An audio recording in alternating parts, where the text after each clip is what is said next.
We are live. So welcome everyone. Thanks for bearing with us for a couple minutes to get the tech up. You probably know why it's taking a little while. There are more than 10,000 of you cool science teachers who've signed up for this conference. We're at Max Zoom and we have an overflow on Facebook. But welcome. This is the second Science is Cool Unconference for cool teachers. I'm Dave Baker from PocketLab, and I'm going to be your host today throughout the day. We have, like I said, 10,000, it's actually almost 11,000 signed up for the conference from 120 countries around the world. That is amazing. So the theme today is remote control. How do you get a handle on distance STEM learning? All the sessions today are going to take this topic head on, and they're going to show you activities you can do in a distance learning environment with very low cost, easy to find materials, and a lot of online resources and support. And the presenters are pros, they're expert at this, expert educators, and you're just gonna love this. It's gonna give you a lot of stuff you can do. Our goal is that you finish the day with ideas that you can implement right away in your classroom, your homeschooling, your home learning environment. That is our goal. Now, I'm sure a lot of you are really excited because we have a very, very special live StarTalk Cosmic Queries show for you with Dr. Neil deGrasse Tyson and Mr. Chuck Nice. And we're going to get to them in a couple minutes. Let me give you a couple details first. First of all, for the rest of the day, we have some real rock star presentations for you. We have two very popular and amazing STEM educators with Paul Andersen and Jason Lindsey. I know a lot of you are Paul Andersen fans.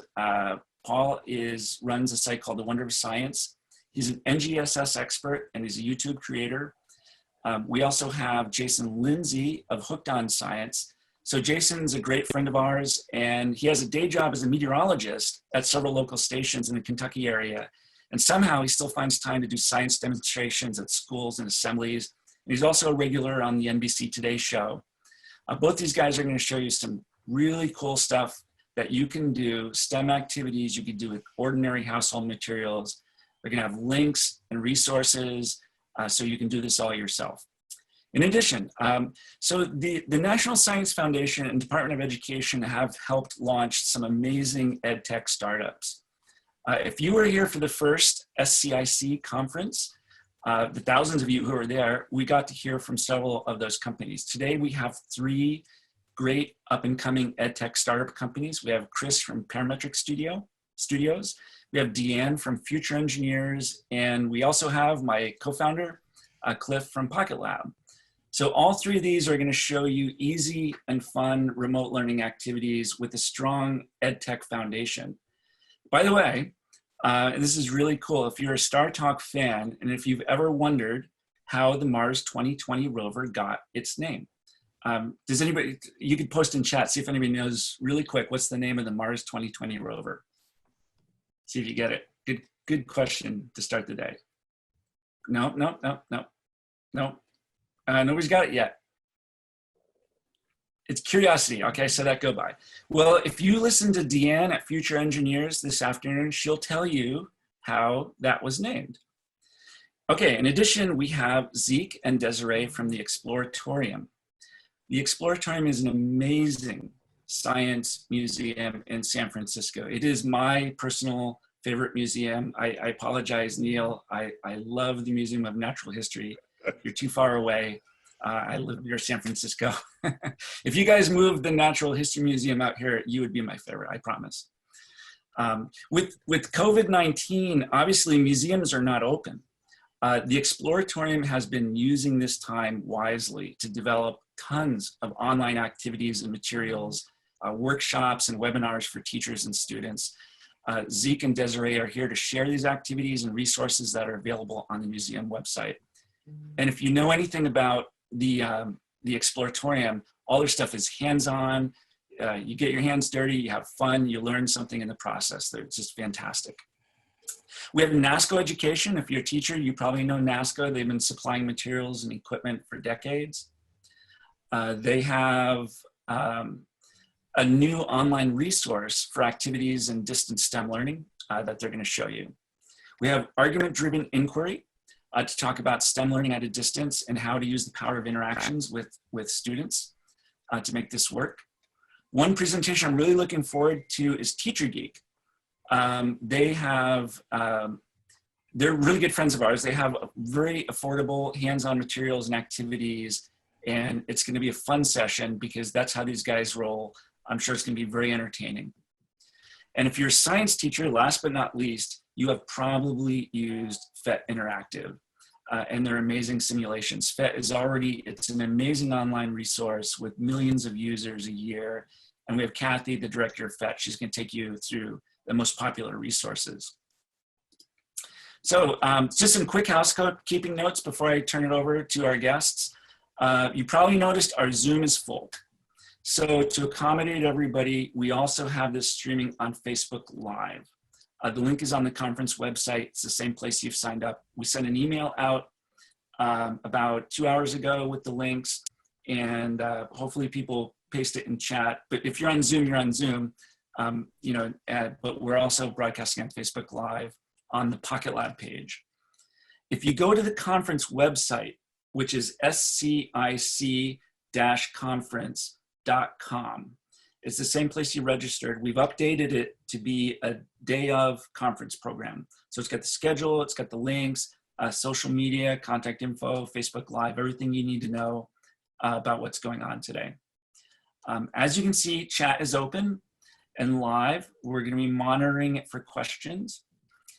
As will StarTalk, so they're taking your questions live. I have to tell you, we crowdsourced questions for this, and we asked you to send in your questions. We had 1,700 questions.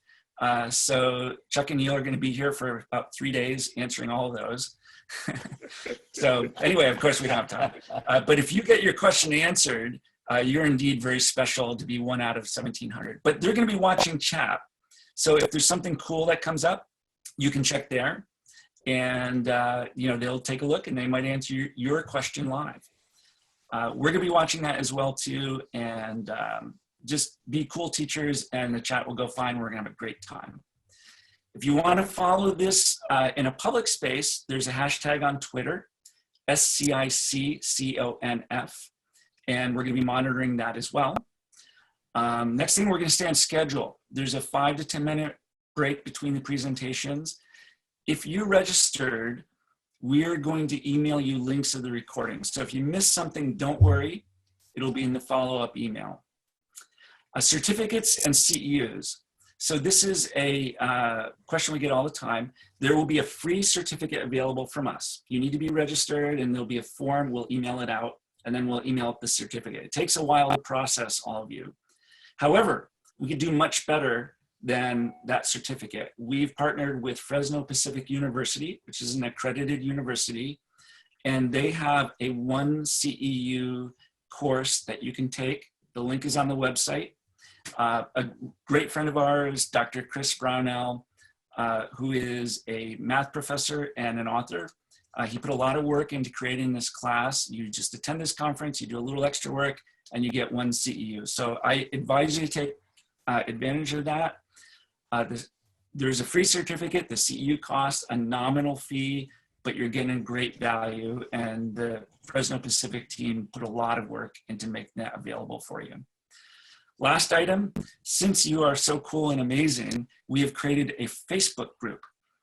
So you can join that group. It's an invite-only group. If you're a science educator, science lover, science teacher, we will certainly let you in. We will be hanging out there. There's going to be offers and free offers and all kinds of activities and stuff. The link is on the page. We have somebody watching that today, and they will start to add people to the group. So be a little patient if you don't get in right away. Just the last thing I want to say is thank you. We're here because you're here. This has been an amazing response for this conference. Our first conference, Chuck and I were talking before we started. We put the first conference together with 10 days notice. A lot of you in the US know the National Science Teachers Conference was canceled. It was the first week of April and canceled for coronavirus. So all of us were sitting there disappointed. We wanted to go hang out with our friends in Boston. It didn't happen. So we called about 10 of our buddies who run ed tech companies and said, hey, let's just do a virtual conference. So we set it up, 10 days notice. We would have been happy to get, a couple hundred teachers come. We had almost 3,000 of you sign up and come. I know in the chat, if any of you went to the first conference, it was a fun day. We had a great time. And that's why we're here today. We're doing the second conference because you're a great audience. And I want to point out that the reason we get people like StarTalk and Neil and Chuck to come is because you come. So thank you very much. I can't emphasize that enough. Okay, so I know you're excited for our next speaker. I got to do a little quick, this is important here.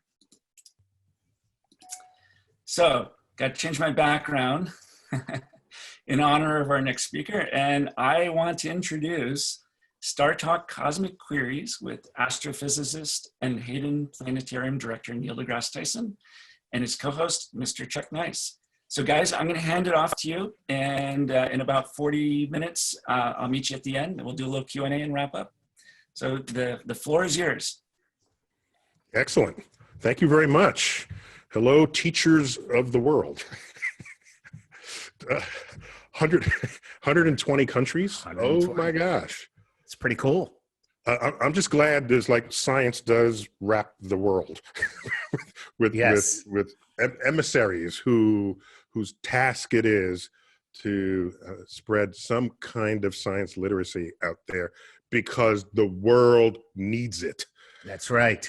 Now. Yes, that's right. You guys rock. You guys rock. So for those unfamiliar with this forum, StarTalk is a podcast, and a very popular incarnation of that podcast is called Cosmic Queries, where we solicit questions from the public. And if it's on a topic outside of my expertise, then we bring in an expert, and then I can be silent for a whole show, and they answer the questions. In this particular case, it's just Chuck and me. So, what questions were solicited, Chuck? That you're going to have to be the expert for everything here now, Neil. So okay. Guess what? The pressure is on you, my brother. If I don't know an answer, I'll just say I don't know. See, that's the difference between the two of us. When I don't know an answer, I give an answer anyway. All right. So PocketLab actually solicited cues from all across their social channels. And I have just a couple pages of them here. We got over 1,000, and I think I only have like maybe 20 because of time. So, okay. And then I think we'll just talk fast. Yeah, I'll do something very quickly, and then we'll actually get some from the chat room as well. The chat room as well, yeah. Yeah, people who are invested. That's right. So why don't we just jump into this, and let's just say Clint Holderby says this: what would you say to encourage a kid that doesn't believe science/school is important and useful to them? What a great way to start this off. No pressure on you there, Neil. How do you save a kid, an at-risk kid who doesn't believe that science or school is good for them? Wait, hang on a sec. I lost my video. I see that. Hold on. Why don't you start answering it while I get my video set up? Sure thing. I will say this. So let me just say this while Neil gets his video. Engaging a child on their level, I think, is a very good way to start. And so all of you are teaching children who are from different backgrounds, who have different cultural affiliations. And I think meeting a kid where they live to start is always a great beginning. So instead of expecting them or placing an expectation of them being excited, maybe it's how do I excite them? And I have a teacher who I know, as a matter of fact, Neil, we had him on the show, Chris Edmond. He's a doctor of education, and he uses hip hop as a means of teaching science. So instead of trying to get kids to come to the science, he brings the science to them on their level. That's my answer. Go ahead.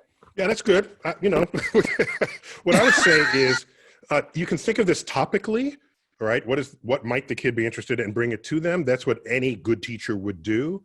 Okay. But I want to peel that back a little and go one level deeper, because you don't know necessarily what interests a kid, and the interest of the kid might change. And if you have a lot of kids, it's going to be really hard to keep up with the nuances of what excites them from one day or 1 week to the next. So what I try to do is instead stimulate a baseline of curiosity.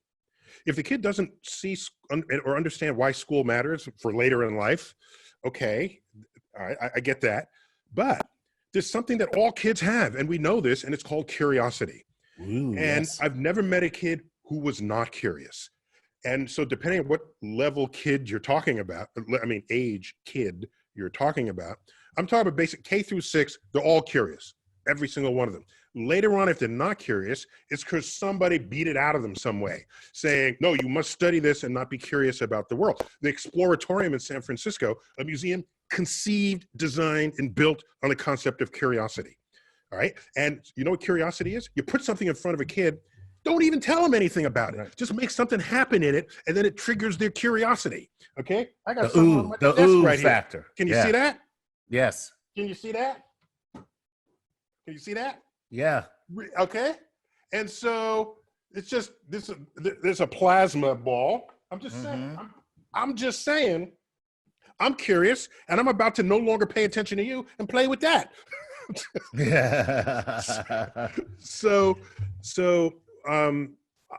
I think the challenge is to put things into the range of their senses, sight, sound, touch, that are inherently cool, unusual, and interesting. And then they'll start playing with it. Yeah. And by the way, in my day, you get a satchel of magnets and just start playing with magnets. You get a satchel of gyroscopes, of anything that does cool things. Then you say, well, that curiosity can then be applied to other things. So it doesn't get them to get A's in all classes. I don't know. That's not a realistic objective. But to get them back in the game, that's what you need. The baseline of curiosity. And then all the rest of that comes after it. Without the curiosity, they're not learning anything. That's excellent. I love it. And you're absolutely right. And Jennifer Davis popped in on the chat and said, the Velcro spot, every kid has a place where you can get science to stick. So Velcro spot. Velcro spot. Very nice. And that kind of backs up everything you just said. I love it. I love it too. All right, let's move on. Neil, this is from Ryan Westbury in Naples. He says, hey, Neil, how can wait, Naples, Italy or Naples, Florida? I'm going to tell you, Ryan didn't tell us, but with a name like Ryan Westbury, I'm going to say Naples, Florida. I'm just going out on a limb. You know what I mean? If it was Ryan Giacomo, then I'd be like, maybe Naples, Italy. Okay. All right. Hey, Neil, how can we rein in our students in this country into supporting science over conspiracies? The only reason I read this question is not just students. I think science teachers have a responsibility to be the rational mind of the country. And so and the world. It's not just students. How do we talk to anybody to get them to understand, what is empirical over conspiracy nonsense? Yeah, that's an excellent question. And not only that, any good science teacher knows, I'm repeating what you just said, but in a different way, knows that they got their students during the day and then the rest of the world when they're not in class. Yeah. Because where's the rest of the world going to get their science if not from the body of people who are scientifically literate walking among us? So that's my first point. Right. Second. Ooh, science daywalkers. Ooh, we're science daywalkers. Yes. Go ahead. You want to be scary. You want to be like friendly. Yeah, that's true. Daywalkers are sexy though. Okay, so go ahead. So here's the thing. And I thought about this recently. If you look at any conspiracy theory, right? I don't care what it is. Again, you want to get to the bottom level here. Otherwise, you're chasing, it's like whack-a-mole, right? You're chasing one versus another, and you debunk one, and then another one shows up. Let's get deeper into what's going on in a conspiracy theory. What they all have in common, which conspiracy theorists are not even typically actively aware of, is that they will pose an argument, and in order to get from one part of their argument to another, because there's a gap in the actual data, they invoke a conspiracy. So the conspiracy is to enable them to believe something that they want to believe, even in the absence of evidence. So they'll cite all this other stuff as evidence, but then to arrive at their conclusion, they have to cross a gap. They all have gaps, Right. okay? And Right. so just find the gap and say, I'm not going there with you. Why do you care so much about evidence over here and evidence over here? Now where there's no evidence, you invoke a conspiracy for which you have no evidence at all. Ooh. And I don't find little kids into conspiracy theories as much as more grown-up people, beginning perhaps late middle school, high school, definitely college and grown-ups. So can I give a quick example? Go ahead. It was a friend, the husband of a friend who met me, and I'd never met him. He was a fan. He said, "Yeah, I love your work, but never, I don't believe we landed on the moon." And so I said, so rather than try to argue him out of it, I just want to find out what's going on in his own head. And I said, what would count as evidence for you that we did? Okay. And he said, Okay. oh, okay. Yeah. So photos of the landing site on the moon. Now, it turns out you can't get those from Earth because the resolution of the telescopes and the turbulence in the atmosphere, Earth's atmosphere, prevent you from seeing that level of detail. So he said, that would convince me. That's what he said. So I said, okay, but here's a website where there was a satellite that went to the moon, orbited the moon, and took a picture of the landing site. So, oh, really great. So he goes home, looks at those pictures, comes back and said, I saw the pictures, but I noticed that NASA was part of the organization that hosts the website. And that all could be faked. Okay, so I gave him the evidence he wanted, and then he rejected it, citing a grand conspiracy. And so here's my favorite one. See, you know what? I would have just just punched the guy the moment he said, "I don't believe we went to the moon." But go ahead. So I just saw this 2 days ago. You ready?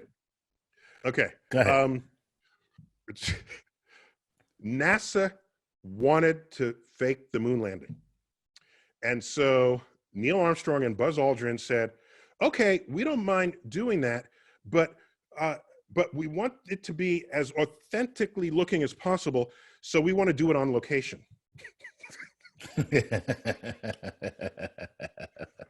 So NASA ended up filming the moon landing on location. On location. That's great. I love that. Yes, the whole conspiracy is we went to the moon to fake the moon landing. That's right. There you go. All right, cool, man. All right, let's consider one other thing. Ahead. What else it would take to sustain the conspiracy that they're expecting? The people who are thinking that we're stockpiling aliens in Area 51, just think of what that involves. It means everybody in Area 51 is on lockdown, okay?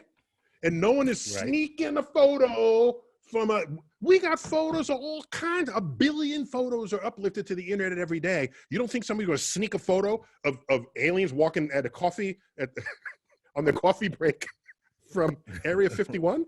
Right. So the point is, some conspiracy theorists I have found to be unchangeable because they want to believe what they want to believe. And in a free country, you got to allow that. You just don't put people like that in charge of things because they're not open to evidence counter to what they want to be true. All I can say to that, Neil, is too late. Too late. Okay. Here we go. I love this question from this is Lisa DeWispeler. Oh, damn it. Lisa D. Hey, Lisa D. She says, we all need motivation right now. Can you put today's situation into the cosmic perspective? Ooh. So, you know, we're Yes, facing a crap load of challenges right now. Where does the cosmic perspective fit into all of this? By the way, cosmic perspective is not always uplifting. What it always is, oh my gosh, I never thought about it that way.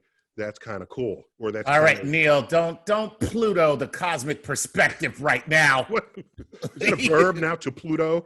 Yes. To demote? When it comes to you, don't Pluto.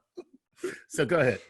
Just to be clear, since we have school teachers on the line, back when Pluto got demoted and I was like public enemy #1 for my role in that, right? I can't begin to tell you how much hate mail I got from elementary school children, but organized by their science teachers. And you know who you are out there. The science teacher put the cover letter, all right? Right, exactly. It's a first grader. Dear Dr. Tyson, I am absolutely crestfallen by your recent proclamation. Signed, Timmy, first grade. Okay. Timmy. Go ahead. So here's the thing. We're here on Earth finding ways in any given year, at any given time, we on Earth, human beings, are finding ways to tribalize and have conflict, be it skin color, what line in the sand divides one country or region from another. It could be who you worship, what your cultural habits are. We find reasons to choose sides and fight. Okay. The cosmic perspective here is the virus doesn't give a rat's ass about any of the other things we fight about. All right. The virus is indiscriminate. And that's exactly what an alien invader would be. An alien invader would see humans and then say, we're going to attack all humans, just as has been retold in many a science fiction story. So for me, the cosmic perspective here is that the virus, though it be of this earth, is invading us in the way aliens would. And so this is a practice run. Do we have our act together? Can we drop our swords and guns? Can we drop our political differences around the world and get together and coordinate a plan of attack to save us all here on Earth? It's a practice run. And whatever mistakes we're making, let's make a note of that so that the next time this happens, either by another virus, more likely, or aliens, less likely, the fact is we will know how to work together. And so for me, it's a shot across our bow. That's my cosmic perspective. Wow. I'm going to say that's poignant. By the way, it's also a lesson for climate change. Why? Because if you pollute the water here, the water molecules keep going around the world. If you pollute the air here, the air molecules go around the world. As Carl Sagan famously said, water and air molecules don't carry passports. They don't have to go through passport control. They will spread around the globe. We are on this one ecosystem called Earth. And the biology teachers know that, and they need to say it even louder and get other science teachers to say it in their science class. And this one ecosystem requires a coherent plan to stop what could ultimately destroy civilization as we know it and as we have come to build it. So that's that. I'm sorry, I'm just spilling all out here, but that's how. That's okay. That's good. And what I take away from that is we are doomed. Okay. Fantastic. Have a nice day. And have a nice day. No, okay. All right. I love this from Jack Dolstel. Jack says, what role can planetariums have, if any, for the education outreach if people can't visit them in person? Is there still a role for your thing, your voice in a darkened It's called a theater planetarium. as people are looking up. It's your thing, man. But no, is there still something that can happen there? Is there some use that could be made of planetariums or I'll go broader, astrophysics in the larger scale scheme. Yeah. So my field enjoys has the because planetariums exist. It means you can be exposed to the frontier of our field from a very early age, Right. and in some ways they've called astronomy the gateway science, because you can look up when you're very young and say, gee, I wonder what that is, and look through binoculars, through a simple telescope, and it connects to other subjects. All right, what makes that is the chemistry of the clouds, and there's the physics of this, and the engineering of the spacecraft, and we want to keep people alive, so there's the biology, the gateway science. And so multiple disciplines. It holds a special place on the landscape of educational trajectories. Now, that being said, no, if you can't get together and sit together in any closed room, no, you can't do it. But actually, what are we all doing now? There's 10,000 of us kind of in a closed virtual room. I feel you. We see the run of chats coming by. So what my institution at the American Museum of Natural History, which has the Hayden Planetarium, and most museums I've checked out over the coronaverse, are doing live sessions such as this, where they have educational content. We're going to have a Space Fest at our museum coming the next couple of weeks for the first commercial crew launch being conducted by SpaceX. We're going to make a little event out of that. And I'm sure other institutions are doing the same thing. You'll hear more about it surely at the rest of this conference by others. So yeah, that's the only way you can do it. And no, we can't show you the night sky, but there's stuff to learn even without looking up. Okay? There's stuff to know. All right? I show you a picture of the moon and tell you stuff about the moon. I can tell you a picture of Mars. Does that tell you about that? I can show you Betelgeuse, which is the name of an actual star, which had dimmed mysteriously in the last 6 months. I can show you a picture of that. Look at it dim. We don't know. Maybe it's going to blow up. I don't know. So you don't have to always be in the setting. Just get inventive. And so, yes, we still bring it out there. Just one correction. His real name isn't Beetlejuice. It's Michael Keaton, just to let you know. For those who saw the movie. Yeah, exactly. And by the way, astronomy was my gateway science. And, now I'm kind of on to, all kinds of things, artificial intelligence. And every once in a while, I like to dabble in a little, astrophysics. And, just when I want to relax and just get really high, just astrobiology. Yeah. Okay. I'll start it with that gateway. By the way, evidence that it's gateway is there's so many other terms now that have astro in front of it, right? It used to be just astronomy. Then it's astrophysics, astrobiology, there's astrochemistry. So that's evidence of this. Okay. All right. Very cool. All right. What is education? Okay, wait a minute. Sorry, Josh. Your name is Josh Sprodlin, and Josh wants to know this. What has education got right and wrong in the last 30 years? And where do you think it should go? So, we're talking to educators. That's a really that's a weighty question, my friend. As everyone on this call knows, the rest of society wants to blame the educational system and the school systems for all the woes that everyone else is experiencing. And that is a very heavy burden to carry. Okay. Teachers are underpaid, and overworked at this critical point in the intellectual growth and enlightenment of they who will inherit what the rest of us are destroying out there. So all I can say is that my cursory review of all of this tells me that science too often is taught as a pile of information. Too often.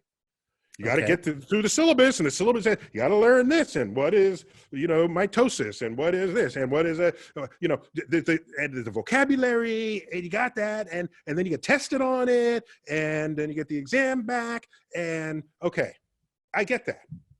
You need to know a body of knowledge. But for a person to finish the science class thinking that that's what science is, we have failed. Somewhere in there, some fraction of every science syllabus, in my opinion, needs to contain content that communicates what science is and how and why it works. And that is not about vocabulary. That is not about memorizing or reading the 5 chapters and testing on the glossary at the end of those chapters. It's about, here is why we conduct experiments. Here is how you can be biased if you don't conduct experiments. Here's the cost of bias. Here's some experiments that went the wrong way because people were biased. Here's where we thought the data were good enough, but it wasn't. The statistics didn't justify it, but we wanted an answer to be this way instead of the other way. This is why science was invented, to replace your senses, because our senses are biologically limited and neurologically flawed. So we bring an apparatus to make the measurement. So science, as we now know it and think about it as it's conducted, is basically traceable to the invention of the microscope and telescope, basically around the year 1600. And the formulation that you have an hypothesis that you have to test. Otherwise, you don't have any good reason for believing that hypothesis other than to display what bias you might have in this world. Wow. Where is that taught? I haven't seen that on anybody's syllabus, because somewhere, somehow, somebody said, if you're going to teach chemistry, you're going to teach biology, you got to learn this. Well, spend some of that time teaching what science is. And I think when you come out of that, because that's a base level, when you come out of that, then people are no longer there saying, well, I choose to believe this and not that. And how do I know if the science is right anyway? I'd rather believe this. How do we have people like this in the world? How do we have legions of people who think Earth is flat? They don't understand what evidence is or what data are, okay? And I think that has to happen in the science classroom. Wow. Dude, that was very impassioned and well thought out and conveyed. I really appreciate that answer from you, Neil. Let me just say this to Deacon Whitmore, who says, well, that's our next question, but in the chat room, Mr. Martin came in and said, stop pushing syllabus and pacing guide. And I don't think that Neil was doing that. That's actually Neil's experience with, right? Am I right? When you're talking about a syllabus, you're not saying that we should have pacing guide and syllabuses. I don't know what he meant by that, but I'm sure you weren't pushing any agenda with that, right? No, I thought I was saying, in fact, the opposite. Yeah. That yes, there are syllabuses out there that go through check by checkpoint of what a lesson plan should be to learn a subject, right, within science. And I'm saying some part of the syllabus needs to be just about science as an enterprise. There you go. That's all I'm saying. Excellent. Right. I'd be surprised if that were controversial. I don't think it is. Yeah, I'd be surprised too. Exactly. Okay. By the way, every science class devote time to that. That's all. Yeah. Excellent. All right. Let's go to Deacon Whitmore, who asked a question straight down your alley, sir. Do you believe the moon was created by an impact? And then he gets a little controversial here, because I didn't know this was the case, even though this has been disproven many times. Okay, so it's never really about what I believe. Belief is something you have when there's no evidence for it. Okay, that's how I got married. No, it's just belief. Exactly. That's an interesting point, Chuck, because generally, in the old days, certainly a little less so today, you would marry on much less evidence than you would later accumulate for having been in the marriage. So that's right. Your decision points, in at least half the cases, were underinformed, half the cases that landed in divorce. Right. So So evidence shows that the origin of the moon is consistent with Earth having been sideswiped by a Mars-sized protoplanet. Sideswiped, okay? Not a head-on collision, sideswiped.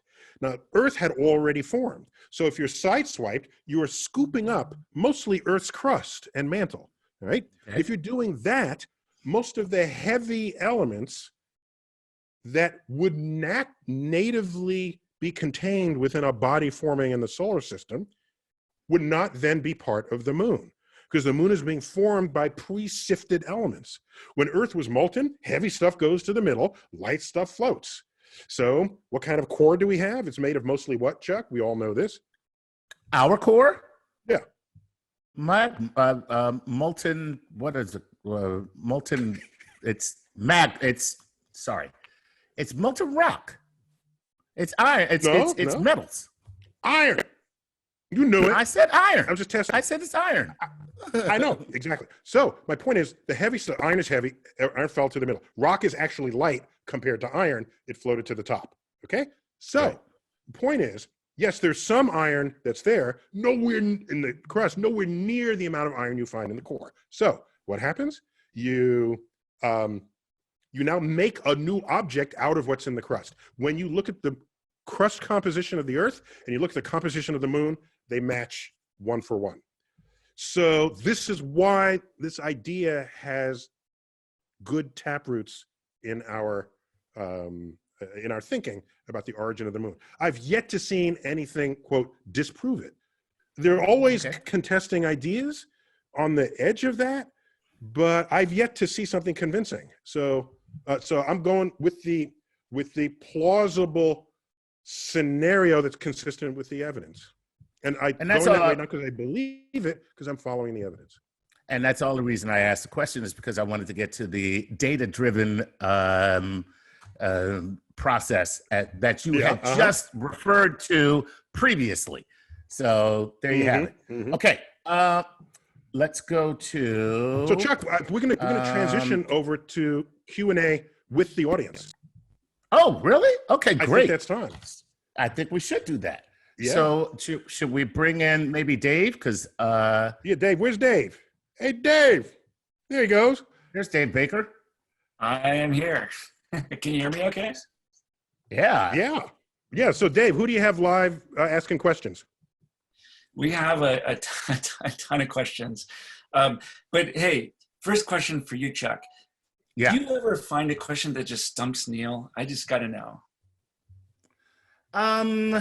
I got to be honest. We've been doing this it'll be 11 years soon. And if it's so far out of his purview where he just goes, hey man, I don't know anything about that. That's happened just maybe twice. But for the most part, and I don't say this because Neil is just sitting right here. He gets enough praise. He gets enough praise and accolades without me having to say anything about him. But in the almost 11 years that we have worked together, I have found him to be the most intellectually curious person I have ever encountered in my life. And he wants to know everything. His secret wish, which he's never told me, but I know this is his secret wish. If he could know all there is to know, he would so gladly have that over anything. If he could just know all there is to know, he would have that over anything. And we've never had that conversation. And if he tells you that's not how he feels, then he needs to see a psychologist, because he's lying to himself. Because in the years that I've known him, that's what I know him to be. So he knows more about anything and most things than most people will ever know, because he wants to know everything. So. Okay, and I'd like to put some nuance on that, but it occurred to me, we only introduced him as Dave Baker. Oh, so who's Dave co-founder. Baker. Dave, your proper intro. That's fine. Co-founder of PocketLab. PocketLab, that's right. Yeah. PocketLab, very cool, very cool. I've been to your website. I just want to hang out there. Hey, we'll send you one. Actually, you should check it out. It's a lot of fun. Yeah, definitely. Definitely. So just to put some nuance on that answer, if I don't know an answer to something, I'd like studying a lot of things and learning. I might know an aspect of what the question is, even if I don't have the direct answer. Then I'll say, I don't know the answer to that, but here's what I do know about that. And then I share that. So that can happen, maybe as many as a third of the times, Chuck. So it sounds like I'm just know the answer, but I'm answering something else that I happen to know more about. That's all. That's all that's going on. Oh, so you've been tricking me all this time, is what you're saying. You've been tricking me all this time.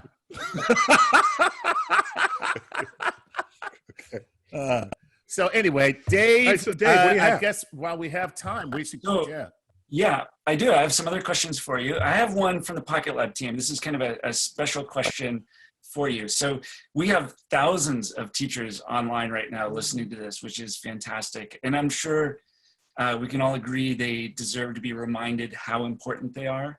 So Neil, in your education, was there a teacher who just stood out, who just comes right to mind as somebody who inspired you and ignited your passion for learning? No. Sorry. The answer is just no. But I think I know why.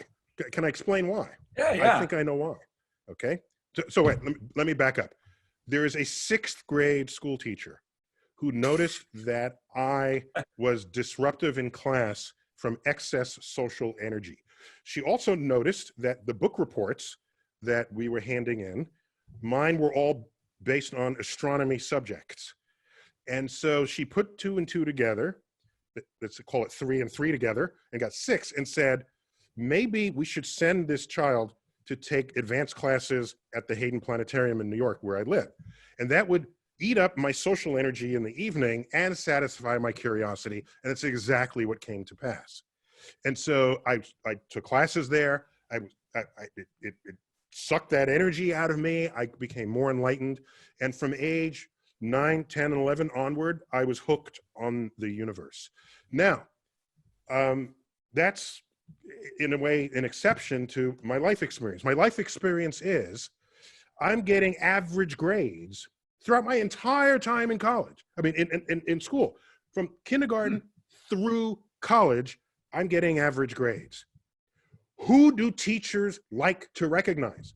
The high grade people, the kids who get A's, and they're the ones who get the attention. They're the ones who get the awards. They're the ones who get praised graduation day. And the rest of the students get academically ignored by the system because that's not where all the energy, the praise energy gets directed.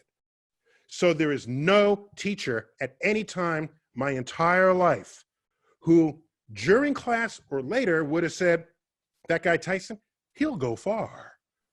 Because their metrics were limited to how well I did on their exam. Meanwhile, I had a telescope and I was head of my astronomy club, which was in my neighborhood. And I walked dogs and earned money because I lived in an apartment and a lot of dogs there. Walked dogs, earned money, bought my next telescope and a camera. And I had an astrophotography lab. And I did all these things and none of them showed up as a grade on an exam. And so the answer is no. There's not some long string of teachers that say, oh, he's great, let's keep pushing him around, because I don't see them pushing the students who they think are not worthy of their investment. Maybe teachers have changed since then, but often the ones I've seen, that is not the case. I've had teachers call me up and say, oh, Dr. Tyson, I have this straight A student I wanted to bring him to. I say, no, I'm not interested in your straight A students. They're already getting straight A's. And by the way, they're getting A's not because of you, but regardless of you. That's what straight A's mean. It doesn't matter how good a teacher you are, that student is still getting A's. Therefore, you don't matter to them. They'll get A's whether you're a good teacher or a bad teacher, all right? Show me you're a good teacher. Bring me the B student who, because of your intervention, is getting A's. Bring me the student who was gonna flunk out of school is now getting low B's. That's progress. That's an improvement. That's evidence that you're making a difference in that student's life. Those are the students I want to see. I'll see you at your office. I'll see you at your office, Neil. I'll be at your office tomorrow, Neil. By the way, you're right. Let me tell you something. You are absolutely right. I was, of course, being a stand-up comedian who knew this, I was disruptive. I had talked a lot. I had a lot of energy. I just didn't respect authority. And it was several teachers in my career who, as I was getting D's and about to flunk out, who were like, came to me and were like, yo, man, you are really smart. You're a smart kid. And I'm like, why would you say I'm smart? And it's like, anybody who goes into the office and says they have to use the phone to call their parents and can they have some privacy and then orders 100 pizzas to the school instead, that kid's smart, right? So, no, I'm dead serious. And they started working with me and turned me from a D student almost flunking into a B plus student. And so you're absolutely right. That's the power of teaching. That's the power of teaching, man. Yes. So I think the system overvalues high grades. That's just my opinion there. And there's too much else going on in the rest of who's in school. And of course, it's more effort because then I got to know what the Velcro. I love that analogy. The Velcro spot is the Velcro spot for curiosity. The Velcro spot for energy to be focused towards a goal that will accrue to your later life as an adult. And so, yeah, I'm sorry, I don't have a long list of teachers. They're not out there. Sorry. You know, you guys are making me feel a lot better. I was in trouble all the time too. So I used to be ashamed of that, but now I'm going to say that, geez, you know, good company. Yeah. That's amazing. That's amazing. So, well, you know, it's interesting though, but because you both said the same thing, that there's a teacher who noticed that there was untapped potential. I don't know if that's the way to say it. Unfocused. Yeah. Unfocused. So it did take a teacher who stood out and for both of you guys, sounds like would help you and, you know, point you somewhere to burn off that energy that otherwise would probably be a real nuisance, right? Yeah, I think the difference between me and Chuck is Chuck might have continued to have been a truant in his life. I don't know. Get him to answer that. I was not headed off the cliff in what I was doing. I was being disruptive to her class. So part of the motivation was to get me to be less disruptive to her class, not for me to get higher grades in her class. So the motivation was a little different. And so that's how I see that. I was disruptive in every class. And, but I will say that teacher who pulled me aside, I was in junior high, and I ended up going to a college prep school in high school, an academic prep school for high school, that the only purpose of going to this school was for you to then go to college. And everyone there was selected. You had to apply like a college. It was treated like college. And once I got there, what I discovered in myself was competition. And so being competitive with these other who were clearly smart, all these other kids, that kept me from going off the rails. So I think competition helps too. You know, pitting kids against one another. My whole high school was kids being pitted against one another. That was it was a thunderdome of learning. What, a two-way match.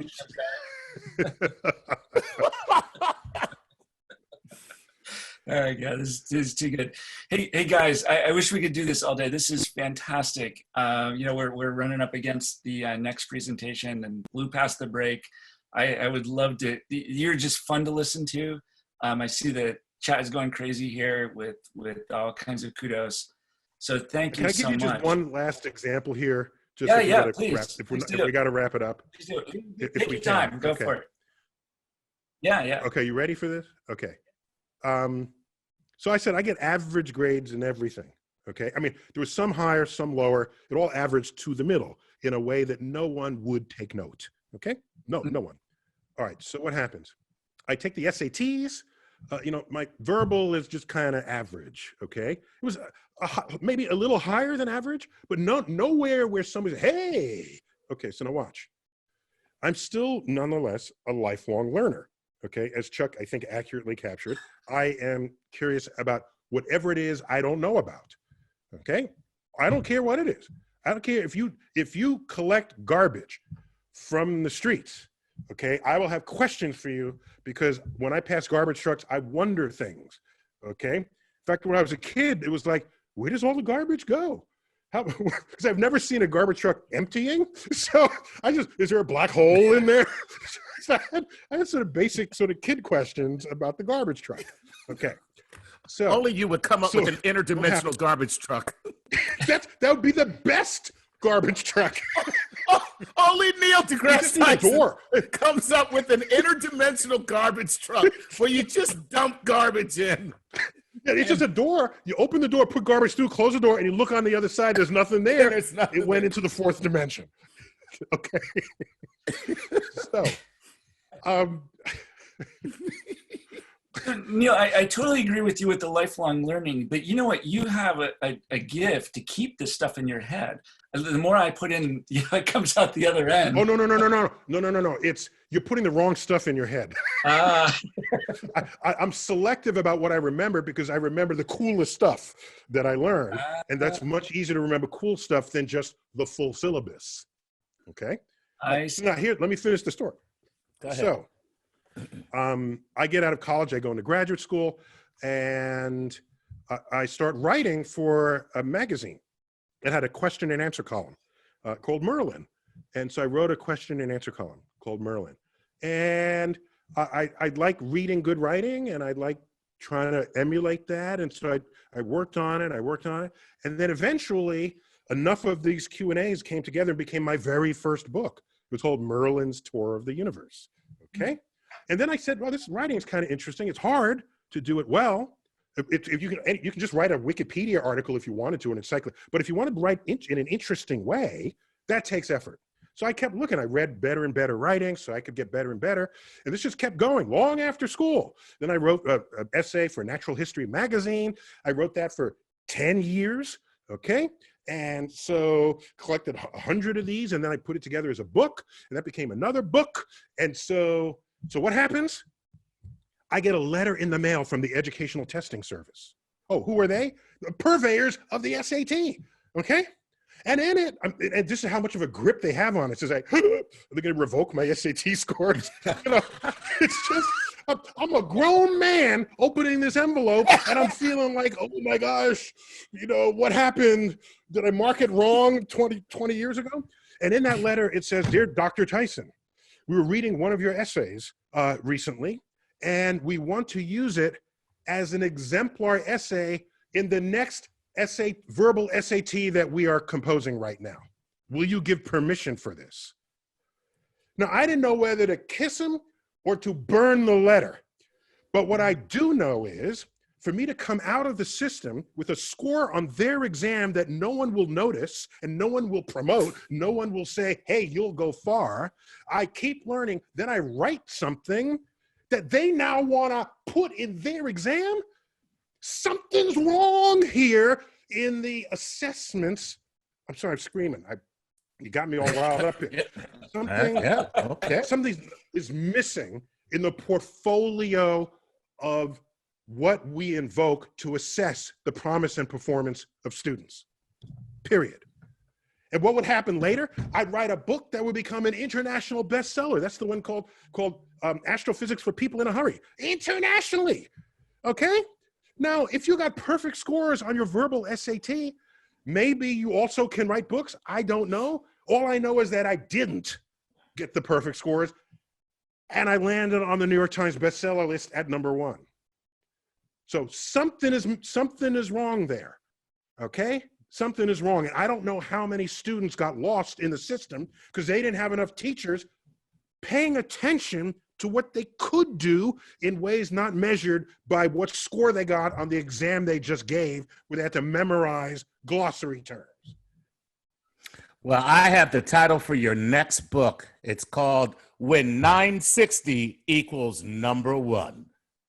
Is that what you're saying? That was some inside joke there. I'm gonna have to.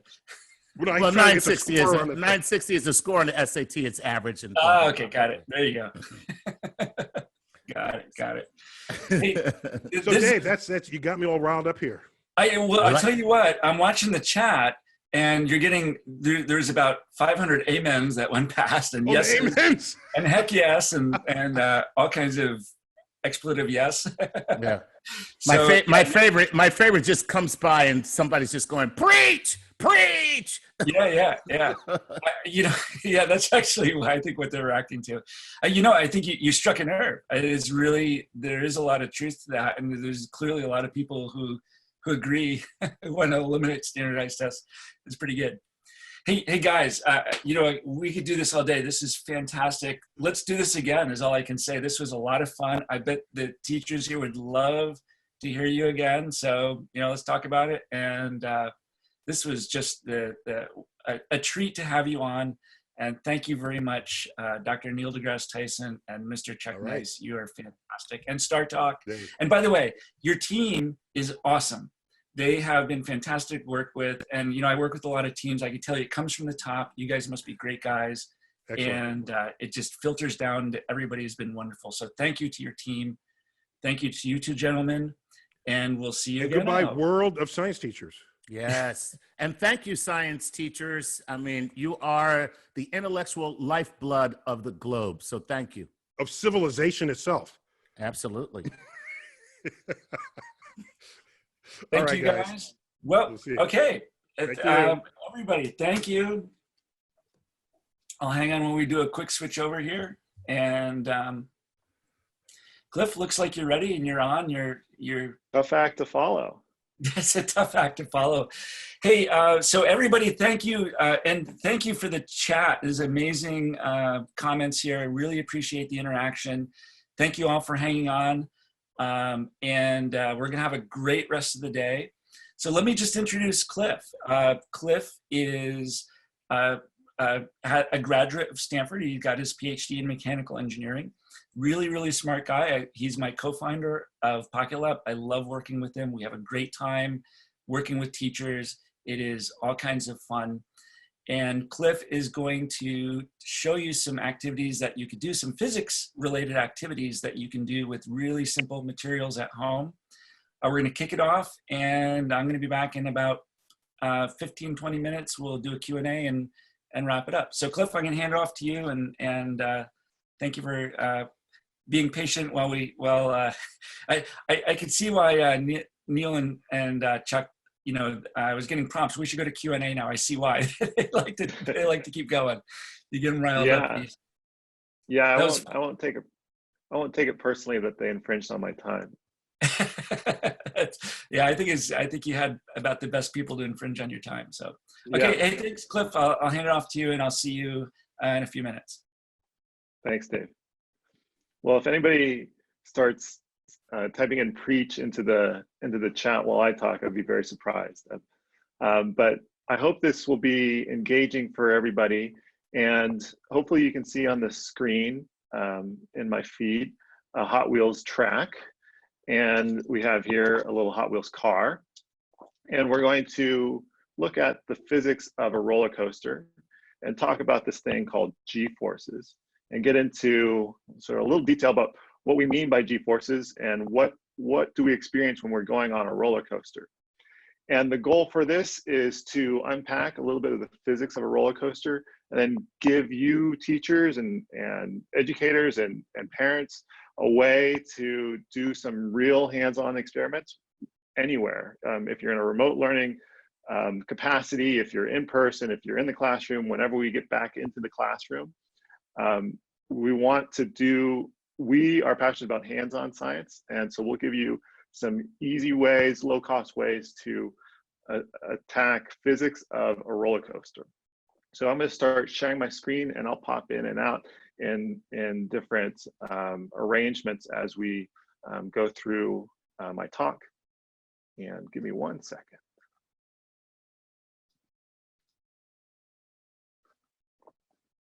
Okay. Hopefully you can see my screen. And if you have questions throughout, throw it in the chat. There's a lot of you, so I don't know how many of them I will see, but I love the engagement that we're seeing that through there.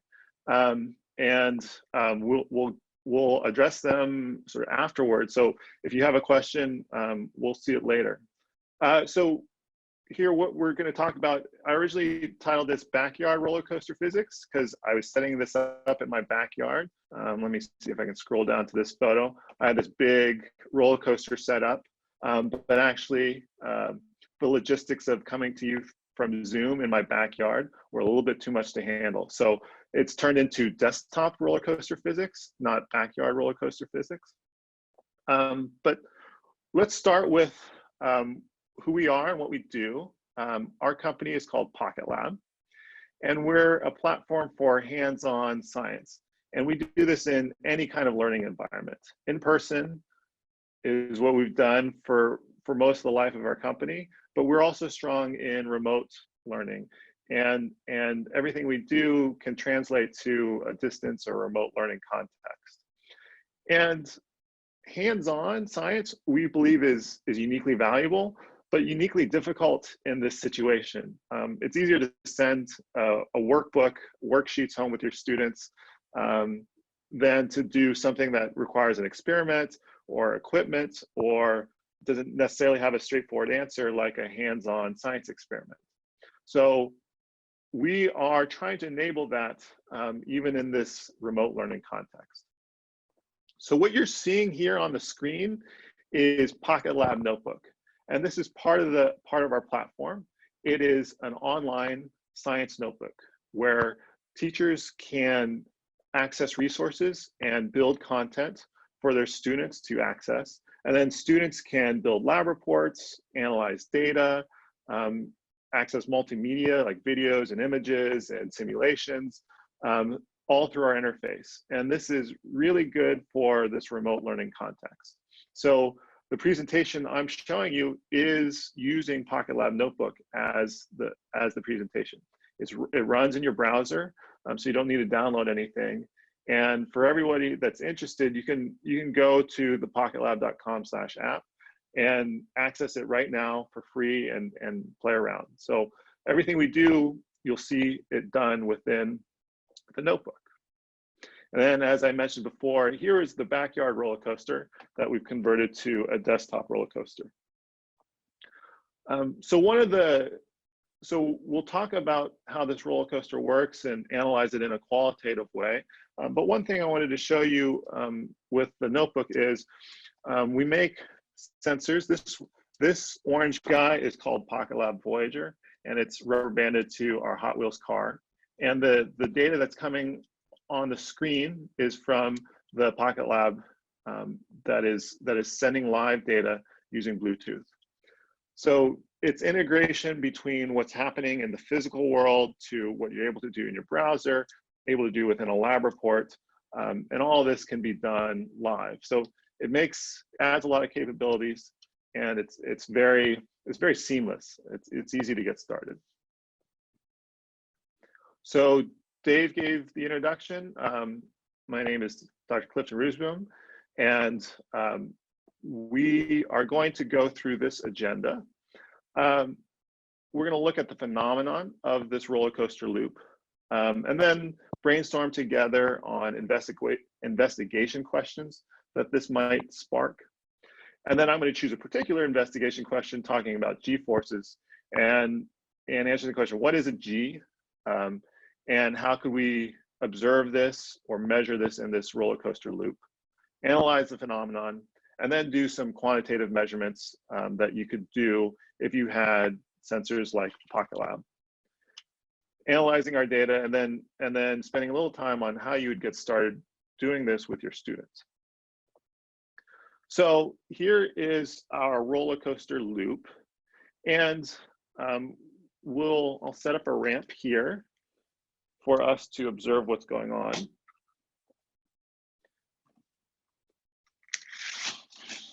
I launched my car off my desk, so I won't be able to retrieve that during our talk, but what hopefully you observed as the car was going through there was the car sliding down the ramp and then moving through the loop and then continuing on down the track. And a good way to sort of introduce this experiment or this demo would be to do this a few times and not losing your car. But then to observe what's going on and then think of questions that you might ask. So a few that I came up with, I think are good starting points. And I'm sure if you gave this to students, you would have dozens of interesting questions. But one thing we talk about a lot for roller coasters are what are the G-forces that you experience over a roller coaster? And that's what we'll focus on. But you could also talk about things like safety, that would be more open-ended. You could simplify things and talk about where along the track are you going the fastest? Where do you have the most energy? Looking at the conversion from energy that you store as potential energy as you move up the track, and then you convert that to kinetic energy as you pick up speed and you're moving around the track. So those are some investigation questions I think you could tap into. So we'll focus on G-forces. Now, what is a G-force? This term gets used probably fairly commonly, but there might be some misconceptions about what a G-force is. And so I think the simplest explanation is it's the force of inertia, and we'll explain what inertia is, that we experience when accelerating. And the good thing about G-forces is it's a bit intuitive. If you've ever ridden a roller coaster, you've experienced it, or even in your car as you're driving around, you can feel the G-forces on your body as you're moving.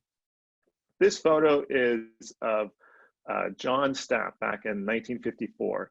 He was part of the early space program and was really interested in sort of how many G-forces can the human body withstand as we're trying to break the sound barrier or go into space and during re-entry.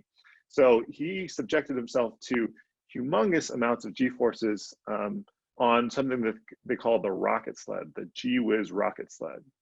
And in this top photo, you can see him here. He's smiling, kind of, and he's stationary. And then this middle photo, you can see his face blown back, probably by some wind, but by the inertia of his cheeks, trying, like, as he's being accelerated forward in this rocket sled. So he's experiencing sort of the weight and the force being pushed back against his chair here as he's on this sled that's being propelled forward. And then on this bottom picture, he's in a harness and this sled is slowing down, and you can see his whole body is lurching forward because of the inertia that he has. And during some of these human experiments, he underwent humongous G-forces. During acceleration, so as he's being pushed forward, experienced 15 Gs of acceleration. And then during braking, when the rocket sled was slowing down, a maximum of 46 Gs on his body as he was slowing down. So I was reading some about him. He sustained broken ribs, broken wrists, detached retinas, and bleeding in his eyes. This would never pass sort of institutional review these days for human subject testing, but back in 1954, this is what he volunteered for. So those G-forces have a really strong effect. And when we think about roller coasters, we often talk about G's, and we talk about this as a force. But most people, if you talk about force, most of the time we would think of pounds, force, or newtons in SI units. But when we're talking about a roller coaster, we talk about in terms of G. So what is that unit?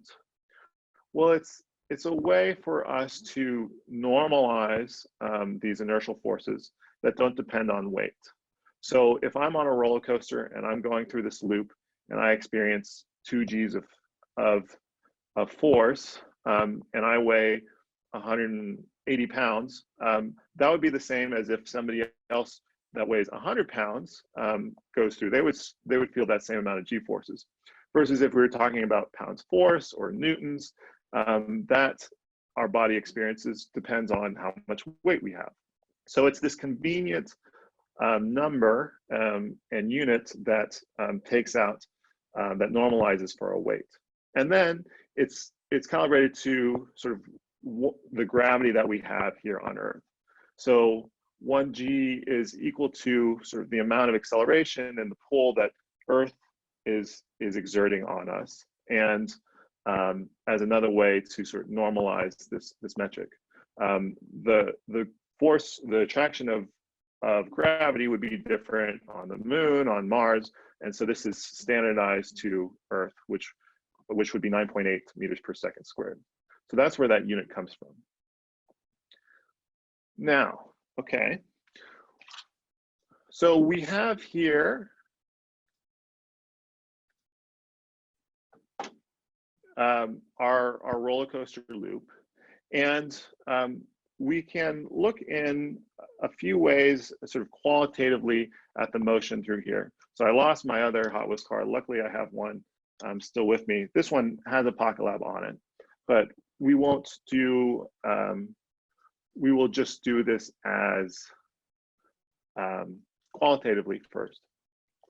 So let me make sure my screen is, okay. So what we can do to start to understand what's going on is we can start our car from different positions and look at where it goes on this loop. And you can sort of intuitively guess that, like, as we are starting from sort of low on the ramp, how far up it might progress on this loop. So from really low, we could observe the motion. We can go to a more intermediate position and then look at where it goes and what is the behavior of the car. And we can, so in a setup like this, we can set up an independent variable that we can control, where we vary the car's position on the starting position on our ramp. And then our dependent variable, we can do very qualitatively, where we're looking at what the behavior of the car is along the loop. Or if you have something like a smartphone and you can take video, you could record what's happening and then look at that video and maybe more quantitatively analyze, okay, at what point did the car get on this loop? Does it get all the way around? Things of that nature.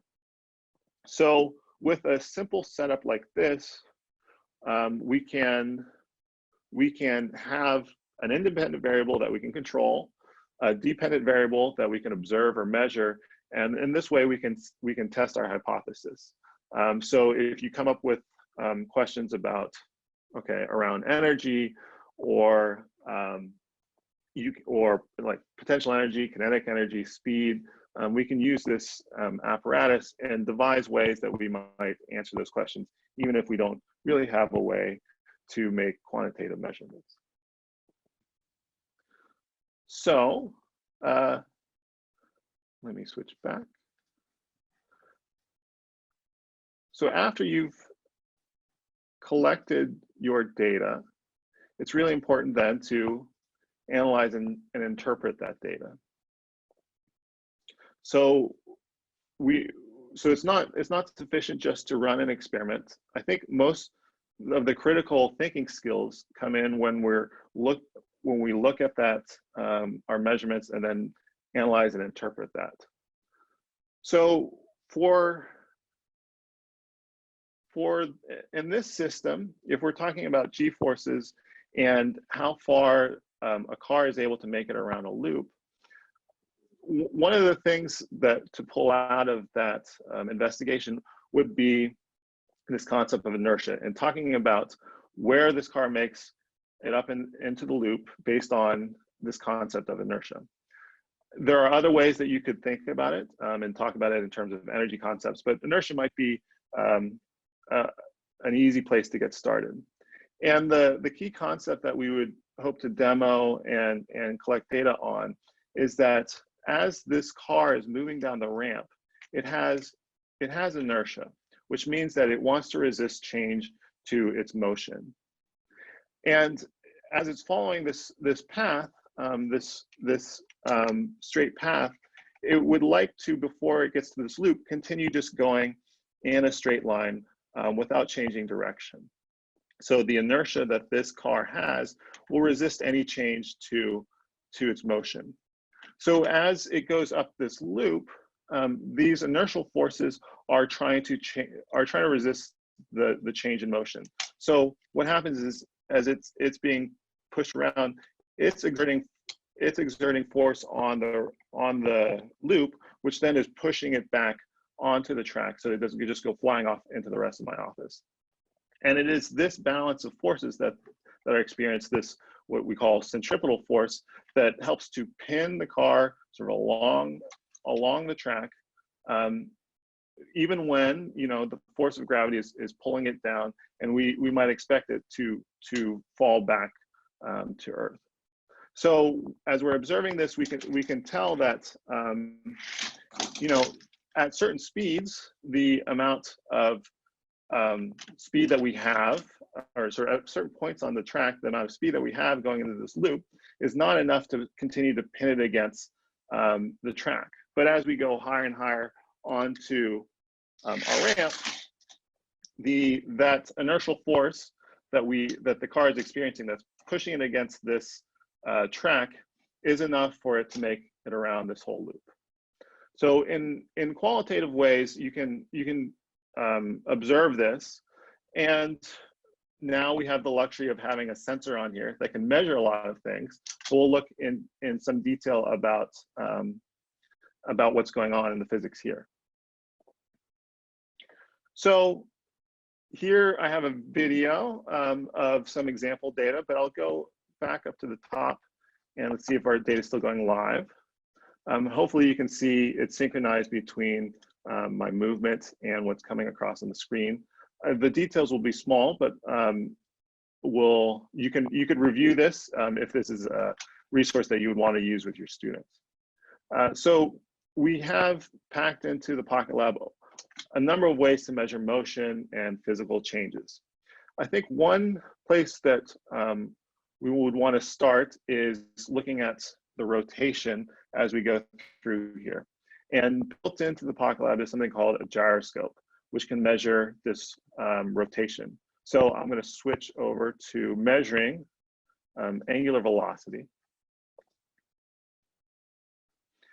And in this graph, you can see lines that, this line graph that is looking at sort of the rotation as this car moves through this loop. And we are measuring this in 3 dimensions.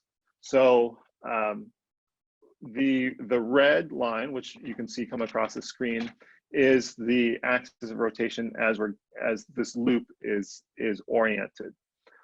So that would be the x-axis. So the way that the sensor is positioned on here, we're measuring that motion. And what we could do is set up an experiment and let the car go. And then we have data of it moving along that loop. We can also measure other things like acceleration, which is important for us as we're talking about sort of the centripetal force and centripetal acceleration as it's going through this loop. So I have some data that I recorded previously, and also built into the lab report are videos showing the synchronization between the data and the trial that's going on. So if you're using this and you don't have access to any sorts of measurement equipment, this will explain the process of these different trials. And we have the data synchronized with the motion, and then we have some slow motion captures of what's going on.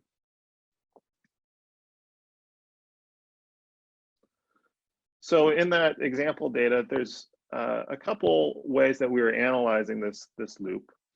One was we encoded the track with some magnets so that we could tell when the car went into this loop and then came out of it. based on a change in our magnetic field sensor that detects passing over a magnet. So in this graph, you can see a spike as our car passes over top of a magnet as it enters the loop, and you get this big spike in the magnetic field. And then as it comes out of the loop, it runs over another magnet, and then you can see that spike. What does that tell us? It tells us how long was the car in this loop. So it's essentially a way for we can time sort of the motion through here pretty accurately. And this also helps us look at the data that, isolating the data that comes from it going around this loop. Here is a measure of angular velocity that we demonstrated earlier. So what is going on here is the car is moving mostly in this straight but inclined path, and then once it enters this loop, it starts to rotate. The whole car starts to rotate, and we can measure that rate of rotation through the loop, and using a device called a gyroscope. And you can see here in the data as the car, it's very quiet here where the data is not moving at all. That's before I've released it. And then it bounces around a little bit as it's rolling down the incline. And then you can see this large change where it's starting to rotate at its peak at about, looks like 1700 degrees per second. So that's how fast it's changing the orientation this way as it's moving through this loop. And then lastly, to get at this concept that we were talking about in terms of g-forces, we can use our accelerometer, which directly measures g-forces in this loop. And this measurement is in 3 dimensions. And what we really care about if we're a passenger on our car will be sort of for the centripetal acceleration, the direction that's headed in this direction. So we don't, for this experiment, we don't care about the motion that's coming this direction or in a different orientation, but we care what's sort of pinning us against this loop. And you can see here, these data sources are synchronized. And as we start to rotate, as measured by our gyroscope, we get this large increase in our centripetal acceleration, or the centripetal force that we're feeling that's pushing us up against the side of the track and keeping us stuck there as we move around. So for our desktop roller coaster, the punchline is we experience sort of a maximum of 6.5 Gs here in this setup. And comparing that to actual roller coasters out there, I looked up what are the biggest and highest G-force roller coasters in the world right now. The current record holder is called the Tower of Terror in Gold Reef City. I believe that's in South Africa, at 6.3 Gs as the maximum G-forces experienced. And then there are a couple in the US, Six Flags Over Texas, there's Shockwave and the Desert Storm that are 5.9 and 5.5. So if you were a passenger on this little roller coaster setup, this would be the most extreme roller coaster in the world if we can miniaturize you to fit on to that Hot Wheels car. Now, so what did we talk about today? We talked about a little bit about roller coaster physics and as much as we can cover in 20 minutes, and hopefully outline a couple ways that you could approach this. A qualitative way where you can use with a few pieces of track and a Hot Wheels car, this setup to start to think about things like energy and inertia and acceleration. So you can use this lab report directly. You can create a login with PocketLab Notebook, and this is in the resources. And you can use all of this example data as is, or you can import it and then modify it for whatever needs you have. The qualitative analysis that you could do requires only a few materials that you could pick up from your local Target or Walmart or order online. And then this gives you physics track that you can start to do some hands-on experiments with. And the reason why I really like sort of roller coasters as an example is that there's a physical intuition about what's happening. A lot of people have been to amusement parks and have been on these rides. And so even though we're talking about concepts that can get fairly complex, you at least have a physical intuition, like when you're on a roller coaster, how you feel the forces moving you about, and then you can use that to understand what's going on here.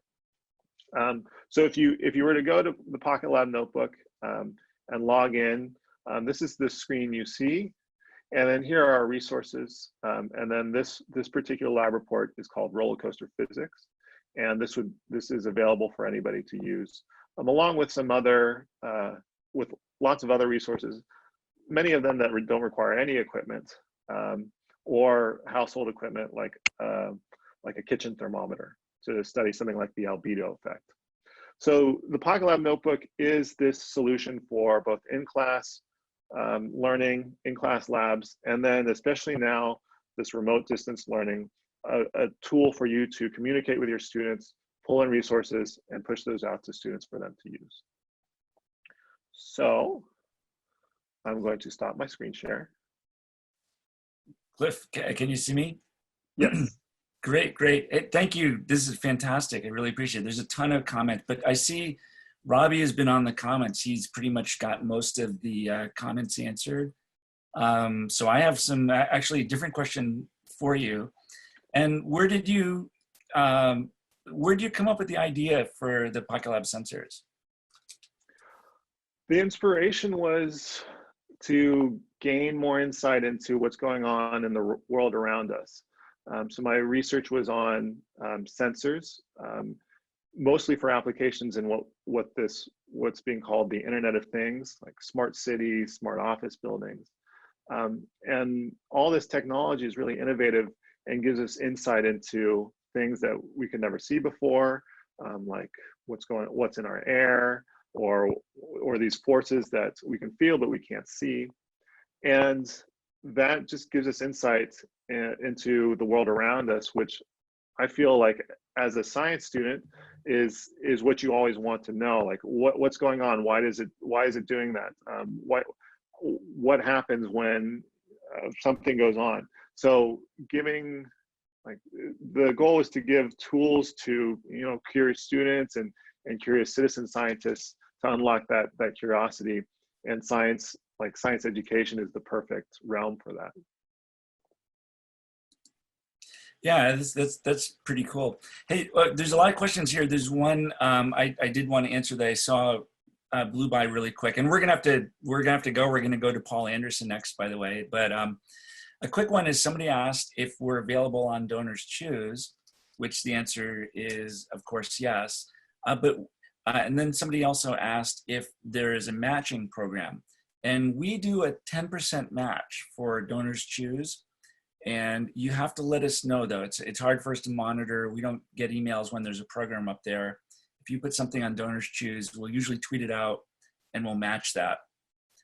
So, I would encourage you to use that. I know it's a good tool. Donors Choose is very popular right now because of the circumstances we're in. So I recommend people going there.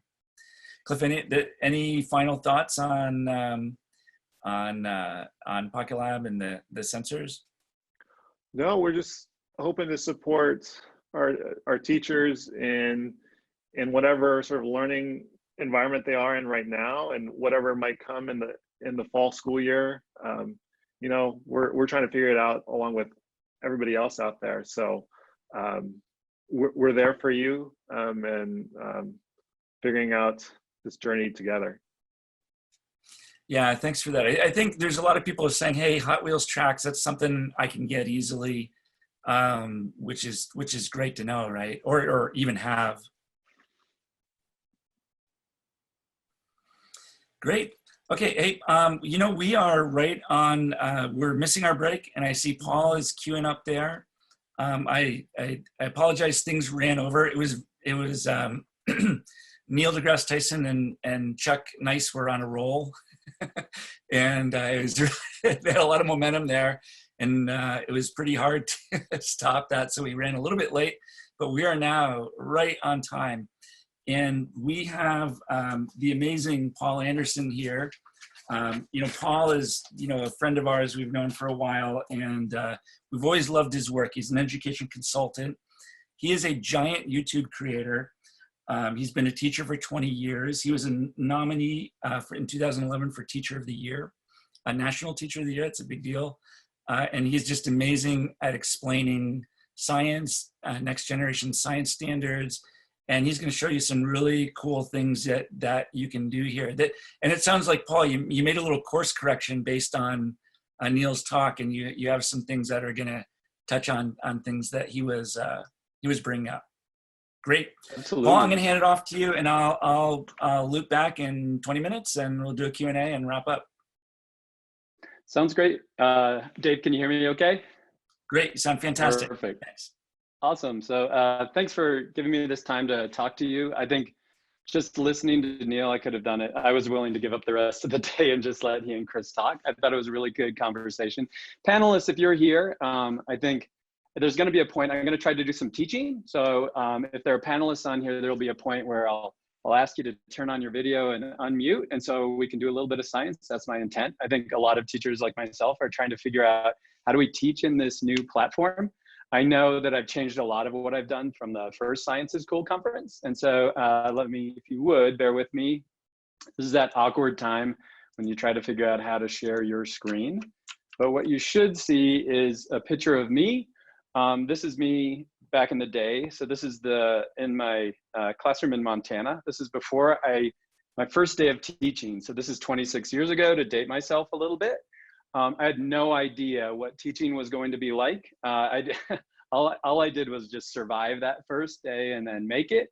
And so the big thing, I guess, I'm feeling right now, and I'm sure other science teachers are feeling right now, is that I'm feeling like a first-year teacher again. So as we've had to go remote, we're out of the classroom, we don't get to see those kids every day.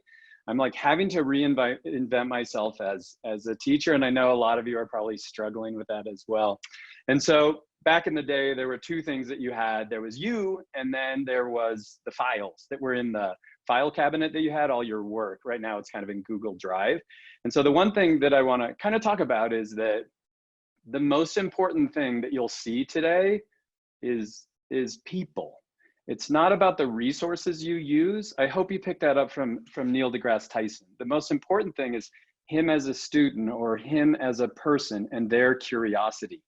We tend to get like caught up in, what am I using, Zoom or Google Meet, or what am I using? We get caught up in the tools and we forget that the most important thing are the people. And so in my long teaching career, I've only seen one innovation, and that was the internet. And so when the internet came out, I fell in love with the internet and put a bunch of videos out. You might know me from Bozeman Science. You've seen me teach a ton, and some of you are maybe using me in your classrooms as you go remote.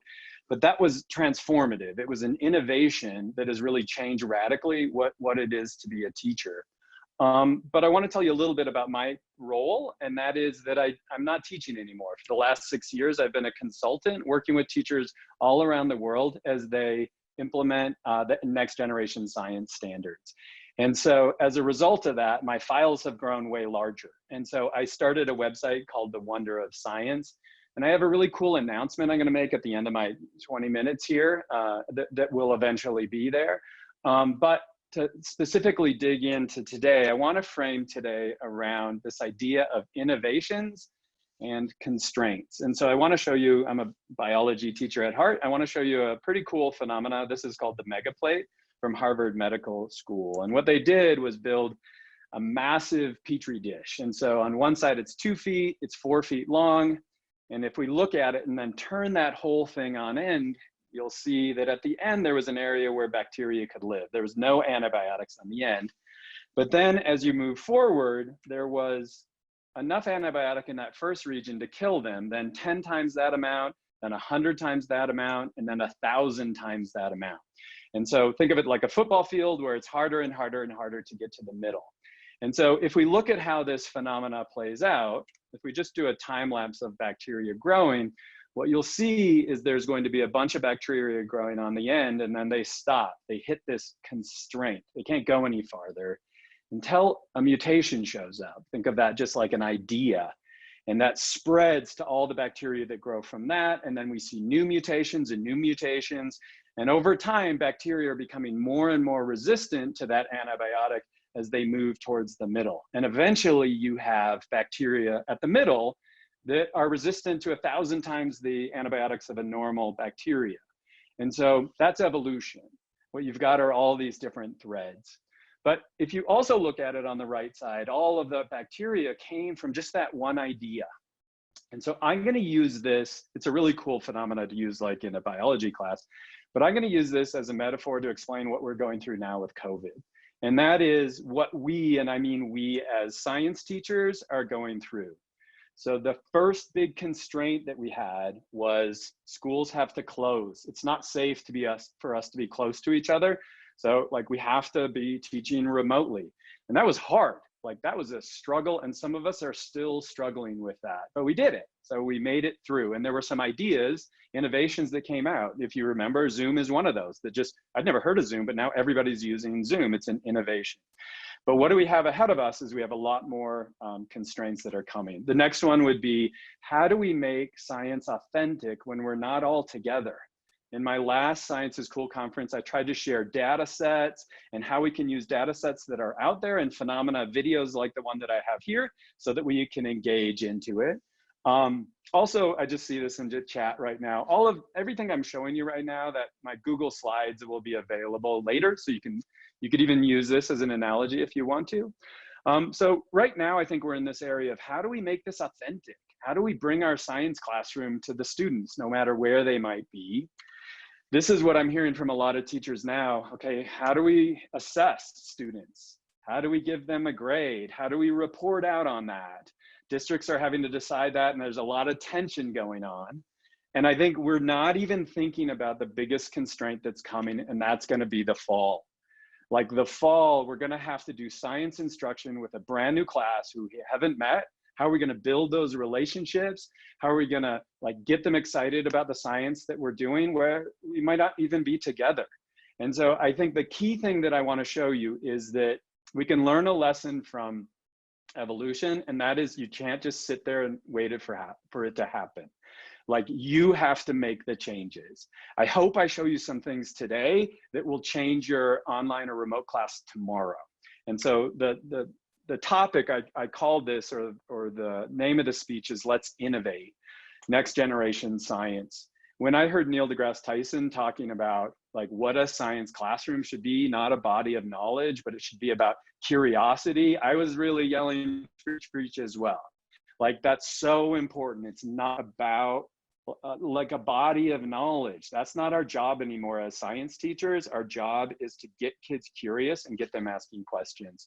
And so I want to give you some tips that have helped me. First thing is your presence online is incredibly important. Like I'm trying to get the lighting right. I'm trying to look good, and I'm trying to really smile and look at the camera as much as I can. Why is that important? Like this is our classroom now, and it may be our classroom on and off for the next few years.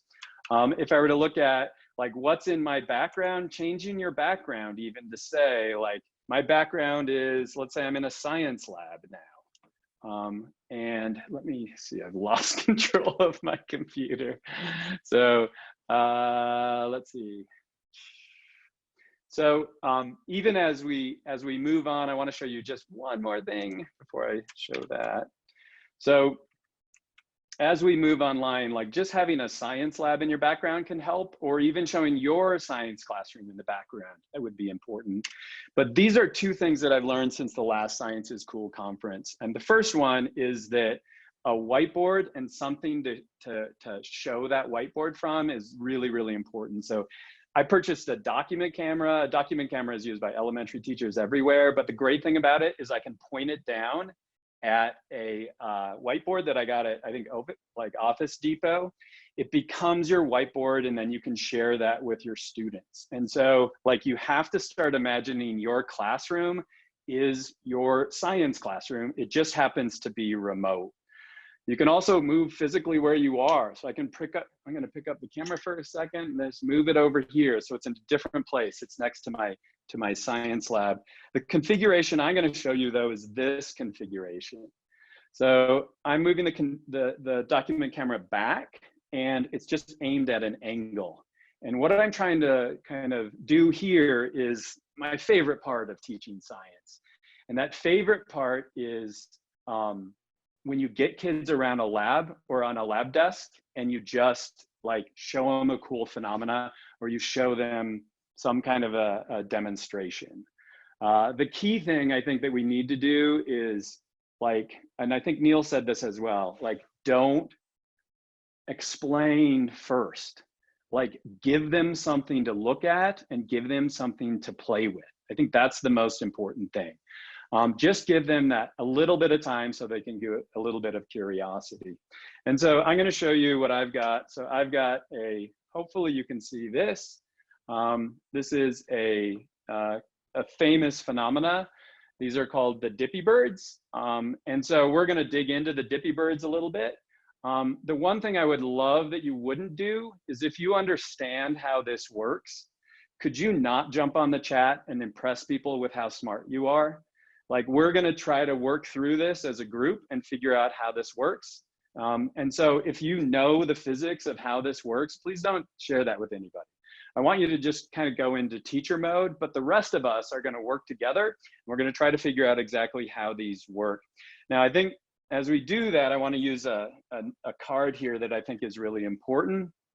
And this is called the phenomena card. So what we're looking at right now is a phenomena. A phenomena is something that occurs in nature. And so what we're going to learn about is a phenomena. There's important science that we'll learn together as we do this.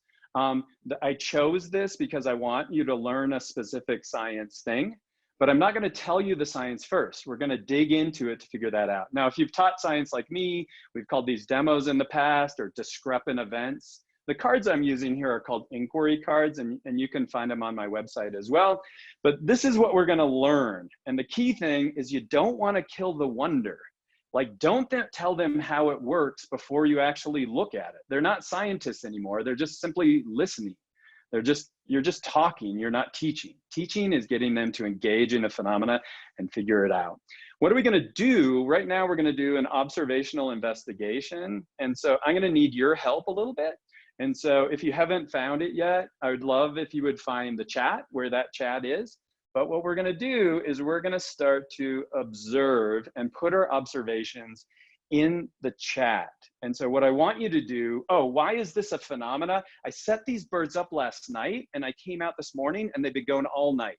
So for like 12 hours, the birds have just been dipping and they'll continue to dip today. So could you, for a second, be a student? This is how I do it when I'm teaching online, is I have the kids start to put their observations in the chat. So somebody just said that the fluid is rising up the neck. So I don't know if you're noticing that. Let me zoom in a little bit. So somebody noticed that right up here, that blue fluid is moving up the neck. And so I think that's most important. One person just said that they don't drink at the same time. Pam Stewart said when they touch the water, then they keep going again. It looks like Mark Peterson said one of them is going faster than the other. Donna says that their beaks are getting wet. Somebody says they don't touch the water when they go all the way down. Wait, it's just changing, somebody said. Somebody said the blue liquid, it's hard for me to read this, the blue liquid has a higher level. It's a really good noticing. Let's see. I think it was Debbie said, Debbie's really interested in the tail. And is the tail important? Like, what's the function of the tail? They bob and they go up and down. Red is moving faster. Now, what I would say to you is, like, I haven't really told you how to think about it. You're doing a great job already. But what I really want you to do is start looking for patterns. And patterns in science are going to be patterns that are different than patterns we might have in math. Patterns are like anything we see, anything we hear, anything we feel. Now, I hope you're seeing what I'm doing as a teacher. I'm trying to bring you into the lesson itself by saying your name and then trying to read what's going on in the chat. So Samsung said that it keeps going over and over and over again. And so this is called, and it's a really important thing in science, it's called an observational investigation. That's when we just carefully observe and we try to figure out the phenomena. We're not trying to like tell people what we think is going on. That's called your explanation, and that's going to come a little bit later. Right now, we're just trying to figure out like what do we observe? The next thing I would like you to draw your attention is the most important thing in science, and that's our ability to ask questions. And so what I'd like you to do is come up with a question you have. What are you wondering? So for example, I just saw Carol say, what is the liquid made of? Is it gravity? If we have other panelists on here, like Dave, I know you are on here a little bit, Dave, if you wouldn't mind like taking your video off and unmuting, and so that we can kind of like model. Hey, Dave, how's it going? Hey, Paul. Hey, Clifton, how are you doing? So Great. this really makes my heart sing when I'm a teacher and I'm teaching online. When I see the faces of my students now start to appear. Ariel, it's great to see you. Chris, it's great to see you. So if you know how this phenomena works, please don't just like ruin it for everybody else. But what questions might you have as we watch the dipping birds dip over time? Dave, do you have any kind of a question?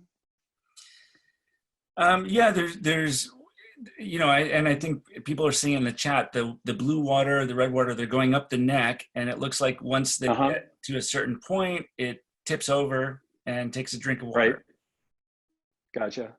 What about you, Clifton? Anything you're wondering about? Yeah, does this work outside? Or what if there's a really hot day or a really cold day? Would this be, would this still work? Yeah, I did, and this is not a setup, but this was, I used the PocketLab and I was just hooked the sensor up behind Clifton, and it was just going back and forth. So you can see the oscillations there, and then there's the big dip. I don't know if you're seeing that. So it looks like about a 30-second time. Then I put it outside, and when I put it outside, it goes like, we could call it like those little dips and the big dips. They got really compressed, and so it speeds way up. This was kind of yesterday there. But I don't know if you're kind of picking up on what I'm doing as a teacher. I'm trying to put you in the position of the scientist as you start to figure that out. What are some other questions that we might have?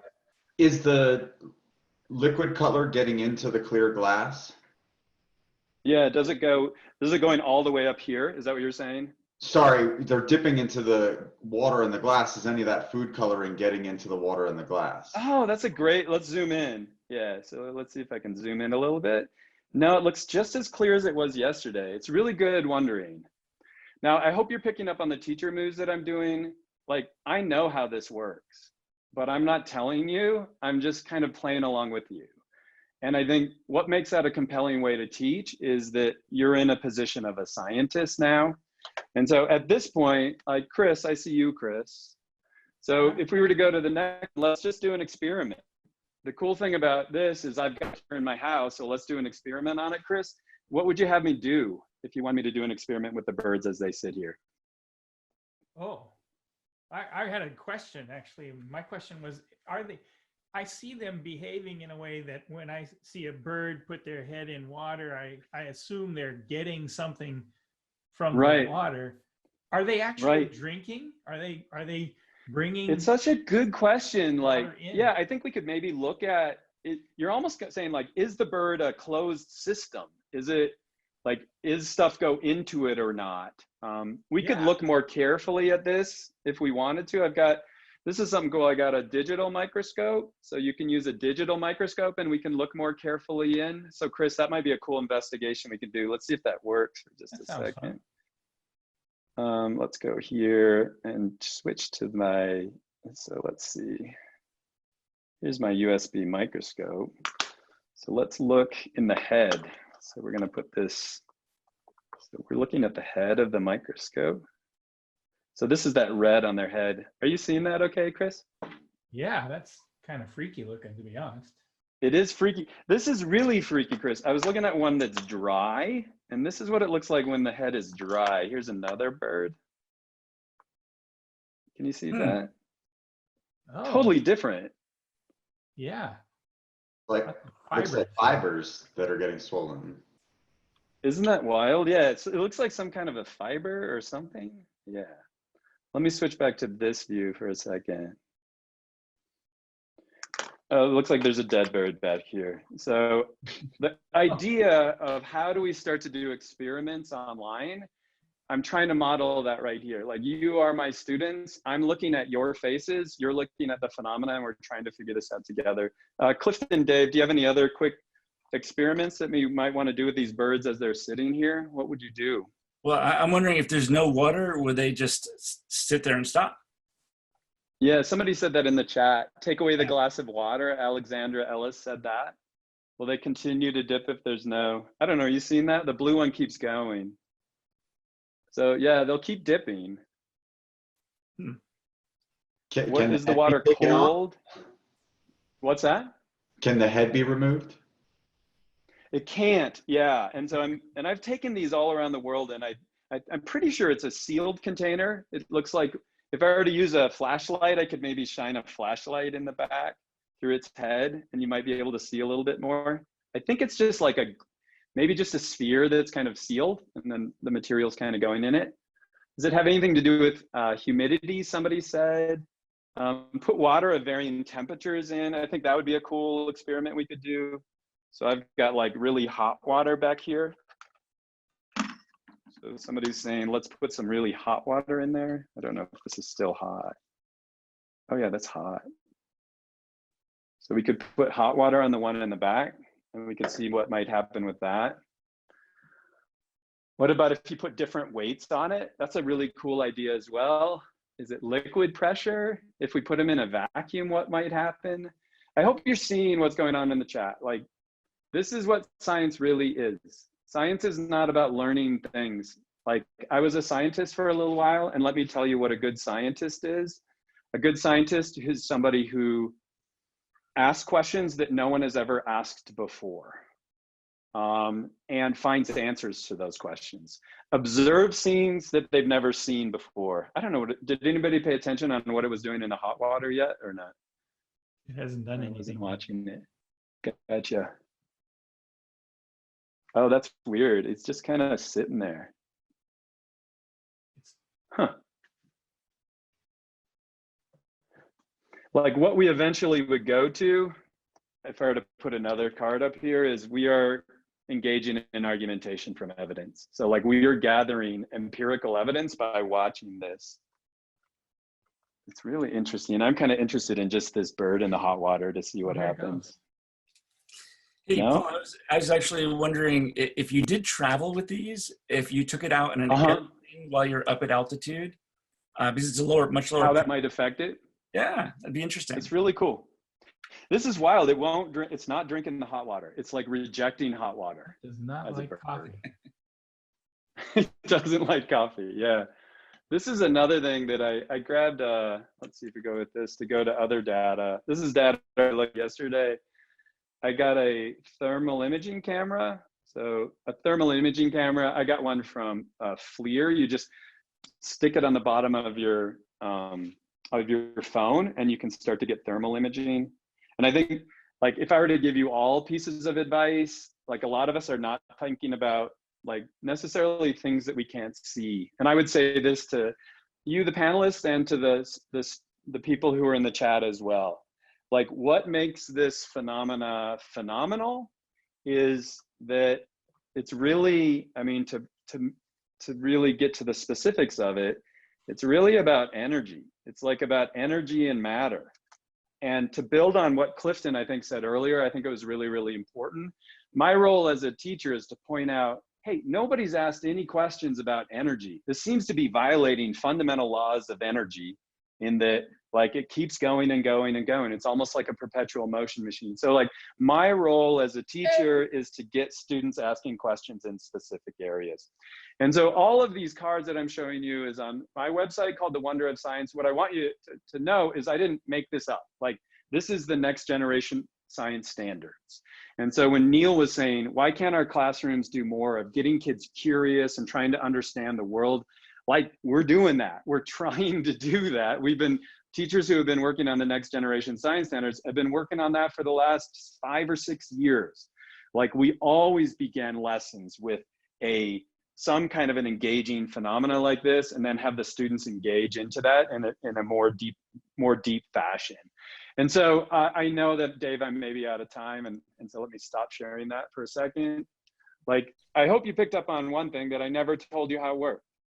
Like, I didn't tell you how do the dippy birds work. Like, that's not our job as teachers. Our job as teachers is to help students figure out how that works. And I got to tell you, like, if you Google how the dipping bird works, you're cheating. You're just looking up somebody else's inquiry on the internet. You're not a scientist anymore. You're just trying to figure that out by looking up somebody else's answer. And that you have to tell kids too.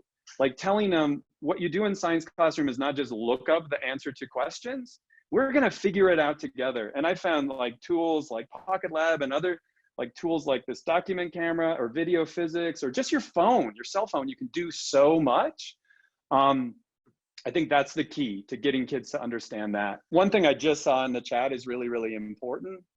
And that was like, I don't have a dippy bird. How do I do this?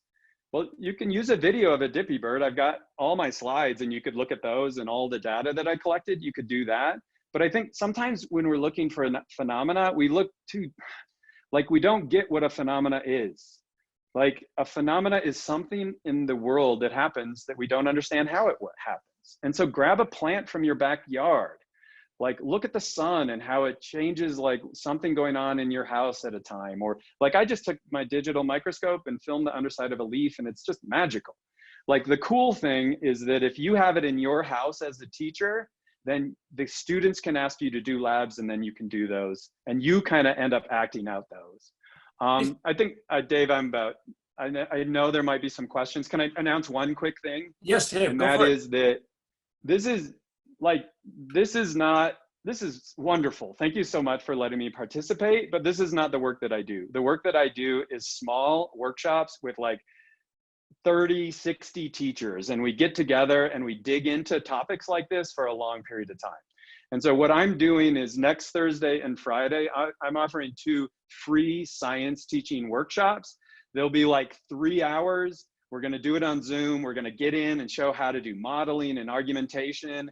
If you want to come, it's totally free. You'll sign up on The Wonder of Science, and I'm sure we'll have a waiting list at some point. But I do want to I want to give back to teachers, and I've got resources and things, but the most important resource is me. And so I want to give that to teachers, and also I want to use it to learn a little bit more how to teach this way. Dave. So Paul, by the way, that was fantastic. Thank you. And I do have some questions I want to ask you on this. And I'm going to, a lot of people were just as interested in the tools you're using as opposed to the lesson. Right. I know that's what you're trying to do. Yep. You have videos on your website that could show off these tools? Yeah, so if you go find where to sign up for the workshop, I have teaching resources with lots of videos showing me how I use that and how I use these cards and how to dig in, for sure. I'll put a Google slide deck. It's there right now. And it has all the slides that I just had, but I'll add another slide where I put all the technology. So if you want to see like, what did he use? I'll put that there as well, Dave. It might take me a little bit to update the Google slides. You know, what struck me as you're doing this is, as a science teacher, you have to have some additional tools other than just talking to the students to do this, you know, to actually teach science remotely. But you can if you have a few tools. We got to get ready for this fall. I mean, teachers, I can't say that enough. Like we have to, if you get into your schools, get some of that home. So like when you have to have a remote teaching plan so that we can do that. And also I know this, like last time I learned this in the Science is Cool conference, like don't use a Zoom to sit and read PowerPoint slides. Like that's not the role. Make a YouTube video of that. Like this time should be time to interact with your students. Like the one thing they need is that face-to-face action. Use these synchronous times to engage in inquiry and leave that boring reading of the PowerPoint somewhere else. Yeah, exactly. So that's what we learned too, is how you actually do it is as important as the content. For sure. Yep. Yeah, and I think it also is important to just use the chat. Like all my good teacher friends are using technology like Peer Deck, Nearpod, like Google Forms, all of that to interact with your kids. I think it's really important that we understand this is our classroom now. And also, Dave, to build on what you said, we're going to go back to school, and I hope we all just don't go back to the way we've done it in the past. Like, I hope we can use these really cool technological tools. Can you believe this? There's 10,000 people. The number of people who would go to NSTA are just listening to you and I talk. like unbelievable. And so we can't just like go back to normal. We have to leverage this to move in a cool way. You know, we around the office, we've been talking about this all the time. Had we not been in this pandemic, we would have never thought of this idea of getting people together virtually, and probably the people wouldn't have come. So Right. This is a good example of how you can use technology, you know, in a unique way in this, you know, these very uncertain times. Yep. Somebody asked this. Yeah, it sounds like the sessions are filling up. Thursday and Friday, we're going to do it 2 times. So Thursday and Friday will be the same thing. So you wouldn't want to sign up for both. We're going to try to figure it out on Thursday. And if there's, just like you found, Dave, like if there's a need for this, if teachers need this, like to dig in and do workshops, like I'm up for doing like more in the future. I think, yeah, it's a really cool time, a time that we can all kind of come together and help each other out. But don't wait, like innovation, to tell Dave, just to reflect a second, when I started putting videos on YouTube, this is 10 years ago, it felt exactly like Zoom feels now. Like we don't know how to use this platform. We're all figuring it out, but we know it's going to be a big part of what the future looks like. Yeah. I don't know. Cut me off, Dave, when I'm done. No, exactly. That's great. Hey, just the last thing, and we want to go to a break, and I want to bring Chris on. He's going to talk about the credits. So Paul, where do people find you? You have the website, The Wonder of Science, but your YouTube channel is still Bozeman Science? It's called Bozeman Science. Yeah. And I just made a video on moving online. I'm going to make a video that's very similar to this that I'll put on Bozeman Science. So just think of it like Bozeman Science is me, like that's who I am kind of. And then Wonder of Science is where I put all the resources. So that'll go there. That's just like that old file drawer when I used to teach. It's back in the day. It's all the stuff that I've made and other people have made. Also, yeah, Twitter, social media, wherever you want to find me. So I just wanted to point out, so I went to Bozeman Science. So we have about 10,000 teachers here who signed up for this. You are just about 10,000 short of 1 million subscribers. So if everybody here goes on and subscribes to Bozeman Science, which I highly recommend, is a great channel, you're going to put Paul over the 1 million mark. And we're going to have to celebrate. Yeah, that's right. Love a Zoom celebration. Yeah. It is like, think of this to teachers too. Like I'm just sitting in my dining room. Like what an amazing time. Or when I made the Bozeman Science videos, I'm just sitting in my room making stuff.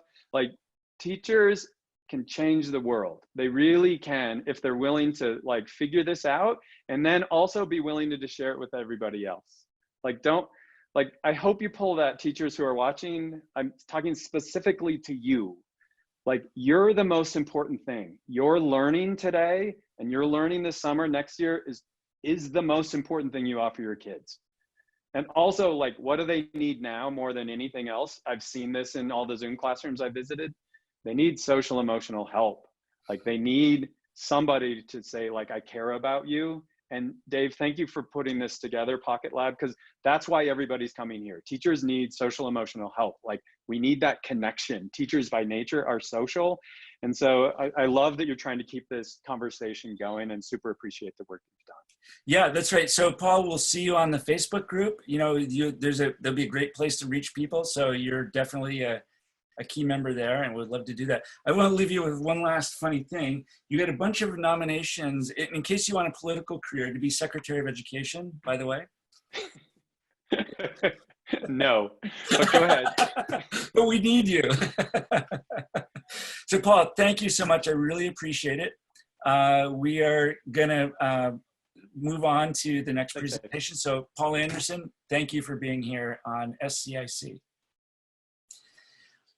Chris, do we have you? You know, we have a short break. We're really getting a little tight on time, but we're on schedule. But I have you on to talk to people about the CEUs at Fresno Pacific. We get a lot of questions. We probably had about 100 support tickets this morning asking this question. So first of all, we do a free certificate, but I would recommend, since you're here all day anyway, for you teachers, go to the Fresno Pacific website and sign up for a nominal fee. You will get a unit from an accredited college. So Chris, can you tell them how to do that? Wow, you've done my job for me. If you look at this link right here, if you go to this bit.ly link, it'll take you right to the registration page. The link that went out in earlier emails is broken, but this one is working. I just tested it a moment ago. Can I share my screen? You sure can. Okay, then I will do that. If you go to that web page, if you follow that link, you will see this conference page, and it tells you the cost. It's a $95 US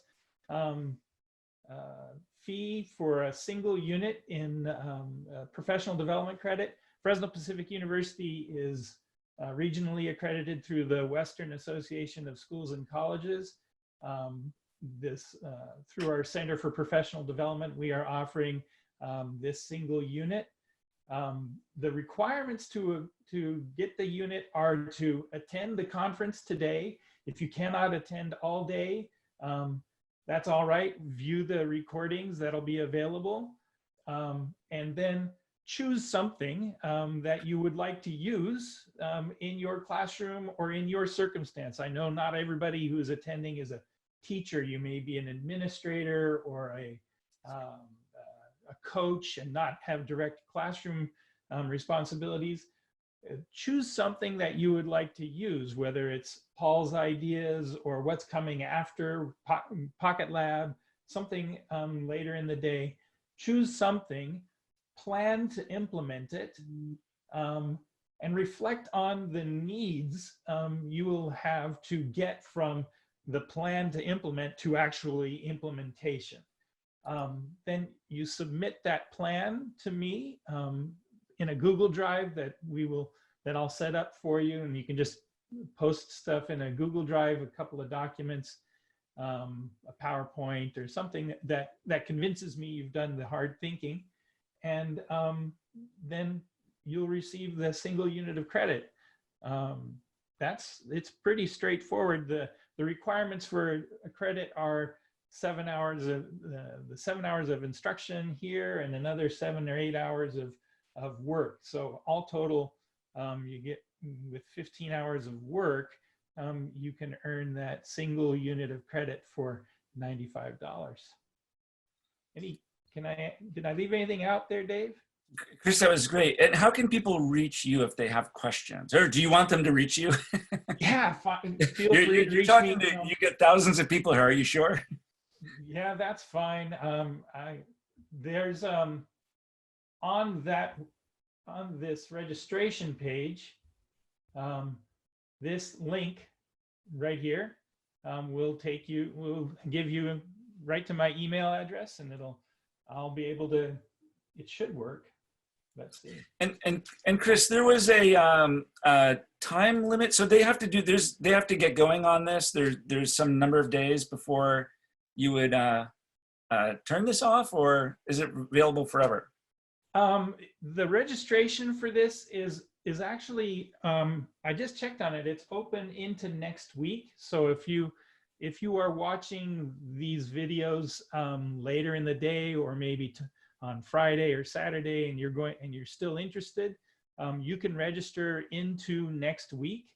I believe it's through the 25th of May, and then you have a full month after that to complete the material or complete the work to submit it to me. And then the credits will come on a transcript from the university that you can order. And international, of course, it doesn't matter, right? Correct. Yeah, doesn't matter wherever. If your school district or state department recognizes accredited universities, these credits will work for you if you're interested in and need some professional development credit hours. Great. I see somebody's put we did have one broken link. I really apologize. That link should be fixed, but there's going to be an email going out to everybody registered within a day or two after the conference, and we will make sure we have the right link for Chris in there. And so you'll be able to get that and sign up. And I see it in the chat. So, please grab that link if you need, or email Chris, or you can email PocketLab. We have the links too. happy to do that for you. Chris, this is awesome. I'm going to bring you on again this afternoon, and if there's more questions, we'll try to capture them, and we could do another session on it. That's the genuine link. It actually is alive and kicking. Be careful that you use uppercase S in science and uppercase C in cool, and there's hyphens between each word, and that'll take you right to it. Got it. Chris, thank you so much. Thank you. Okay, we are, so I will apologize to everybody. We haven't had breaks, as I promised. That is my fault. Well, I'm going to blame it on StarTalk, which, I just didn't want to stop them. We all made it, we're chatting with each other. We just wanted to let Neil go because it was so much fun. So this is all recorded. So if you miss anything, you need to take a break and come back. If you registered, we will send links out with all the recordings. It takes us a few days. There are a lot of you. There's a full day of video, so it takes a little bit of time to cut it up and get it out. But we will do that. So don't be afraid to miss anything if you need to take a break. And we'll try to get the break squeezed in between the next two presentations.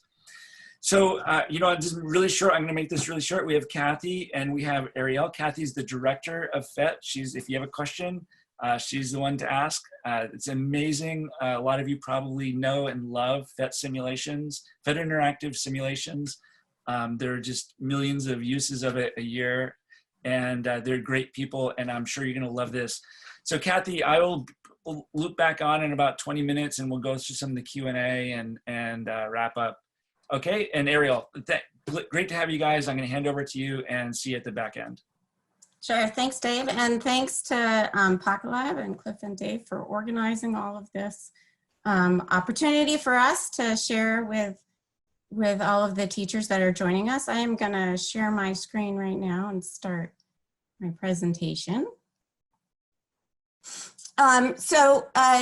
Today we're really going to focus on kind of a little bit about PhET, how you can use PhET in remote learning. We're going to dive into an example of an activity that you can use today, but also try to give you a broad swath for those not familiar with PhET and do some sharing. So we are going to make active use of the chat during this talk. So we hope that you can really get familiar with it, and if you are a user of PhET, really share what you know with other teachers. This is an opportunity. We are going to capture that chat and we'll include it in the materials. We are going to share all of our slides right now. This is the link that I have set up. There's nothing there, so don't go there quite yet. The slides will be shared at the end of the discussion. Ariel is here joining me today, and he is our Director of Development. He is going to be monitoring that chat and chiming in as we go through. I do want to point out that all of our resources are open source, so Creative Commons attribution, free to use and integrate into your classrooms however you want. So I couldn't agree more with Paul and with Neil that science is really this active process that begins with curiosity, our curiosity about how the world works, about phenomena that we see in everyday life, about really deepening our knowledge in all different directions. And so that's really just such an important part for us to teach our students in our classrooms. So if you could just take a moment to share in the chat, what are some of the science practices that you want your students to experience and learn, even during this remote time? Ariel is going to be monitoring that, sharing out some of the ideas. For me personally, just to give you a little bit of a background, I did start out as a scientist. I got my degrees in physics, and then I went on to get a PhD in atmospheric science. So we were building a new tool to measure nitrogen dioxide in the atmosphere in a way that never been done before. And that was a lot of active work in the lab, debugging, coming up with new ideas, tying to theory, creating models, understanding the atmosphere, collecting lots of data, going out into the field. So it was super active and not about book learning so much. So Ariel, do you want to chime in and share some of the practices that you see some of the teachers sharing on the chat? Yeah, we're getting data, evidence, modeling, students asking questions, being curious, experimentation, patterns, and analyzing are some big themes coming up. Great, thanks. So yeah, there's just all sorts of practices. You know, you can go into like, what assumptions are you making? How are you interpreting data? How do you collect evidence? How do you design experiments? So many things, and it's so important for us to make those connections for students. So the real challenge for us right now, as Paul was pointing out, is, you know, how do you make learning science more like doing science, getting them involved in the process of science inquiry, science practices, and problem solving? We all know that you have content knowledge that you have to convey to the students, that they have to understand when they're done with your classes. There's science standards after all, and they aren't all practices, but how can you have teachers engage, how can your students engage more in science inquiry in a way that they can also be advancing their understanding at the same time, just like scientists do? And here at PhET Interactive Simulations, we've been leveraging the power of interactive simulations to provide environments to do that for students, a place where they can engage in discovery, where it connects to their everyday life, where things can be intuitive and more understandable, where we use many different representations. And so these tools can be used to develop both their practices and understanding through a lot of agencies. So just briefly, if you're not familiar with PhET, we currently have 158 simulations, 83 in HTML5. You'll find teacher resources, 2,000 sim-based lessons. They cover physics, chemistry, math, earth science, biology. They are used K-12 through college, and they're all open educational resources, and they're translated into 90 languages, so they can be useful for English learners as well. So you can't really understand PhET or even think about how to use it without seeing some simulations. So we're gonna do a brief tour of some simulations. You'll see that they're open and flexible, so you can adapt them to your class and your specific goals. For those of you that have used PhET before, as I'm sure there are some people on the line, I do want you to be using that chat. So Ariel will be monitoring, chat your favorite sim, a teaching tip, a question. Ariel will share some of those out. And at the same time, you'll be sharing them with each other. So let's go ahead and take a look at some of these simulations. So build an atom, basic chemistry simulation, but it's a super basic idea, but it's often the kind of idea that it's hard for students to learn through inquiry, because in the real world, you know, you can't change an atom. But here within the simulation, you can, and students can be doing this directly, and they can be using these measures of net charge and mass number to build up their understanding about, you know, some of the important concepts about atoms. You see every time I add a proton, the atom element names changes, but it doesn't change when I add neutrons or electrons. One of the things you'll see, I could get to it, is that the simulations have these different screens at the bottom, but I can't reach mine because of the share. So here it scaffolds up to more high school topics where you're learning about how chemists represent these ideas in chemical symbols. Sorry. Here's another simulation, projectile motion. In this simulation, you can teach qualitative or quantitatively. So, so you can project out different projectiles. You can measure, take data about how far they go and how much time, have students plot up things like the distance versus time, determine the horizontal and vertical velocities. You can do things like turn on air resistance and see how a pumpkin's air resistance impacts a pumpkin more than it impacts, for instance, a car. And you can have students reason about why that might be and come up with ideas, share ideas. As a tribute to our keynote speaker, I wanted to share this sim. This is gravity in orbits. If you're teaching about Earth science, for instance, you can turn on forces, show the path, show the velocity. You can have students do experiments. So they can go back to the beginning. They can do things like, what's going to happen if I increase or decrease the velocity of the Earth? What's going to happen if I increase or decrease the velocity or the mass of my star or the mass of my Earth, and see how that impacts the orbit. And they can look at these different types of orbiting structures. There's this force and motion basics. This one is useful basically from elementary all the way up through high school. If you're in elementary, you might be just looking at force balance and what impacts how fast one of these sides wins, or, you know, if I can, if I can change the direction of the wind. It scaffolds up to,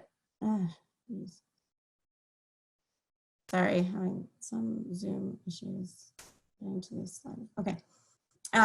You can look at this screen, which lets you investigate more about force versus acceleration, changing directions, effects of mass on those aspects.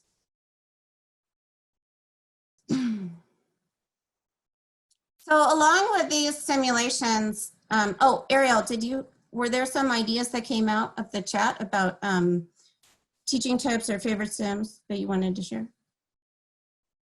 Yeah, lots of favorite sims, certainly ones we know about. Force and motion basics, like you showed. People love the circuit sim. Chemistry teachers loving balancing chemical equations. And there were some comments about really loving that we have basics versions of our sims these days as well. Thanks.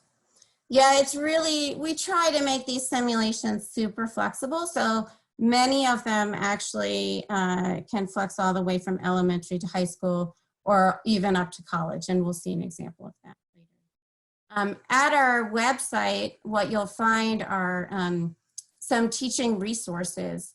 So we've put together some specific tips for remote learning that you can find up there at the top link. We also, with each simulation under the For Teachers link, you'll find tips for teachers, a video primer that's oriented towards giving you a really quick overview, and then a whole bunch of lessons. So all these lessons are also open, and they can create a good starting point for you to adapt and create your own lesson that matches up with your particular learning goals and your students. I wanted to point out 3 things that we've added. So we've added Google Doc sharing to those lessons plans. We've added a remote lab tag, and we also now have browser compatible Java simulation. So if I go back in here and I go under For Teachers, I can click type, and you'll see remote learning. We've put that at the top so that now we know everybody's doing remote learning. So if you're making remote lessons around PhET sims, we do encourage you to share them up here or start with finding those or adapting some of the other lessons for remote learning. So I do want to get to the activity. So we're going to move along and think about when we're engaging students in these STEM practices. It's really important to get them over on this side where they have student control and they can do some hands-on labs and activities. So today we're going to focus and do a little activity around this simulation. It's the Circuit Construction Kit. It's one of our most popular simulations. Has 9 million runs this year. And we're going to look at what an elementary activity could look like and what a high school activity looks like and how you can build them to support students working remotely.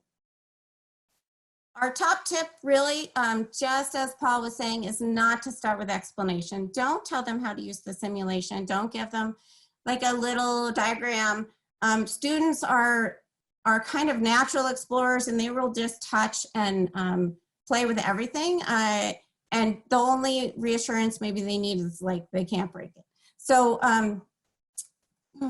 So starting with Open Explore is a great way to make this tool theirs and start tapping into their ability to engage their curiosity, do some observations. So now it's your turn. I really do want you, if you can, if you're at a computer, to go and play with this simulation. So we're gonna hop over to Google. We are gonna type in PhET circuit. Be the top simulation that comes up, top link in your Google search. And then you can start up that simulation, and I want you to be doing this. I want you to take just a minute to play with it. And then as you're playing with it, if you have a moment, share in the chat, like a discovery you found, a favorite feature, a reflection about this simulation as a learning tool. For those of you that aren't on chat, I'm just gonna pretend to be a student here. So I see a whole kit over here. I'm gonna pull out a battery. Okay, I'm gonna try to light this bulb, sort of a natural challenge that's built into the sim. Okay, I've hooked it up, but it's not lit. Okay, so how do I get this sucker lit? So maybe I have to do something like this. So if you can't see it, I have some flames right now. My battery's on fire. The electrons are going crazy as they go around the circuit. And really that is giving them direct feedback about sort of what is the short circuit. They see the electrons go around, and then they can keep going and working. There's a lot of other features in this simulation. You can pull out tools. You can measure voltages. You can measure currents. We have both this special current ammeter, but then in another screen, we have one that's an inline current meter. Ariel, have there been some, anything in the chat? People still playing.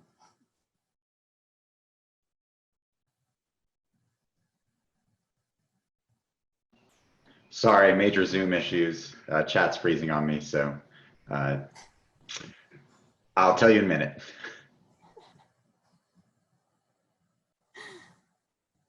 I can try to look at the chat maybe.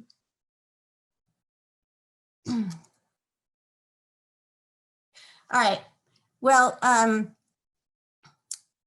gonna move on and then maybe Ariel can chime in, but I hope you did get a chance to play with the simulation on your own. It is really a powerful simulation that can bridge all the way up to high school. So the next tip on this activity, or these two compared activities, elementary and high school, same sim. In elementary class, both types of activities, we encourage you to use what are called challenge prompts, okay? So the inclination might be that even during this time, I really need to tell students exactly what to do. But they're gonna be more motivated, more interested. They're gonna be engaging in more practices if you use challenge prompts as opposed to giving them really specific instructions. So with the elementary class, you might say, make the light bulb shine brighter. Or you might say, oh, a flashlight also has a switch. So let's turn the circuit into a flashlight. Can you figure that out? Have them take snapshots.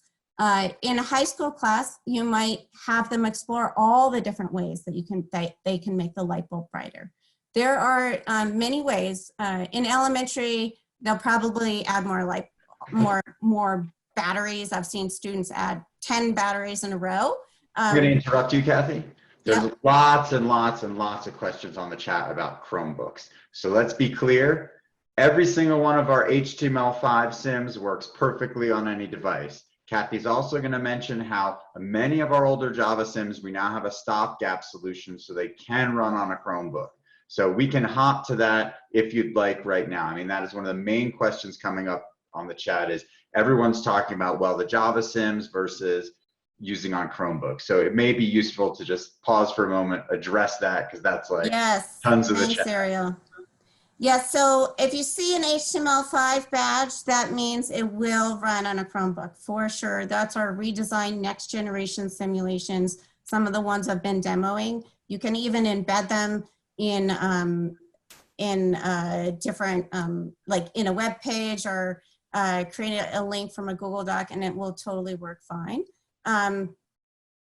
We have 3 different kinds of sims. I'll just hop down a little bit to my slide here. So we have 3 different kinds of sims. We have HTML5 sims, the ones that work on anything, even phones. Java sims, those only work on full computers. They will not work on Chromebooks or iPads. Flash sims, those will work on Chromebooks, at least right now, and on computers, but won't work on iPads. But we have developed this, we've worked with this company called Leeanne Technology to just now publish some simulations called Java and ChirpJ. And this opens up a whole bunch of different simulations for use in a Chromebook. So it is a technology that takes a Java simulation and basically lets you run it right in the browser. So I'll just launch one. You can see that it takes a little while to launch, but so it does take a performance hit. But it will launch in the browser in a Chromebook. It might be a little slow. You should test it on the devices that you think your students will have, just to make sure it's going to work okay. Like this is currently taking a while to start up. But once it does, it works fine. So you can see the Java, it looks just like the Java sim. It's not redesigned. Don't expect anything more than the Java simulation running in a Chromebook, but it does open up a lot more simulations now, and we are working on integrating this solution into our website.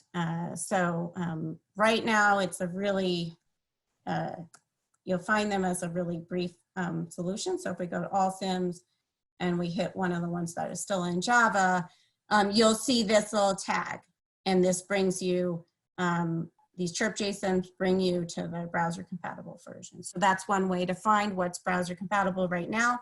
By the end of the summer, we'll have it all integrated and you'll be able to access them right here. No, someone asked if it's only available till July. No, ChirpJ will be available for as long as we have Java sims. So it is a solution that we're using so that it's a stopgap solution until we are able to convert the sims to HTML5. HTML5 is the best solution, but these allow, someone in the chat even said, you know, not perfect on iPads, but at least I can use them now. So we're very excited about that. There was also a question about, can our HTML5 sims be run offline? Absolutely. Every single one of our HTML5 sims can be downloaded and run offline seamlessly. Yeah, just hit this download button here. The note about July in the slides was that by then we'll have it fully integrated into the website and you won't need to go to the Google Doc. The Google Doc's kind of early access, our way of creating early access. In July, we should have access directly through our website. Okay, any other critical questions there on the technology side, Ariel? No, I think that helps out. All right, we are so excited to have that solution for you because we know that running Java. There is one question that came up on stopgap for Flash, which is not yet, but we're looking into it. Yeah, the same company that has the stopgap for Java is developing one for Flash, but it's not ready yet. Can you also, if you have 1 second, just show where the early prototypes, there was someone asking about density and some other things, and I think we're about to get talked to by Dave. Okay, so yeah, we have, if you go to our homepage, we also have the HTML5 prototypes here. So we did, we will continue doing this as simulations get close enough to being released. you know, we will release the HTML5 versions even though we haven't fully finished all of our quality assurance testing, if we feel like they will be beneficial to you and we don't know of any major bugs. If you use a prototype and you find a bug, please email us. Also, if you are using a simulation, designing an activity, and are like, hey, this would really help my activity to be able to reach more learning goals, drop us a note. We get teacher recommendations all the time. And if it's easy for us to add it in, you know, we review them, and it's really helpful. It helps us with our design process. This simulation has some fun things, including we created this new challenge screen where you can have different sets of blocks that students can have to measure the density of them. Cool. Using the volume and the mass scale over there. So Kathy and Ariel, sorry, I got to jump in. We just got a couple minutes left, and we want to give these poor teachers a break. we've skipped all our breaks. Sure. I feel sorry for everybody, and thank you everybody for hanging on. By the way, you're ton of interaction on chat, and I'm glad you're capturing that. There's probably a bunch of questions you can go back and answer. Is there a place people can go? There's a lot of technical questions. You know, does it run on this? Does it interface with that? Where should people go? Is there like one place that can go and get that kind of information? Absolutely. If they go to scroll to the bottom of our website, which Kathy can show, there's something we have called our Help Center. And our Help Center answers all these questions. Okay, so Yep. get in real time. Scroll to the footer, Right. click on the Help Center. That's going to tell you how you can run the sim. Getting started, running Sims, has different devices, Mac OS, Windows, iOS. That is beautiful. I think that's what people were looking for. Thank you very much. That's going to be really, really helpful. Hey, I have a question for you, a couple of quick questions before we wrap up. So how do you, or do you think about how to recommend teachers integrate this with physical lessons? So if somebody's doing a roller coaster and then they could simulate some of the physics, how would they work together? Do you have best practices for that, or do you think about that? Is that part of your Oh yeah, I mean, we think about it, and we are you know, we are all scientists, and so we are big believers in hands-on work.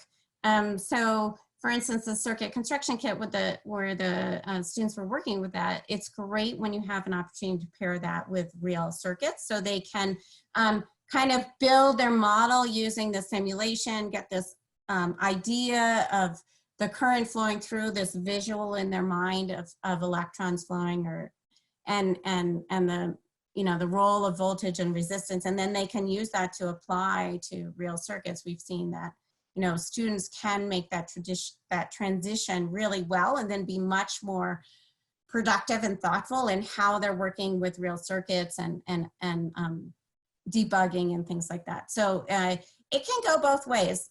You know, you can start with the phenomena and then use the simulation to digest the model and add in the visuals, or it can go back the other way.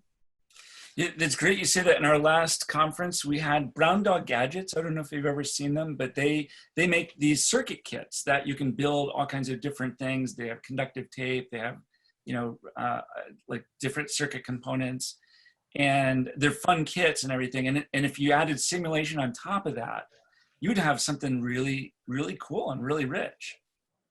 Yeah, I think they really complement each other very well. Because you know, the physical, having the thing in your hands really adds a lot. So.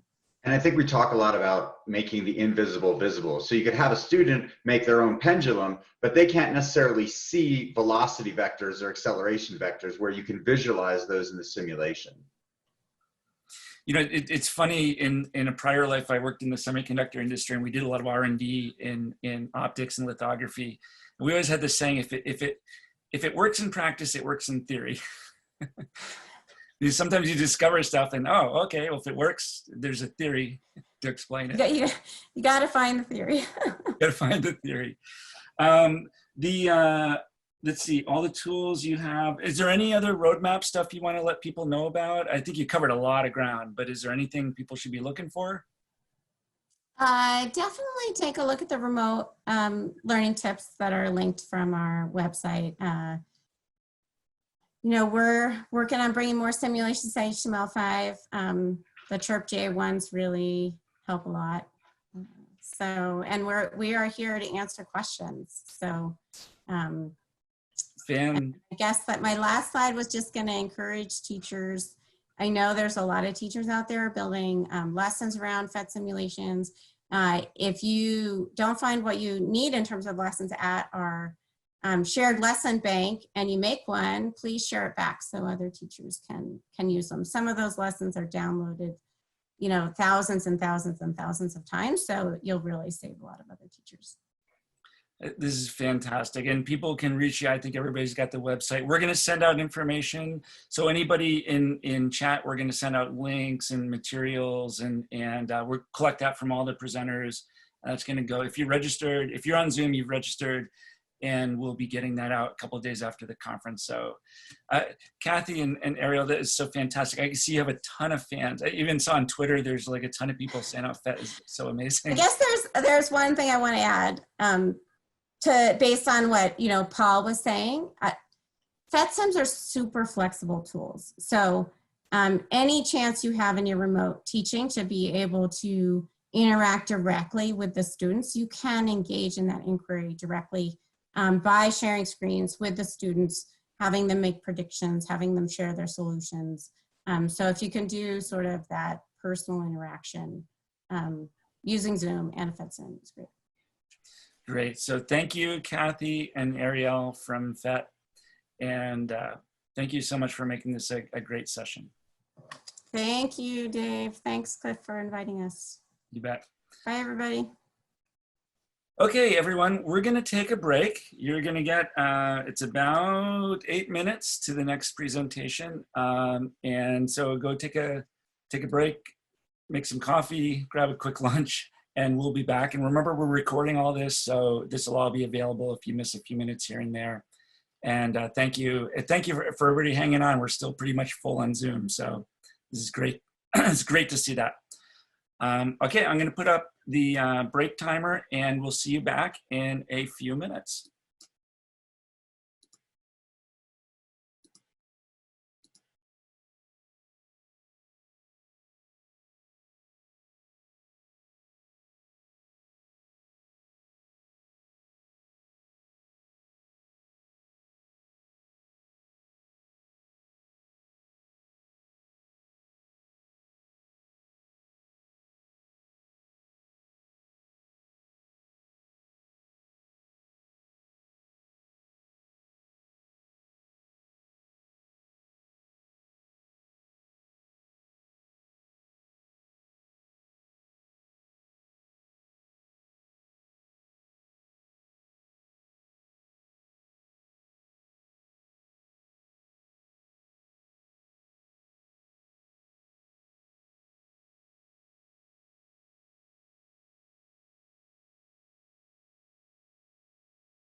Okay, we are back. Welcome back to the Science is Cool Unconference for cool teachers.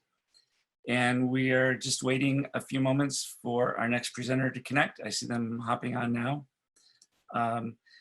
Thank you everybody for attending. Just a couple quick things. We also are streaming on Facebook Live, so that is available.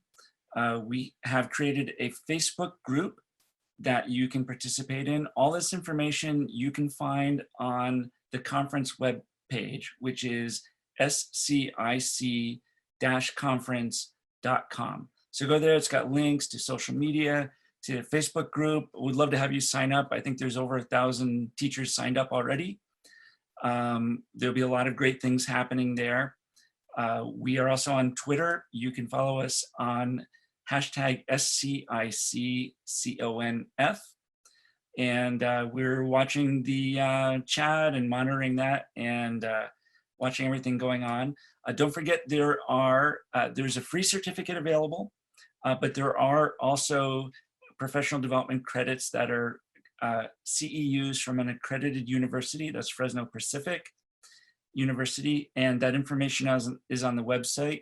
The certificate is free. The college credit is a nominal fee, and they've done a lot of work to make a great program for you. So I suggest taking advantage of that. I see Jack and Darren. So you guys, why don't you hop on? And while you're joining, you just need to unmute, and I can see you fine, which is great. And how you doing? Good. How are you? Great, great. Can hear you great. Hey, so these guys are fantastic TeacherGeek. This is going to be a lot of fun. Every time I see them, there's something cool happening. So I can't wait to see what this is about. And TeacherGeek makes amazing, very affordable, fun to use materials that you can build all kinds of things out of, do all kinds of science explorations and activities. And I'm sure these guys are going to show you some fun things that you'll be able to do with their equipment. And so Jack and Darren, I'm going to hand it off to you, and I will see you in about 20 minutes. And I'm going to be collecting some of the questions in chat, and we can go through those then. So I'll see you at the back end of this. Thank you very much. All right, you want to lead off? Sure. I'm Jack. I'm a former teacher. I developed curriculum here now. I taught for 10 years before I started here, everything from 7th grade technology up to college physics. And Darren, you want to introduce yourself? Yeah, I'm a teacher too. I taught technology engineering, but then I left the classroom to do a lot of industrial design. In fact, if you've walked through a store, you might have passed, there's a good chance you would have passed something that I've designed. But I left it because I felt cold. I was just pushing plastic into the world. And I wanted to come back to education. Consequently, here I am standing in front of you with TeacherGeek. So to kind of preface things, I like sometimes watching things when they go wrong. And so I just did. So we just jumped onto here last minute. We had all these things planned, all these new technologies and transitions, of course. Yeah, of course, technology is tough, especially your first time running through it. So we had some technical difficulties here, but I think we're gonna be good to power through it for you. Absolutely. This is like NASCAR. It's like the crash. You have watched the first crash, and it's only gonna go up from here. So yeah, let's get started. Yeah. So before we get into the content of our presentation here on the sail car, I don't know if you can see all the sail cars lined up in front of me here. We should probably let you know what TeacherGeek is. So let's try our first technology fail here, transitioning to a video.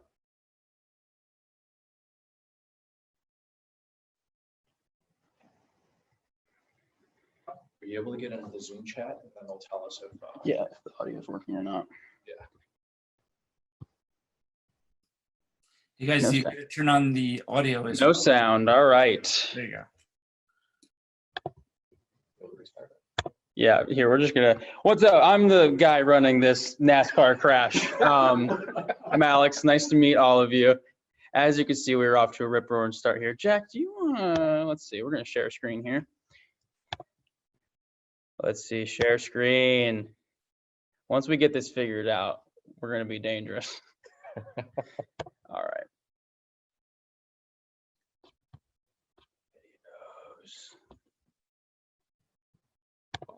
Desktop. Yeah, why teacher? And then key screenshot. Where is it?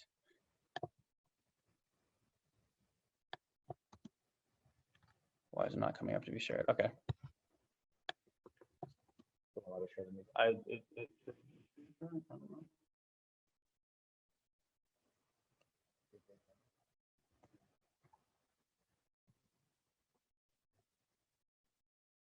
Checking your website while we wait.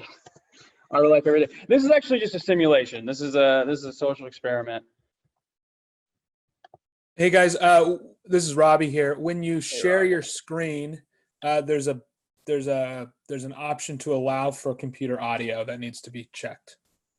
So okay. Share screen, then there's a little checkbox that says allow audio, computer audio.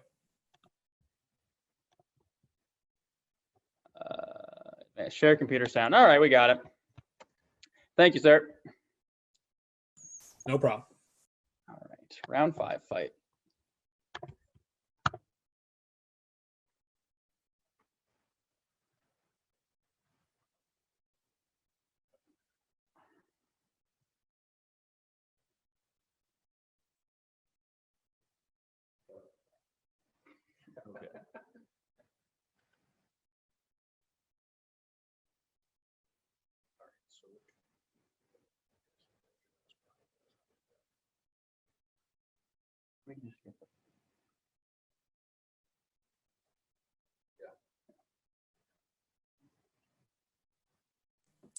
Hey guys, I don't think the screen is sharing.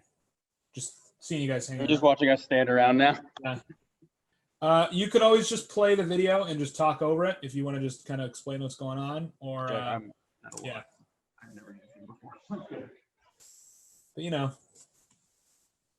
All right.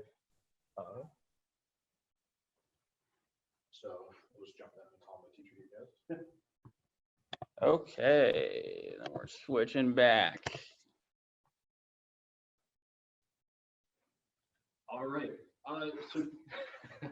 So TeacherGeek is a build system designed to solve the problems that Darren had in the classroom and I had in the classroom using just recycling bin materials. It's meant to be real easy to snap parts together, use real tools, easy to change your designs, you get consistent data.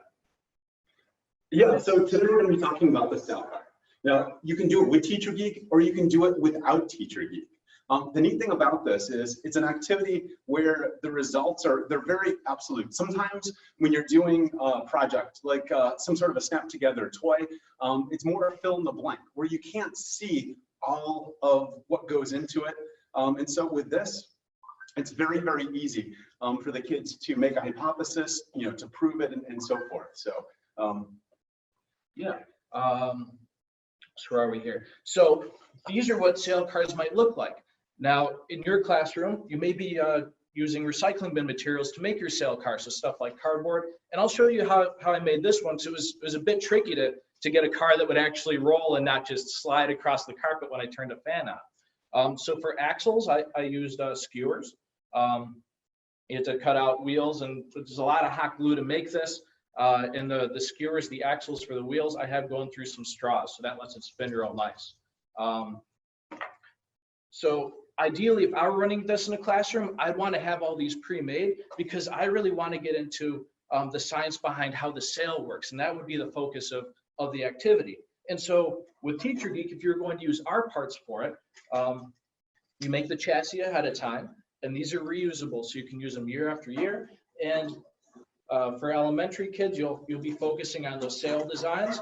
You still can incorporate your recycling bin materials and get all kinds of awesome divergent designs.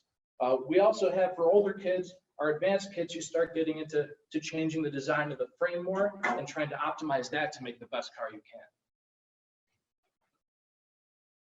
All right, so yes, we're missing the video here. I think we're probably going to, if you want to, I'll talk a little bit here if you want to see if you can try to get that thing working.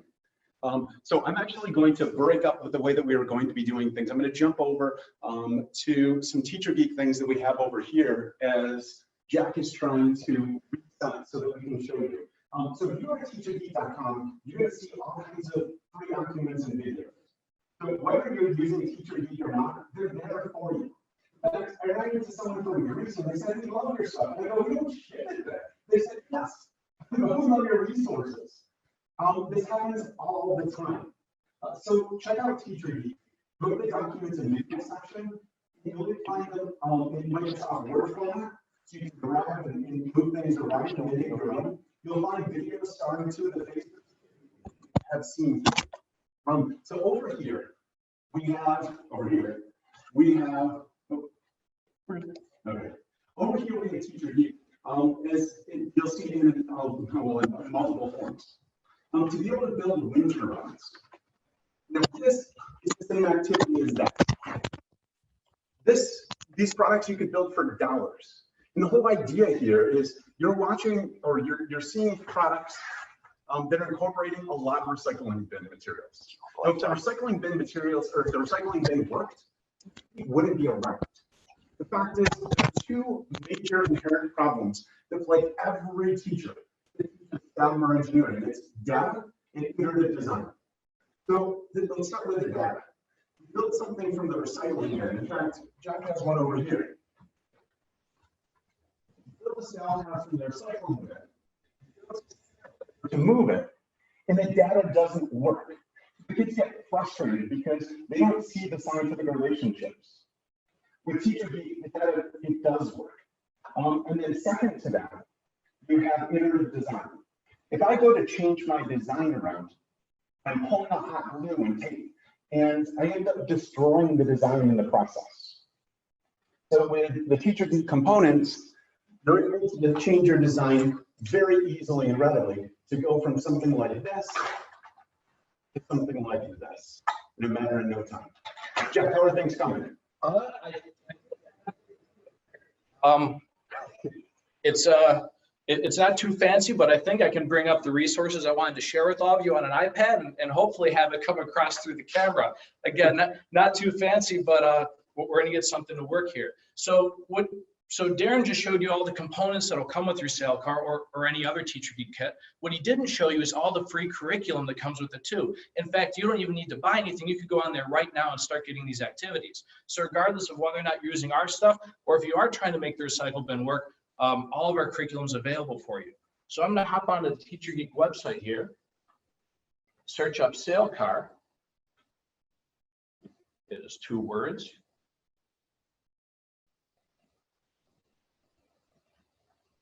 And on this page, you can get all the different documents and resources. So the way, so if you're starting with a document, the place you'd want to start is the Go Guide. That contains all the instructions if you're using our stuff. And it also will set you up for the challenge. And it's all available in either PDF or Microsoft Word, so you can go in and edit it and make it suit the activity for you. Later on, I'll get into all the other optional labs and resources we have to go with it. But I want to show you a different way to launch the activity. If you're not going to do it with just paper and you want to get your kids more engaged, we have tons of videos that go with our stuff. I would probably launch it with one of our kind of goofy scenario videos. Okay.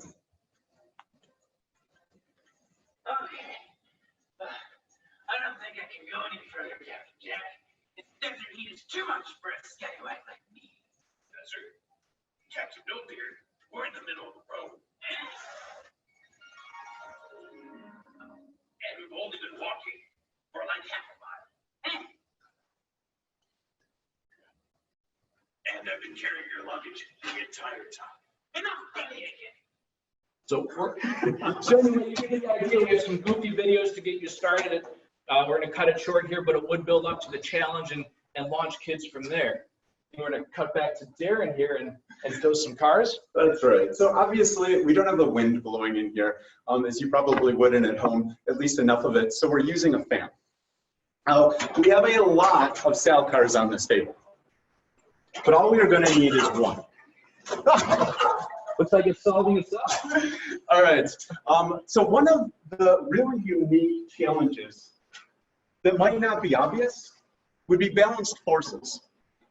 Now, balanced forces, it's in most curriculums. But what we found when we were doing the sale car activity is using 2 fans. They have to be similar, in fact, almost like exact fans in order to make sure that they're going to give you the data that you're looking for. Using those, you can do a balanced forces lab. Now what I'm going to do, I'm going to grab a couple of different sail cars, and you can actually see how the aerodynamics of the sail will change the performance. If you start them in one edge, you'll actually see, depending on the sail design, it is going to go incrementally to one side or another. Take a look at this. That actually is significantly more aerodynamic than this sail design here. Oh, I was just running in with some cardboard to show you those aerodynamics, but those if you didn't have a suitable already made. So all these labs that we have on there too, there's videos for all that stuff. So you can go on, you can get the documents, you can use the videos to help you set up or to inspire a different way that you want to use it in your own classroom. You've already seen the PocketLab. We love and use PocketLab on a good number of our activities here. At TeacherGeek.com, you'll find there are documents, there are labs and challenges utilizing the PocketLab sensors in order to analyze your data. Chuck, you want to talk really quick on that? Sure. So we use these to show things like inertia, forces in motion. You could do match the graph activities because it gives you stacked up graphs of position, velocity, and acceleration. And you can get so many different physics relationships out of those. Either use it to get your kids to discover them or to verify them. But it's an awesome pairing with TeacherGeek stuff so that you can use the engineering of TeacherGeek to give science some context. All right, so as we are going analog, we have a coupon. If you guys go to TeacherGeek, like I told you about, you can utilize the resources independent of the TeacherGeek components. But if you're looking to use those,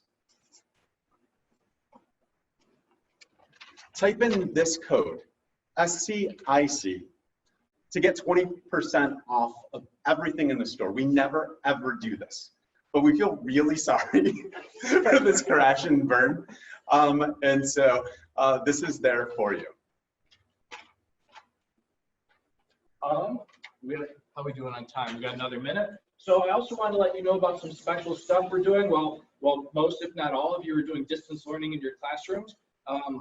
We're now shipping individual kits, and you can upload a spreadsheet of all your kids' names and addresses and have it shipped right to their doors. We're trying to make it as easy as possible to implement distance learning for you. And there's tons of ideas and ways that you can incorporate our activities into that, posting things on learning management systems and discussion boards for your class and everything. And we had a video to play for you, and that'll be up soon if you want to get some inspiration with different ways to do that. Yes, the whole idea is kids, we are trying desperately as teachers in order to give them these full enriched experiences.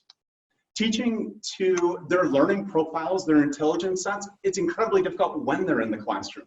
Now that they're home, it is increasingly difficult as they're trying to learn everything from behind that computer screen. So if there's anything that we can do, we will bend over backwards to try to help you with that. That said, I apologize. This is what was supposed to be the Sal Car activity, but if you go to TeacherGeek.com and type it in as a keyword, you're going to find all these resources and documents that we wanted to play for you and showcase. Hey, Jack and Darren, I'm going to hop on. That was great. I'm not going to rib you about the technical difficulties. And you can tell you have a lot of teachers in the chat. Pretty much everybody's saying, well, that was me for the last 3 months. It was all calculated. We were going to script some of this in, but it turns out we didn't have to. Well, the one thing I learned from this is, like, for example, when Paul Andersen, so Paul does this all the time, right? So he's a pro, and we're going to have Jason Lindsey on after this. These guys are pros because they do this for a living. But, for a typical teacher, it is hard to master just the technology of delivering the content, right?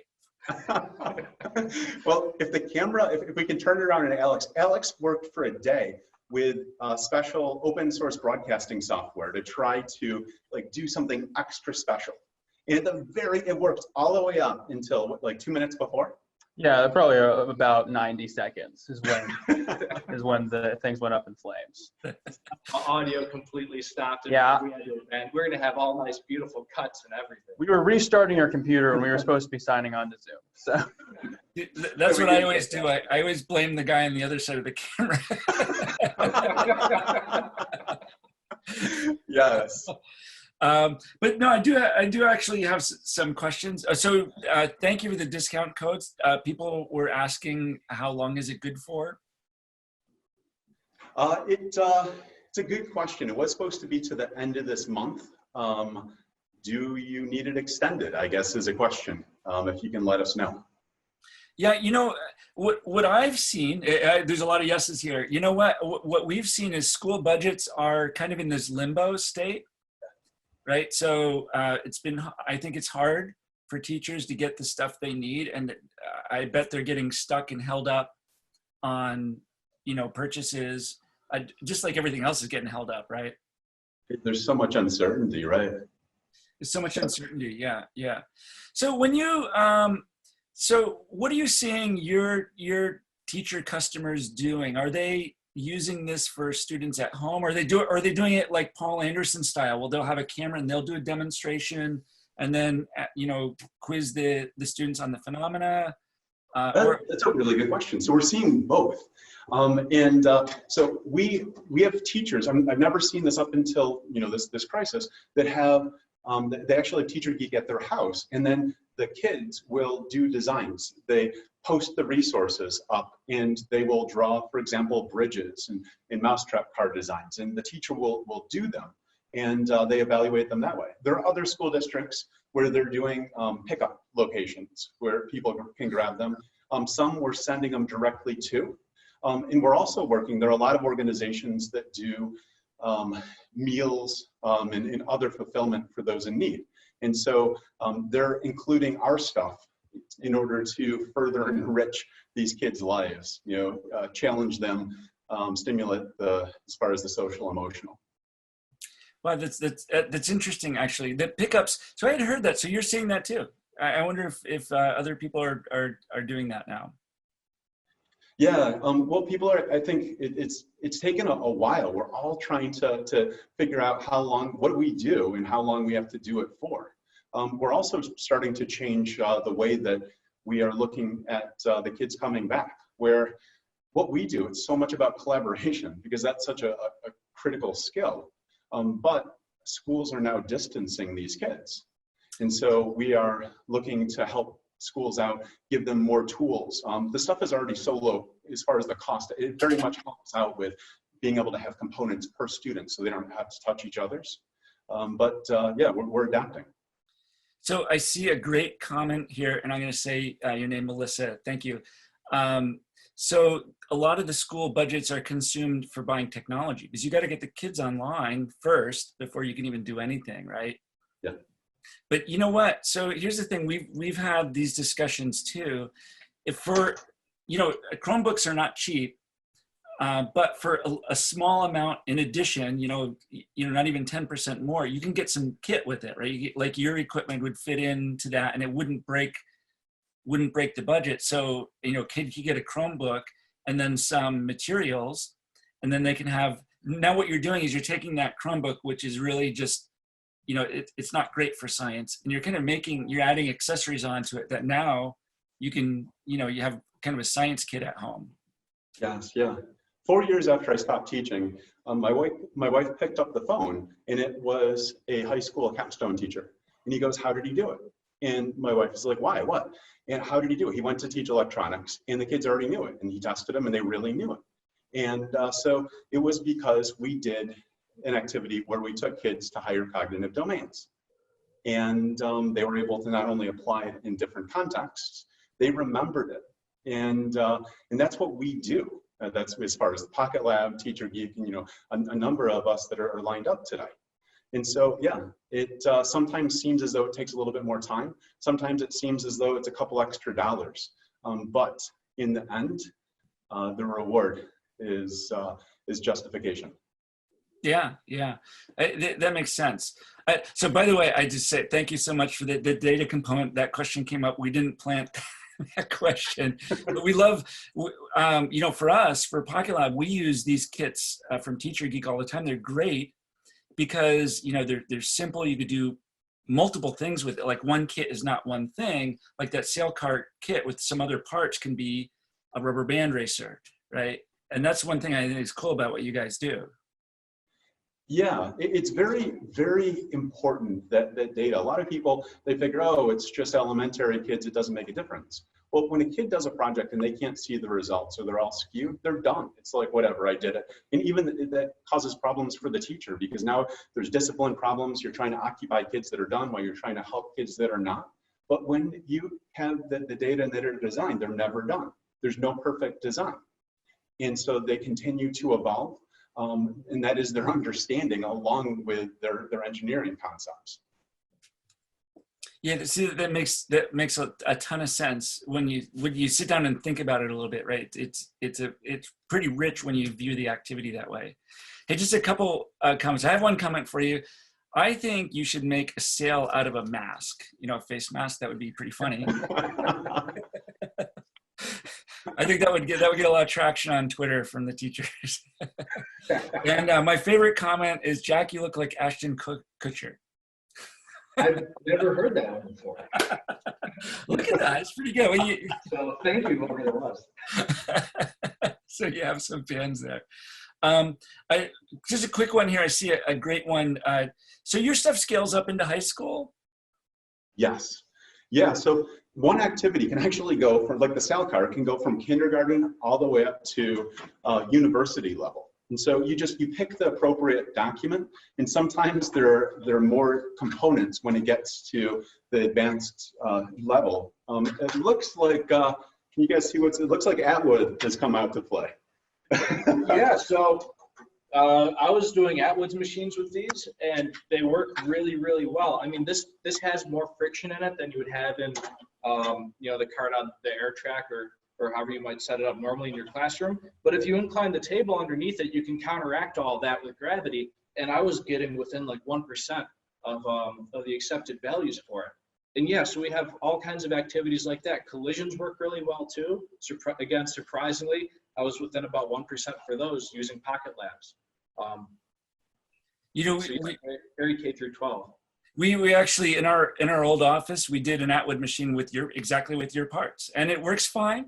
You know, maybe there's some friction, but you know, sometimes that dampens it a little bit, and you get a little bit better data that way, and you still get the fit that you're looking to the data. So yeah, I think it's a great activity. I saw somebody saying internships. You guys have internships? Yeah, you know us. Internship training that you're covering. I told you seem like a fun person to work with. I was looking for some place to, so you got to remind people in the winter though, it's pretty darn cold where you guys are. So you better, summer intern. the snow just melted last week. I wish I did it. Yeah, it'll be back again in another 3 or 4 weeks, right? Yeah. So if we do a summer learning club, can students register and get the kits from you directly? Of course, they can get it right from you, right? Yeah, we work with so many different organizations. Often our stuff goes out into activity packs that don't say TeacherGeek on them, go many different places in the world. So yeah, anything you can imagine, we will try to help you out. The whole idea is just like you, we're educators. Fundamentally, that's why we're here. That's what we believe in, and we're going to do anything to empower those like us. So yeah, that makes sense. You know, I'm looking, somebody's telling me to address Anne's comment, but so you're in a rural Kansas City and it's a challenge to reach students who you have spotty internet. So that's really true. I think we're hearing this from teachers all over, that one of the problems is you may not have all the students have the same equality of connectivity, and that's a problem, right? As far as the internet, yeah. So a lot of the studies, I mean, there's one that was just done on inquiry-based learning recently. I mean, one of the largest segments. I mean, what it comes down to is it's best practice. It's been a real challenge with this distance learning to implement best practices. We're just getting by right now. And I think in the future, we are going to have to start to adapt to best practices. And so what does that mean? Yeah, I mean, so there obviously are challenges of bandwidth and getting the kids online, but there's a reason why we've also had their hands into it, where schools that have gone 100% to this digital learning, the results, the test results, they haven't been favorable. And so now what do we do? I guess that's why everyone's watching this conference, and we're ourselves adapting right now. You know, somebody pointed out too, this is important. Even the teachers may not have good bandwidth, right? Yeah, bandwidth for videos and yeah. So that's actually a really good comment. We just we switched our videos recently to a platform where people are able to download them, so that they are more available. They could have them on a local server, because yeah, we do understand that and as far as our documents too, that they can be downloaded ahead of time, so you're not waiting for that progress bar to move across. Yeah, I totally get it. Some people want to know if they can get your t-shirts. Do you have your t-shirts online? We're going to, because I did a search on this store. I'm like, what are people looking for? Well, it turns out, in addition to gears and pulleys and connector strips, people want TeacherGeek t-shirts. This wasn't hot. So yes, we are going to do it. We're going to put them up. In fact, I think we should have some giveaways. So yes. No. So we are setting up a Facebook group. We'd love to have people like you to be part of it. I'll send you guys the link afterwards. We have time, but it's on the conference page.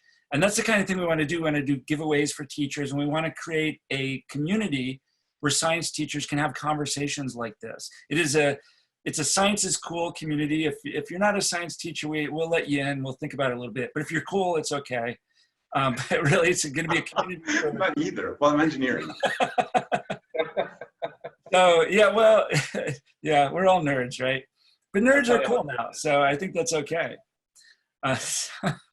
Hey, but I think you should give away some t-shirts on the site. That would be a lot of fun. Two thumbs up. Yeah. See, I want one too.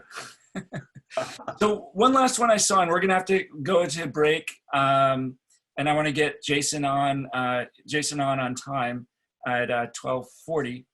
So I saw this pop up. Donors Choose. Are you guys on Donors Choose? Yes, we tried to be direct, but we didn't work through an acceptance. So through Amazon, you can purchase the TeacherGeek stuff. Yes.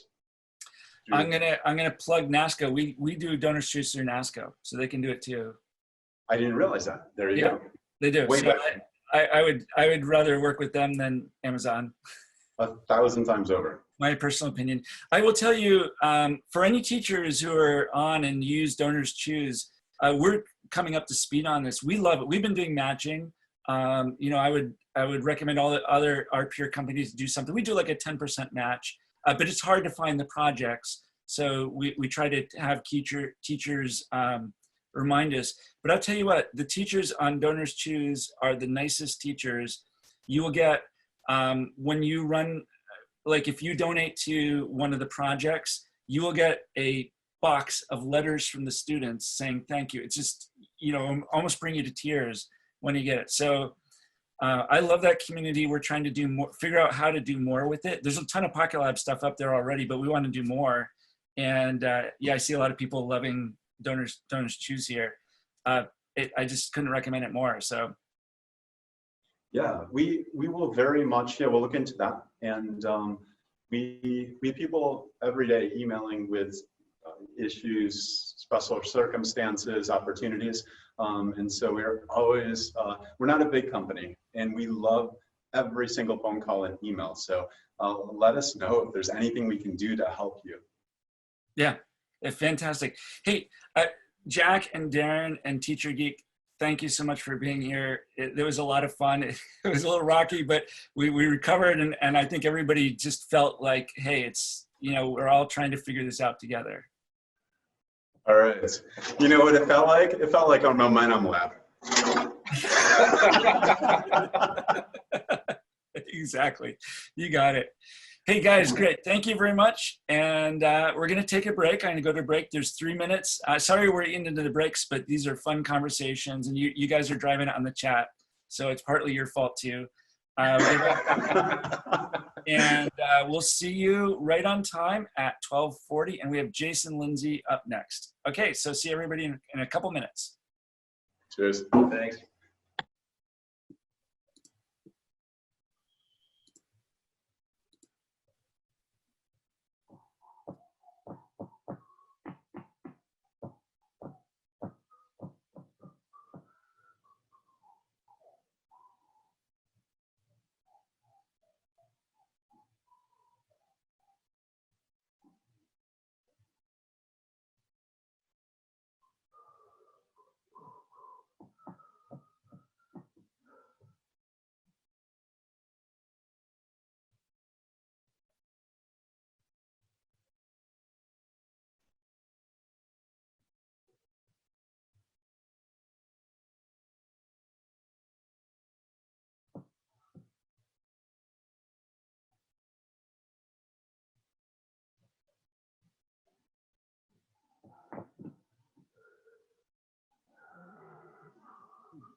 Okay, we are back. Thank you for attending the Science is Cool Unconference for Cool Teachers. We're back, and up next we have something fantastic for you.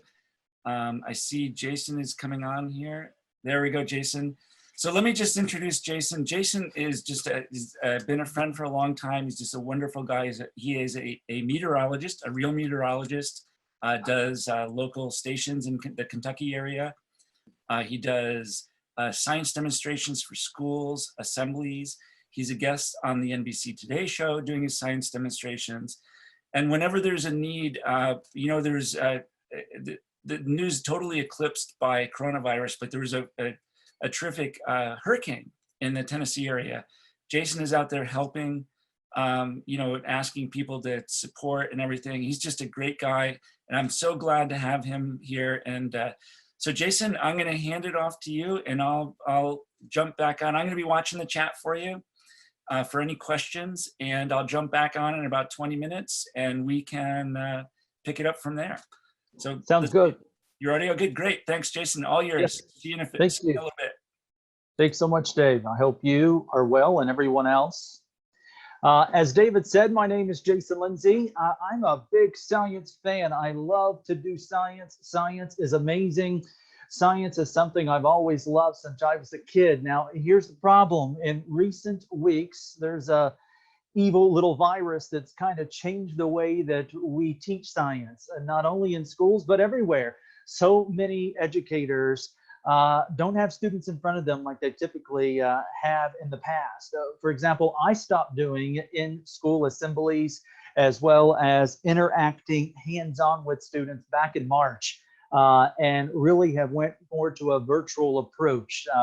Lots of educators, about 1 million of them, will go to hookedonscience.org each week to download a free science guide, as well as get free videos and tons of free resources. Because from the start of Hooked on Science, I've done just that, approached it like a virtual aspect. But here's the problem. The majority of kids, and you as a teacher knows this, are not virtual learners. They are hands-on learners. They want the stuff in front of them. And we have to find a way to do just that. So I have this new science guide at hookedonscience.org, an at-home science guide that you can go download that gives you some of my tips to do just that. The experiments that we're going to do today include ingredients from around the house, and that's one of my tips. If you're going to do science at home, assign a student to master a specific next generation science standard. It's important that you make sure those kids can gather those ingredients from the kitchen, from the medicine cabinet, from the living room, wherever it might be. Very crucial that all of that stuff is there, because most kids, most moms and dads aren't going to have all of the wide ingredients that you might see for a hardcore science lab. So it's important that we tap into those resources that you have right there in the house at home. One other thing that I have found as I work with schools across America, and that is the majority of the families that are accessing virtual stuff are doing it on a phone. That's right, a small phone. And they are based on certain amounts of minutes that they have. Most parents, most families don't have a computer anymore. They're either using a device or, again, the phone to access this virtual stuff. So very important that you use those ingredients from around the house. I'm going to go over several experiments. We're going to create a bubble snake. I have all my ingredients under the table here. We are going to do the egg drop. We are going to jab pencils through a plastic bag, talk about matter. We're going to make some ping pong balls, float in the air, and talk about balanced, unbalanced forces. The main concepts we're going to hit here when it comes to next generation science standards would be 2nd and 5th grade. So that's matter, structure of matter, so on. We're going to hit some force and motion. So kindergarten as well as 3rd grade when it comes to pushes and pulls, and a few other concepts as well. But what I have in front of me, ingredients from around the house. So you'll notice I have kind of dissected a water bottle. I used some scissors to cut it in half. And then what I attached to it was a washcloth with a rubber band. And then over here in this, nothing fancy, no fancy bubble solution. I just have a copious amount of dish detergent and water. You're like, you're not giving me exact ingredients. I'm doing that on purpose, because the whole point of a student doing science is to use different variables, to try it different ways, to see what's best for them, what's going to work best for the outcome that you are requiring as a teacher there in your science guide or experiment lab or whatever it might be. So I might explore different things. What if I put 5 teaspoons of dishwashing liquid into a cup of water? Will I get the best result? What if I put 16 teaspoons? You get the point, different variables. But the outcome is pretty cool either way it goes. I'm going to take and dip this in here. Matter, anything that takes up space and has mass. It can exist in 5 states, but in elementary school, we mainly focus on the 3 main states: solid, liquid, gas. NGSS really focuses on matter made up of small pieces. The smallest unit of matter, as you know, an atom. And you're like, I don't have all this science background. I'm just an elementary teacher. Each science guide that I give you has all of that information on there. You don't have to be a hardcore science teacher with a science degree to do my stuff. I make it as simple as you can do. I know you don't have hours upon hours to plan, so I put everything on one sheet, all the step-by-step instructions, the connections to the next generation science standards, and the information you need when it comes to the science background of the experiment. So again, matter made up of small pieces. Typically, we use our 5 senses except for taste in science class to explore the matter. I want to put my finger in there, rub it together. Is it slippery? Is it not? Is there a lot of friction on my fingers? Describe the matter by its observable properties.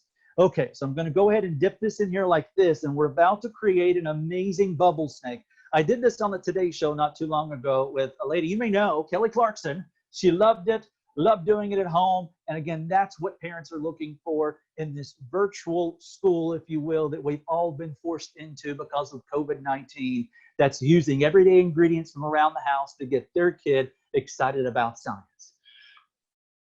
And you will notice my bubble snake forming.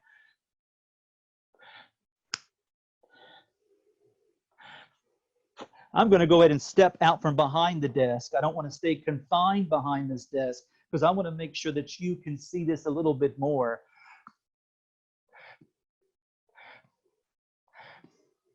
And you'll notice how we're creating this amazing, pretty cool bubble snake. Here's the science behind it. It's simple, folks. The wash rag, tiny little holes in it, make a lot of tiny little bubble wands. All those bubbles stick together, if you will, and you'll notice the bubble snake right there. You can change it up by adding food coloring on here, and then when you blow into it, the bubble will change colors.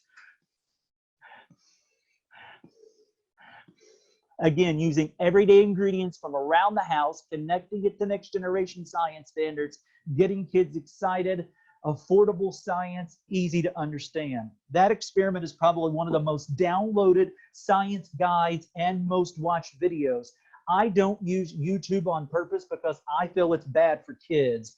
As you know, not too long ago, YouTube was kind of caught tracking kids. They've stopped that by now without parents' permission. So I removed everything from YouTube. I use something, my own platform called Science on the Go. You don't have to worry about inappropriate videos popping up. You don't have to worry about any wacky advertisements. I do also use TeacherTube. I don't know if any of you teachers out there use TeacherTube or not, but I do use that as well.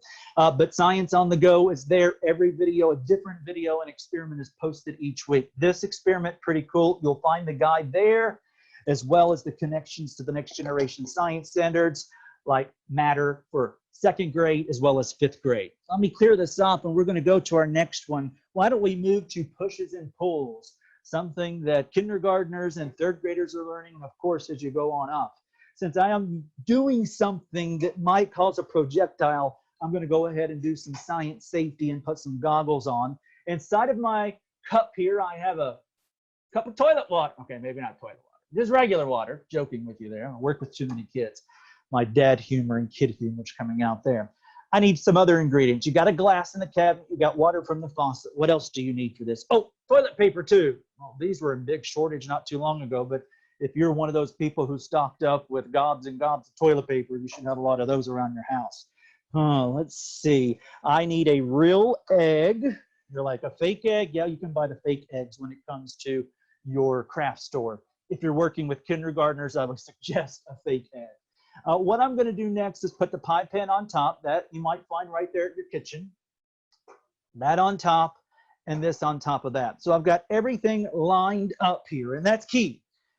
So a force is a push or a pull. Some things require more of a push or a pull than others. For example, it's all about mass, the second law of motion. Force equals mass times acceleration. Bottom line, more mass, more force. So if I had a school bus in neutral over here and a car in neutral over here, they had the same tires underneath. Which one would be more difficult to push? Well, it would be the school bus because it has more mass to it. With the same person, same strength applying it. So more mass, more force.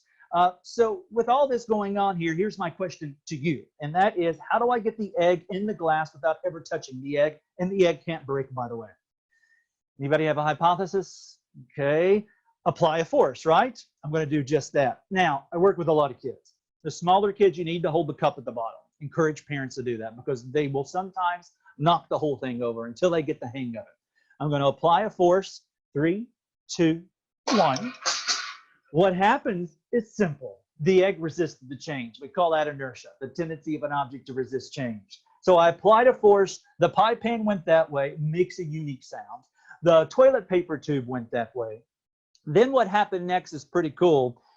Gravity took over. Gravity pulled the egg into my glass of water. Good thing it's not toilet water because I didn't want to put my hand in there. And the raw egg, not cooked, the raw egg is not broken. A cool experiment. I encourage kids to do it over the couch, right? Okay, maybe not. On the Today Show and even Fox and Friends, when we did a science experiment there, we did 5 glasses, 1 giant tray, 5 toilet paper tubes, and 5 real eggs. Hit it. Of course, pie pan's bigger. It has more mass. Apply more of a force. And all 5 went in on live TV. Cross my fingers. Science doesn't always work that way sometimes, as you know, especially on live television. Okay, I better move to this next one before it starts leaking pretty bad. I have a bag of water, back to matter. Matter is made up of small pieces. Smallest unit of matter is an atom. Basically, what we're going to do is jab pencils through this bag of water. I have computers everywhere. We can't really risk the fact that it might ruin everything, can we? Oh, you know what I always tell kids, the bigger the mess, that means the more cool the science experiment. Okay, so I'm going to grab some pencils underneath here. It's important that you use the round pencils, okay? This bag made of small pieces, you're made of small pieces, I'm made of small pieces. Those small pieces will be holding hands, if you will, talking on a kid's level here, holding hands tightly around the pencil. It should still up. You know what? Let me get closer to the camera over here, and we'll do that right up here close so that you can really see this up close and personal. Okay, here we go. Uh-oh, there's a computer down there. Let me move back a little bit. We don't need a disaster. Okay, we're going to take that pencil and we're going to push it right through, all the way through, just like that. Notice it's not leaking out. Again, the science, it's simple. Basically, the small pieces that make up the bag, holding hands tight around the pencil. Push another one in. It's great to do this above the best behaved student in your class. Or maybe you can have the students do it above your head as the teacher. We're going to do another one. Uh-oh, we got a hole. Uh-oh, we got a big mess going on here. Welcome to science. And the cool part about it, I just clogged up that hole. Let me make sure there's no electronics down there. Okay, we're good. So we'll set this over here. That's a brave science experiment that you can try at home. It will make a mess. I would include or encourage parents to do that one specifically in the kitchen, because so many kitchens have turned into science labs across America. Okay, let's be honest, across the world, as kids cook up science experiments. Kids are naturally inquisitive. They want to do science. It's just us parents get in the way sometimes. I have 4 kids of my own. We're always doing science experiments, fixing holes in the wall because of potato launchers, repainting ceilings. You know, my kids can come to me and blame it on science and get by with it more than my wife, bottom line, because I allow them to explore, and that is so, so important. Let me monitor the time. It's about 2:54. Let's do one more experiment, and I think Dave will take some questions as we take it to the top there. I have a hair dryer. We are not fixing anyone's hair at all. What we're going to do is do a balance force. So when it comes to pushes and pulls, you know about balanced and unbalanced forces. Balanced force, it should balance on top. This ping pong ball that I'm about to pull out of my pocket. Unbalanced forces, it would not. So we're going to have air coming out of it. It will push up. Gravity should pull down. And wherever it balances out at is where you'll see it floating in the air. Now, depending on the holiday, depends on how I do this. If it is Halloween time, I will use a styrofoam pumpkin, floating pumpkins. So I kind of adapt it around what the holiday is or what kids are talking about. So for example, a lot of kids at one time were talking about Minecraft. So I, instead of banning Minecraft from all of my classes, I said, okay, let's develop a science project around it and engineer with Minecraft. So I turned classroom disruptions into learning opportunities. Same thing with Fortnite. We just did away with all the weapons in the kits, and the kids built creations of Fortnite, and we talked about the engineering design process and so on. So here we go. Ping pong ball, turn it on. That's a strong force. So let me go to more of a lower one. Put it right here, make sure it's balancing, and there we go. So that was unbalanced forces. Now we have balanced forces acting on the ping pong ball, and it's floating right there in the air. Again, styrofoam pumpkins, so on, that you can use with that overall. If you're going to do this with little kids, make sure there's a cold button.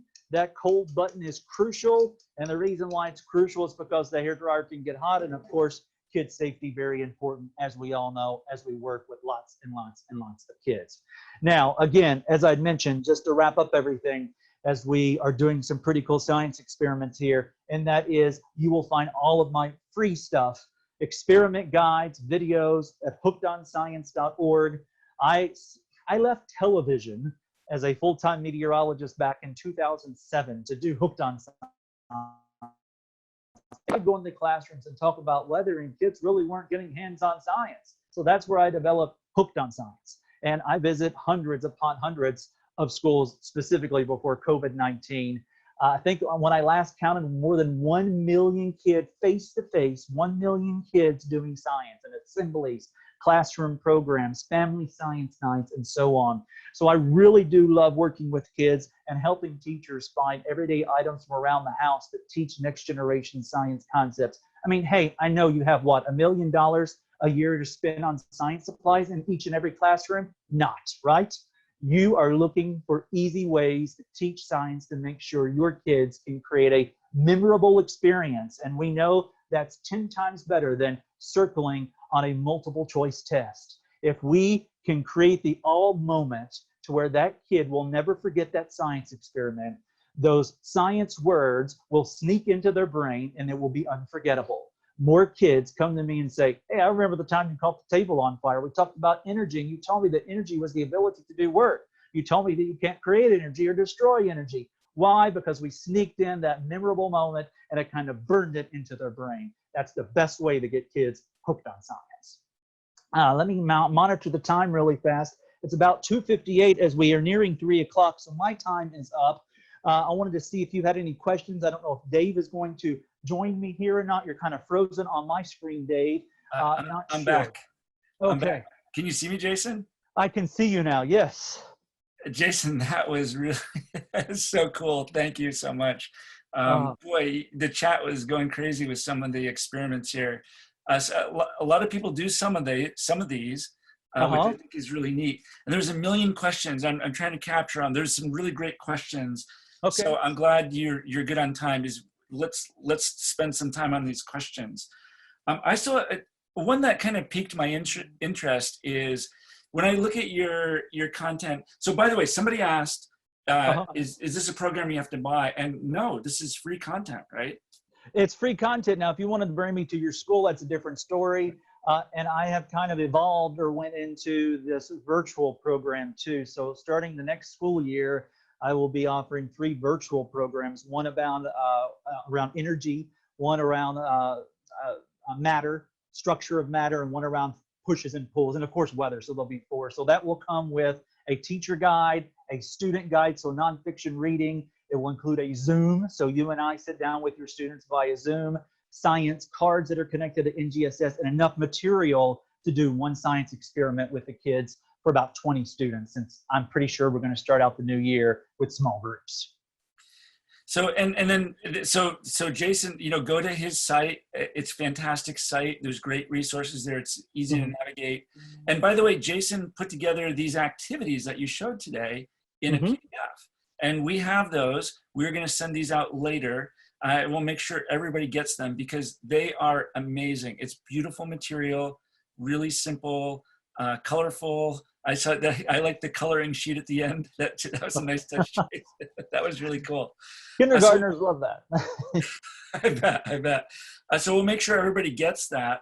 And I see people posting your website there. Jason, the materials, if you want to put it on your website too, people can go there. We're going to put it in the resources that go out. And we're going to put it on the Facebook group.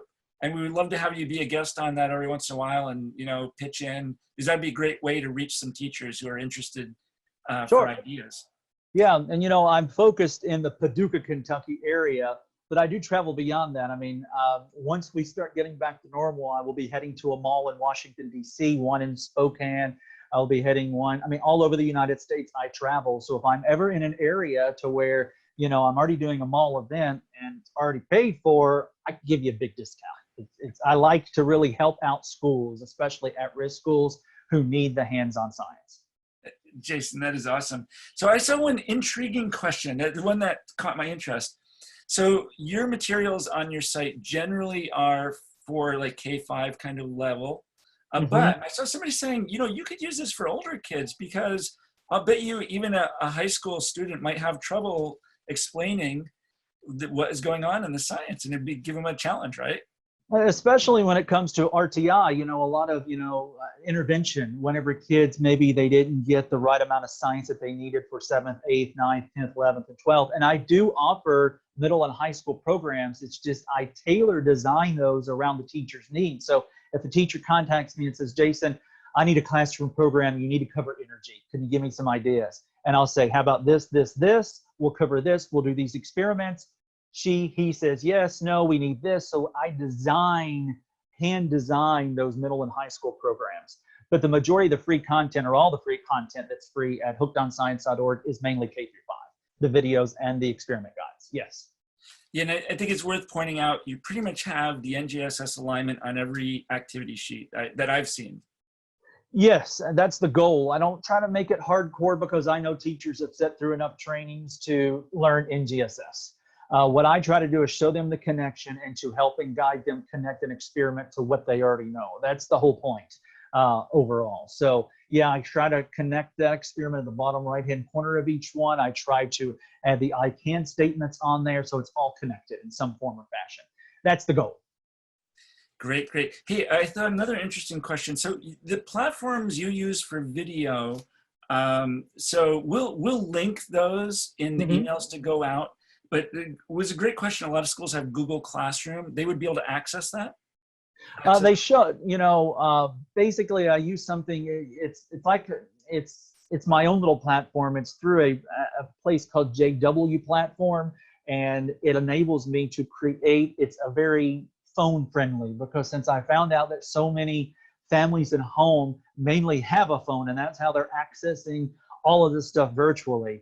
They can easily link it off there, click on it, and it'll take them to it. It's like an app, if you will, if you choose to select that button, or you can just access it there. But you'll also find some of that same content at TeacherTube as well, and all of the, you know, the national television appearances too, from Science with John Cena to Kelly Clarkson to the list goes on. All of that's all in one big spot. You just click on what you want to watch, everything from Science at Home to Sunday Night Science. So every Sunday night, at 7 o'clock Central Time, we do Science Live at my Facebook page, and then I post it on there. Oh, is that right? Hey, we should link those on the Facebook group, because I you know, people could just log in and check them out. Yeah, and it's all free. So, you know, and I keep it simple, because what I have learned is that the majority of my viewers on TV at TV stations across America are females. They have 2 children. They're between the ages of 35 and 65, and they don't want hardcore science. They want something simple, flashy. They'll watch it for 30 seconds, and then that weekend they will try the experiment at home. They'll go to the website and get it and download it. Sometimes they include that, sometimes they don't, but that's what my research showed, that they want it short and simple, to the point, learn something, and then we'll try it at home. So we'll go get the guide and learn more about it there. I think you hit on a key point, Jason. You know, teachers, especially like K-5, they need something that they can do. You know, that's, you don't need a you know, an engineering degree to pull it off, right? That's the key. That's huge, because the majority of K through 5 teachers are not scientists. They teach everything from science to math to language arts, and most likely they're going to be required to focus on math, and they're going to be required to make sure every student in that classroom knows how to read. So I try to make my stuff simple enough to where if all day long they've been doing reading and math, because it's required and it makes sense, they can quickly integrate a hooked on science experiment in within 30 minutes and wow the students, and make it cool and easily understand it. There's nothing hardcore about it. It's short and simple on purpose. Yeah, and you know, I see it's kind of a repeat question. Your experiments are like K-5, but or are they K-8 high school? You kind of target the K-5, but it looks you can scale this stuff really easily, right? You can, and I've been getting more and more response from middle and high school. So, you know, that experiment guide page where you're going to find it all will probably start to include more connections to middle and high school starting in the new school year 2021, because that has been a huge response. But, you know, of 100% of what I do, I would say 90% is K through 5. So that's why it started out with just K through 5 stuff. The rest is middle and high school. And with that, it includes everything from assemblies to classroom to classroom to, you know, the family science nights, which were very popular until COVID-19 hit. Yeah, it's amazing. And somebody asked a great question too. Do you have biology related activities? I've been trying to include that in. My main focus, my science degree is in meteorology, so more atmospheric science. So a lot of my stuff focuses on physical science when it comes to NGSS, because that's my expertise. But I do include some biology stuff, just a little bit. I would say 5% of what I do is on there. But if that teacher or any teacher ever emails me, and you can find my contact information at the website, and says, Jason, I'm really looking for something to teach this way. If I can't figure it out, then I will go to my mass list of educators and say, I have a teacher friend in Alabama who wants to know how to teach this concept. Do you have a suggestion? So I'll tap into my resources as well to help you out. So within a week, we'll figure out some way to teach the concept. You know, I could see why people are asking, Jason, my experience with you, your gift is taking things and making them simple and fun that anybody can understand them. And, you know, I think a lot of these concepts are hard, and having somebody like you tackle it, because it's a lot of work. You know, you make it look easy, but I know how much work goes into these things, right, to perfect them. Yeah, it can be a lot of effort. I mean, you know, sometimes I'm up at 3 o'clock in the morning recording videos right in the studio, right here, doing cool science stuff. You know, my kids are always helping me try them out if they survive, and then we'll do it in a classroom. Joking, no kids have ever been harmed. But yeah, it does take a lot of effort sometimes, but at the end of the day, it's not about me. It's about making sure every kid in America is exposed to science. And that's the goal. Rather, COVID's not going to stand in my way. No one stands in my way of that. The goal is to make sure every kid in America at risk, to those GT kids, to RTI kids, everybody is exposed to science. And whatever it takes to do that, I'll do it. You know, a couple of funny things. I see somebody saying, thank you for keeping science simple. So let me tell you, you and I had dinner once. I think it was in LA. We met for dinner. Yes. And I made the mistake of asking Jason, you know, a weather question. And I got a dissertation on atmospheric phenomena that was way over my head. This guy is really smart. And I don't know how you do it, but you take this really complicated stuff and you just make it easy for people. Yeah, well, having 4 kids helps out. Let's just tell the truth. I mean, you know, if I didn't have 4 kids, I think it would be even more difficult on my end. But, you know, my kids range from, at this point, from ages 10 through 16. They're pretty close together. We're always doing science. And if I see them not getting it and I'm trying it on them, then I know I've got to change it. Because I have a mix of kids, you know. I mean, these 4 kids come from the same mom, the same dad. They're all different. They all have different strengths. And that's what's good, because every kid that's going to be accessing this information with mom and dad, or teachers, amazing teachers like you, are going to experience the same thing. Not every kid gets it the same way. So my goal is to attempt many different ways to make sure every kid gets something from it. You know, you kind of hit a key thing. Kids learn differently, and especially science. I think, you know, we feel strongly that you have to get your hands dirty. You have to touch it. And, you know, simulations are great too, but they're I think a supplement to get actually going out and doing something, right? And seeing what happens and trying to explain it. Yeah, get dirty. You know, I've been in super squeaky clean classrooms where the teacher's like, don't move. And I'm like, there's no good science going on in this classroom. I'm sorry. That I've been in the classrooms to where there's a rat, well, not a rat, a guinea pig running around on the floor. And those kids are like, that teacher has the highest scores on standardized testing, and the kids just adore them. That's the key. to get a little dirty, to make a little mess every once in a while. It can be cleaned up, whatever it takes. It goes back to that.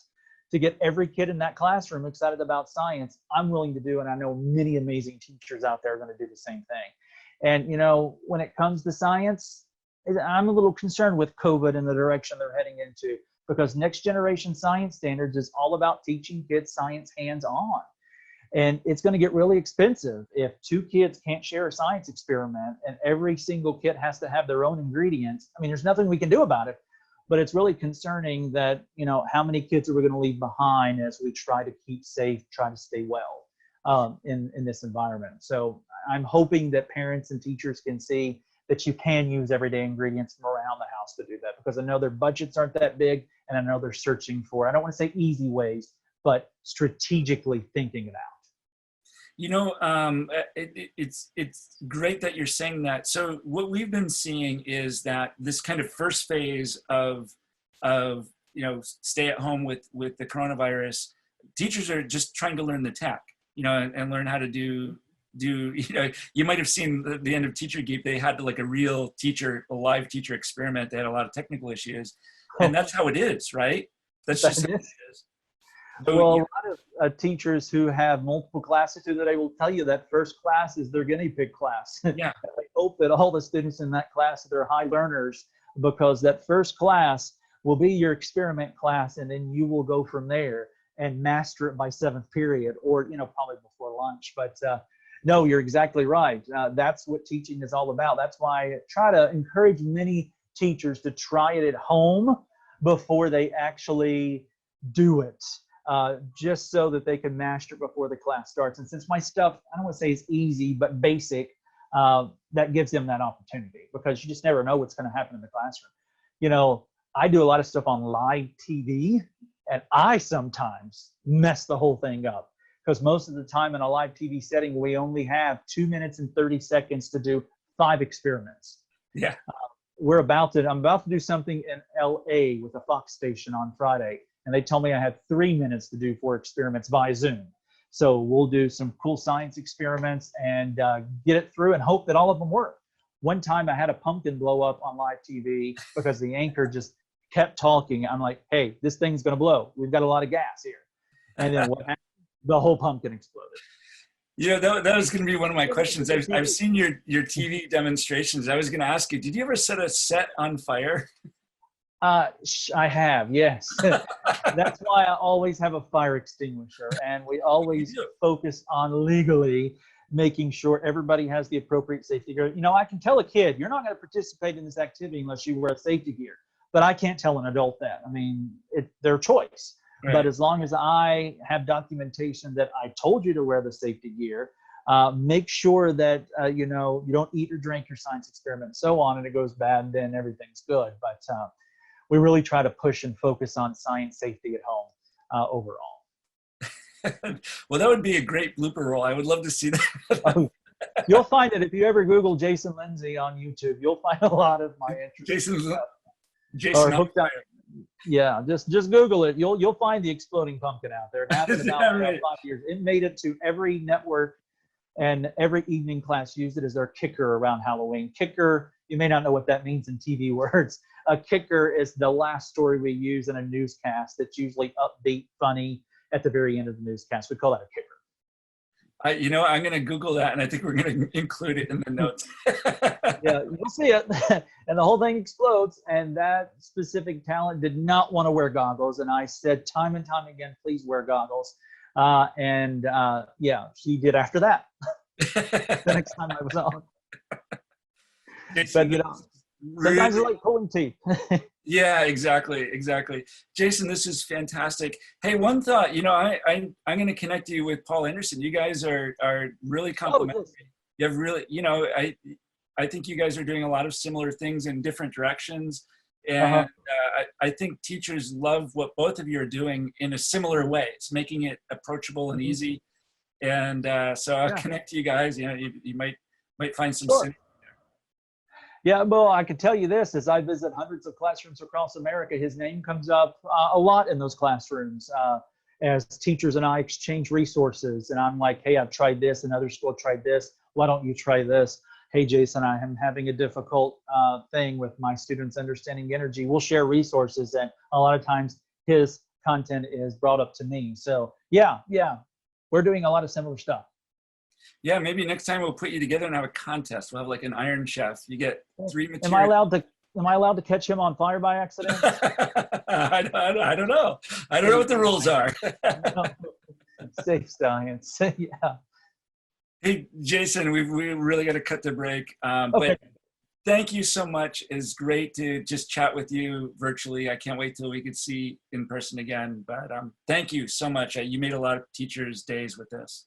Yeah, just remember, teachers, we care about you. You're doing an awesome job. Hang in there. You're going to get through this. We're going to be stronger, and you're awesome. It is fantastic. Hey, thanks a lot, Jason. Hey, we will see you. Yes, sir. Okay. Hey, everybody, I'm going to switch to the break here. We got 3 minutes, and then we have something great for you next. It's the Exploratorium, another great presentation. So hang in there, and we will be right back.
Okay, we are back. Welcome back to the Science is Cool Unconference for cool teachers. And I see we have our next presenters online. We have Zeke and Desiree from the Exploratorium. Let's see, Zeke, how's your audio? You good? I think this sounds good. Fantastic. Desiree, you're there. Great. Good to see you Yes. guys. Can you hear me? Can hear you. Fantastic. The Exploratorium needs almost no introduction. It's an amazing science museum here in San Francisco. And Zeke and Desiree are doing these kinds of webinars all the time, helping students and teachers cope with this distance learning situation. They have a ton of great ideas and resources just going to hand it over to you guys, and I'll see you at the back end of it. I'll jump on and we can do a little Q&A and go for there. So I hope everybody really enjoys this, and thanks you guys for coming on. Thank you. Thank you, Dave. So welcome everyone to our session, which is called Delicious Science Snacks with Zeke and Desiree. So my name is Dr. Desiree Whitmore. I am physicist in the Exploratorium's Teacher Institute. I've been here for about 2 years, and this is Zeke. Hi, I was a high school physics and environmental science teacher for 21 years before coming to the Exploratorium. He's kind of a show off because he's amazing. So we are doing some great activities for you that come from the Exploratorium's Teacher Institute, some things that we actually like to call science snacks, and we'll share a little bit more about that information about that with you a little bit later on. And right now I'm going to share my screen because I created a presentation for you with all of the resources that you're going to need to follow along with what we're doing. Now, Zeke and I are both on social media, so if you do happen to use social media, please feel free to tag us. I'm Darth Science on Twitter, and Zeke is Z Kossover. Also, the document that we're going to be using is called, it's at tinyurl.com/deliciousnacks-ti. Feel free to join it right now. If not, then PocketLab is going to send it out to everyone later on. And also, I've noticed a lot of great posting on social media today throughout the conference. So I've seen a lot of the ScIC2 hashtag. Please feel free to also use ExploEDU hashtag for all things Teacher Institute, because that's how you find us across all social media channels. Now, before we begin, even though we are not at the Exploratorium, we're in our respective homes right now. The Exploratorium is our science home, and I just want to acknowledge that it is on Ramaytush Ohlone land, and I would like to pay respect to the elders, both past and present and future, who have cared for it. If you'd like to learn more about the Ramaytush people, feel free to go to ramaytush.com, or if you want to learn more about the lands that you occupy, please check out native-land.ca. Now, the first activity we're going to do is super fun. It's called Cleaning Pennies. And as I mentioned, I have this document for you that you can access. I'm going to stop sharing now, but this document shows a link that you can click on to actually read all about the activity. So first off, I'm going to use Zeke's amazing, Zeke is going to be my Vanna White. And so I'd like you to pay attention to his video, which means maybe that he should be talking, except he's not. So on his video, what you'll see is he has 3 separate bowls and a bunch of dirty pennies, right? So this activity, we came up with this activity because we were challenged with this idea of everyone having to be at home, right? Normally, when you're in a classroom, you have a lot of control over how your kids are doing their science and what you're teaching them. And now they're not in your classroom. So we were trying to think about how can we turn this into an opportunity to really think about how to utilize all of the resources that these kids have in their diverse homes, right? If you have 30 kids in your classroom, then you have 30 different homes and 30 different opportunities.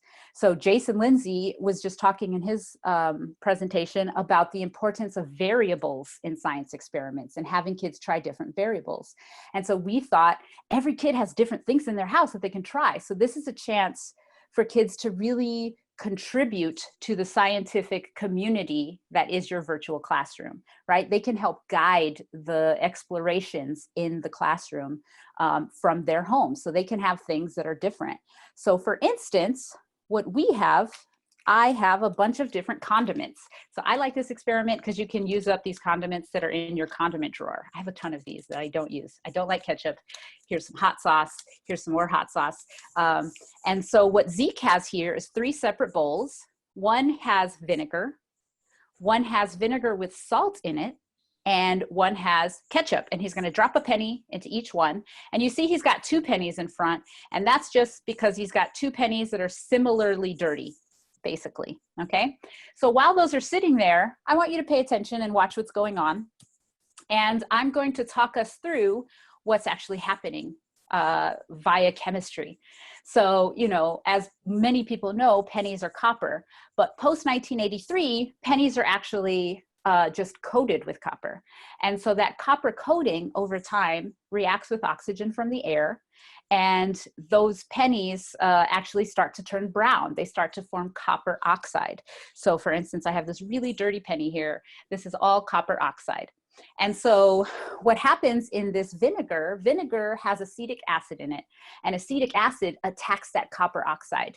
And when it does that, it actually breaks up the copper and the oxygen into ions. So now you just have this, you have the copper ions in solution. Desiree? Yes. Can I interrupt you for just a second so that they can put the camera on? Hey folks, can you put the camera on the Zeke Kossover one for a second? Oh yeah, you can pin Zeke's video. Great, thank you. Excellent, thank you, Zeke. So there's copper ions and there are oxygen ions sitting in your solution. And what the vinegar does is it keeps reacting with those ions, and it keeps attacking the penny. But once you add salt to the solution, the salt occupies those copper ions so that the acetic acid can continue to attack the pennies.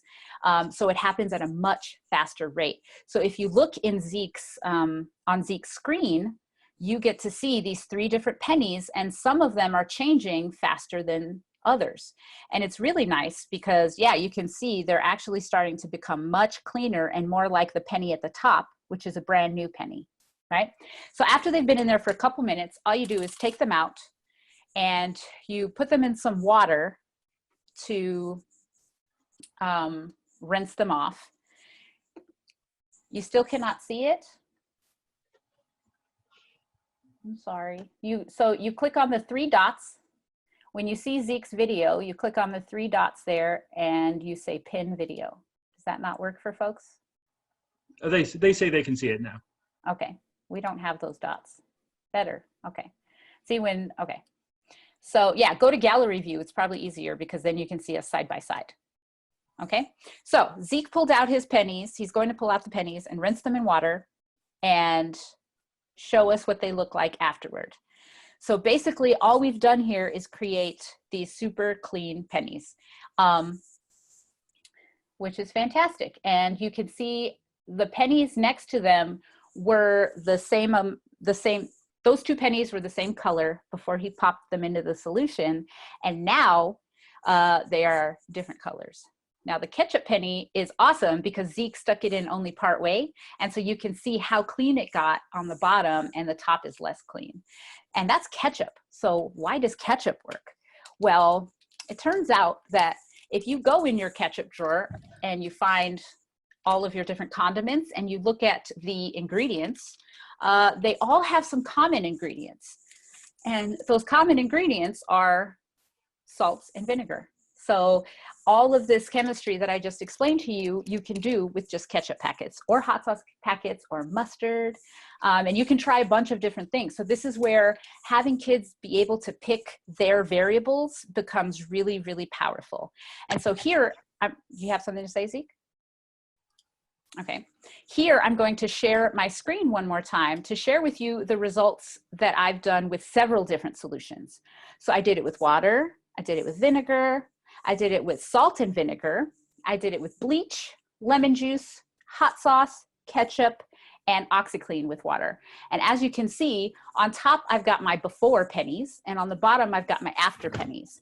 And so ketchup, hot sauce, and lemon juice worked really, really well to clean my pennies, right? And again, this is because of this salt and vinegar solution. Now, lemon juice, of course, is not salt and vinegar, but it is still acidic. So lemon juice has citric acid, which is a stronger acid than acetic, and it does the same kind of thing to attack the pennies. And if you add salt to the lemon juice, it works even faster. Now, Zeke and I really love this activity for several reasons. And one is you can really allow kids in their own homes to think about how to challenge themselves, right? How to challenge themselves further in this experiment. And so they get to choose their own adventure, kind of, right? And so by doing that, they're more motivated to continue the research. And so they can think of their own different challenges, like how do I clean the pennies the fastest? Or how do I make my pennies the cleanest? Which solution's going to work the best? And another interesting challenge that works is thinking about data analysis, right? This is one of the science and engineering practices, thinking about data analysis and computation and how to communicate your evidence. And so we thought kids can actually really think about, depending on what their challenge is, what's the data that you need to collect, right? They have to think about that. They have to think about what the data to collect is. They have to think about how to collect that data from the entire class, because everyone in the classroom is going to be doing different challenges. And then, of course, how to present that data. How are they going to take this data, present it to everyone else so that they can either refute or support their arguments. And this is a great experiment because we can do more science with it. So I mentioned that there are a bunch of copper ions lying around in here. So once you remove the pennies, the copper ions actually stay. And what you can do is you can throw some nails in there, like some steel nails, and the same chemistry will happen to the nails, and it will replace those iron ions with some actual copper ions. So you can have steel plated nails. Or you can form malachite, which is this green kind of crusty, beautiful patina that you can get on top of pennies. And that's actually why the Statue of Liberty is green. And to do that, all you got to do is throw in a paper towel into this solution and then put your clean pennies on top and let it sit there for a few days. So again, this is a way for you to have your kids come back every day and really kind of guide the whole exploration so that we're actually turning this opportunity, turning this event of having kids at home instead of in your classroom into an opportunity to really have them contribute in a diverse way. And so now I'm going to stop sharing my screen, and we are going to have Zeke talk about another amazing snack that we have. And I'm not even going to say the name of it. I'm just going to hand it over to Zeke. Hi, so we call our activities science snacks because they're small activities. We're not writing an entire curriculum for you. We're giving you activities that you can use as you see fit in your classroom. But what I want to do right now is I don't want to talk to you looking at the camera. I want to talk to you from mirror land instead. So here I am. Now, can you all see me here in mirror land? What is it saying on the chat?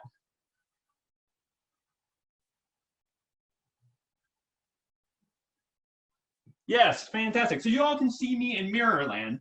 And in Mirrorland, I'm exactly the same person that I was in Cameraland, except for one small difference, which is the writing on my shirt seems to be backwards. In Cameraland, my writing seems fine, but in the mirror that I have propped up on this lovely card catalog that no one needs anymore, so you can totally get them for dirt cheap. And you can see that the writing, though, on this mirror is backwards in Mirrorland.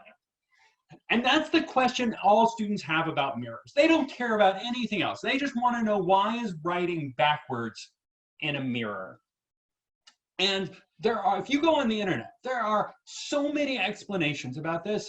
My favorite one of which is that you have two eyes, and the eyes are horizontal. And so if you close one eye, that's why it's flipped left to right instead of up and down. If your eyes were one on top of each other, they'd be flipped upside. That's not what happens, right? If you close one eye, still looks backwards there. So there's something very weird about mirrors, that they reverse things left to right, but not up and down. How does it know left and right? Well, let's look at what's different between me here and the me in Mirrorland, what he does. So I'm going to point first to the left. Left, that's complicated, right? It's hard to figure out whose left I'm talking about. So this is in my house, and it turns out that that direction is west. So I'm just going to put a little sticker here so that you'll know that that's west. And I'm going to point to the west. Which way is Mirrorland Zeke pointing? He's also pointing to the west. West. If I point this way, well, that's east. Which way is Mirrorland? That's right. Which way is Mirrorland Zeke pointing? East. He's pointing east as well. That's weird. I thought things were reversed in mirrors. Like if I were to, I point west, it points west. Mirror me points west. I point east. Mirror me also points east. It's strange. Let's try up and down. If I point up, which way does mirror Zeke point? Up. these also point up. And if I point down, which way does mirror Zeke point?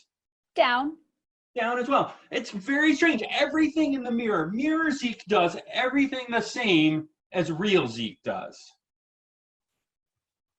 Wait a minute, we haven't tried all the options. My students would be yelling at me through Zoom. You all are very polite. We've actually got you turned off, so you can't yell What at me. about north and south?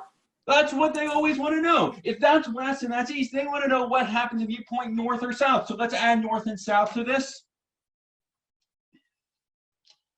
Here's north and south. If I point north that way, which way does mirror Zeke point? Oh my gosh, you're pointing south. Wait, mirror Zeke is pointing south. And if I point south, mirror Zeke points? North. North. That's where the symmetry is broken.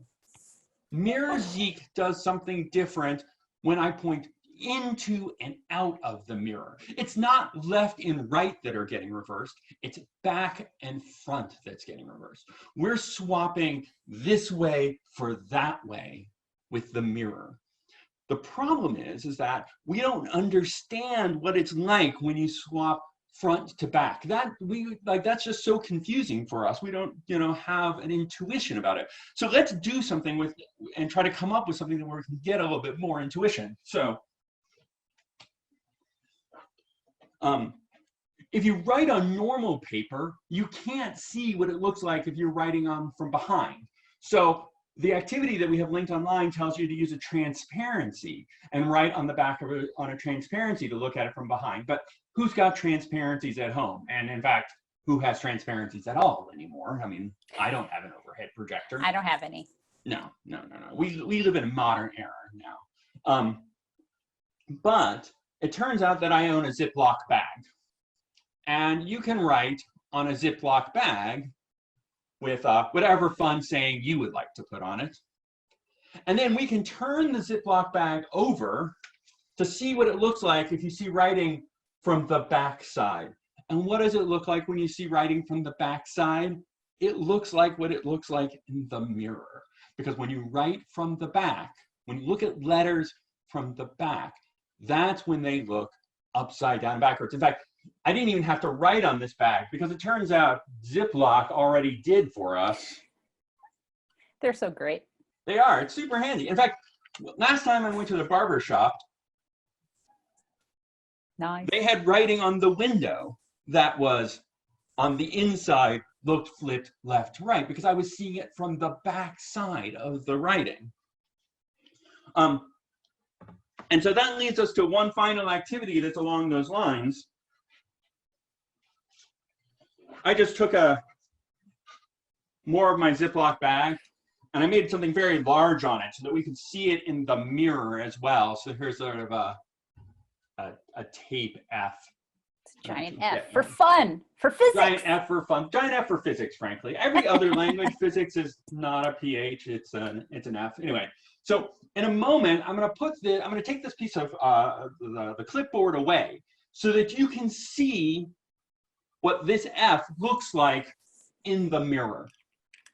And when you see what the F looks like in the mirror, I want you to make a prediction right now of what you think that's gonna look like.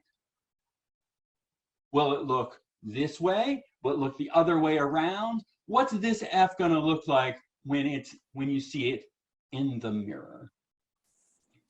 So you're going to be holding it. You're going to be holding it facing the mirror. I'm going to hold it just like it is right now. I'm just going to take the clipboard away. Okay. So all I'm going to do, I may move it just a little bit so it's easier to see. I'm going to put it over here so you can see it in the mirror. Some people say backwards. We have some people say it's backwards. Some people say flipped. Some people say flip. That sounds like same backwards as we see it with camera view, which means right way. Same as we see it with camera view, so it's not going to do anything. Same regular flipped forward. Flip forward. It will be the correct way. The correct way. That's a great answer. Up and back. My students hate the fact that I use the letter F. They really are afraid of Fs, but they're so handy in this case. Yes, Fs are actually really easy to see which way it is. So right to left, upside down, PH. There's so many places. Someone says you're going to see a PH in the mirror. I love the PH in the mirror. All right. Ready to give this a try? Let's take off the clipboard and so you can see it in the mirror. What? It looks right in the mirror. That's because I want you to think for a second about, I shouldn't tell you the answer. You think for a second about why you think it's gonna look, it still looks normal in the mirror. It looks like easy to read.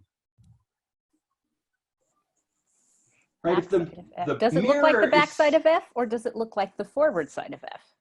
In the mirror, I think it looks, does it look like the forward side of F to you, Desiree, in the mirror? I think it looks like the forward F to me. It does to me too. It looks the same as the one here.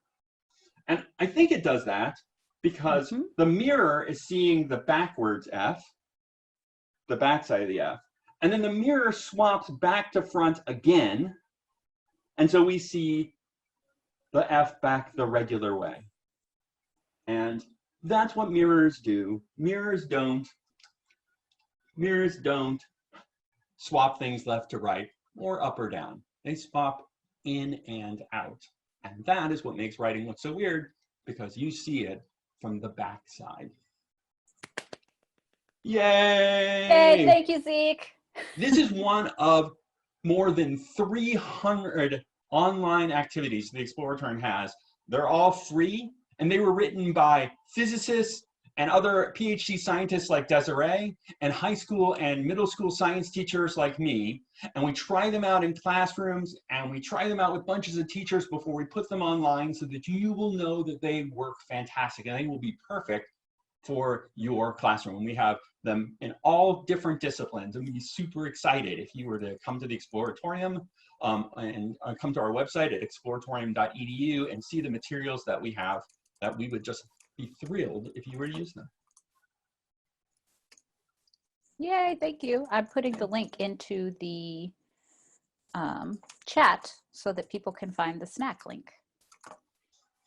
Yay. Okay, that didn't work. I don't know how to put links into the chat. Clearly, I'm not good at this.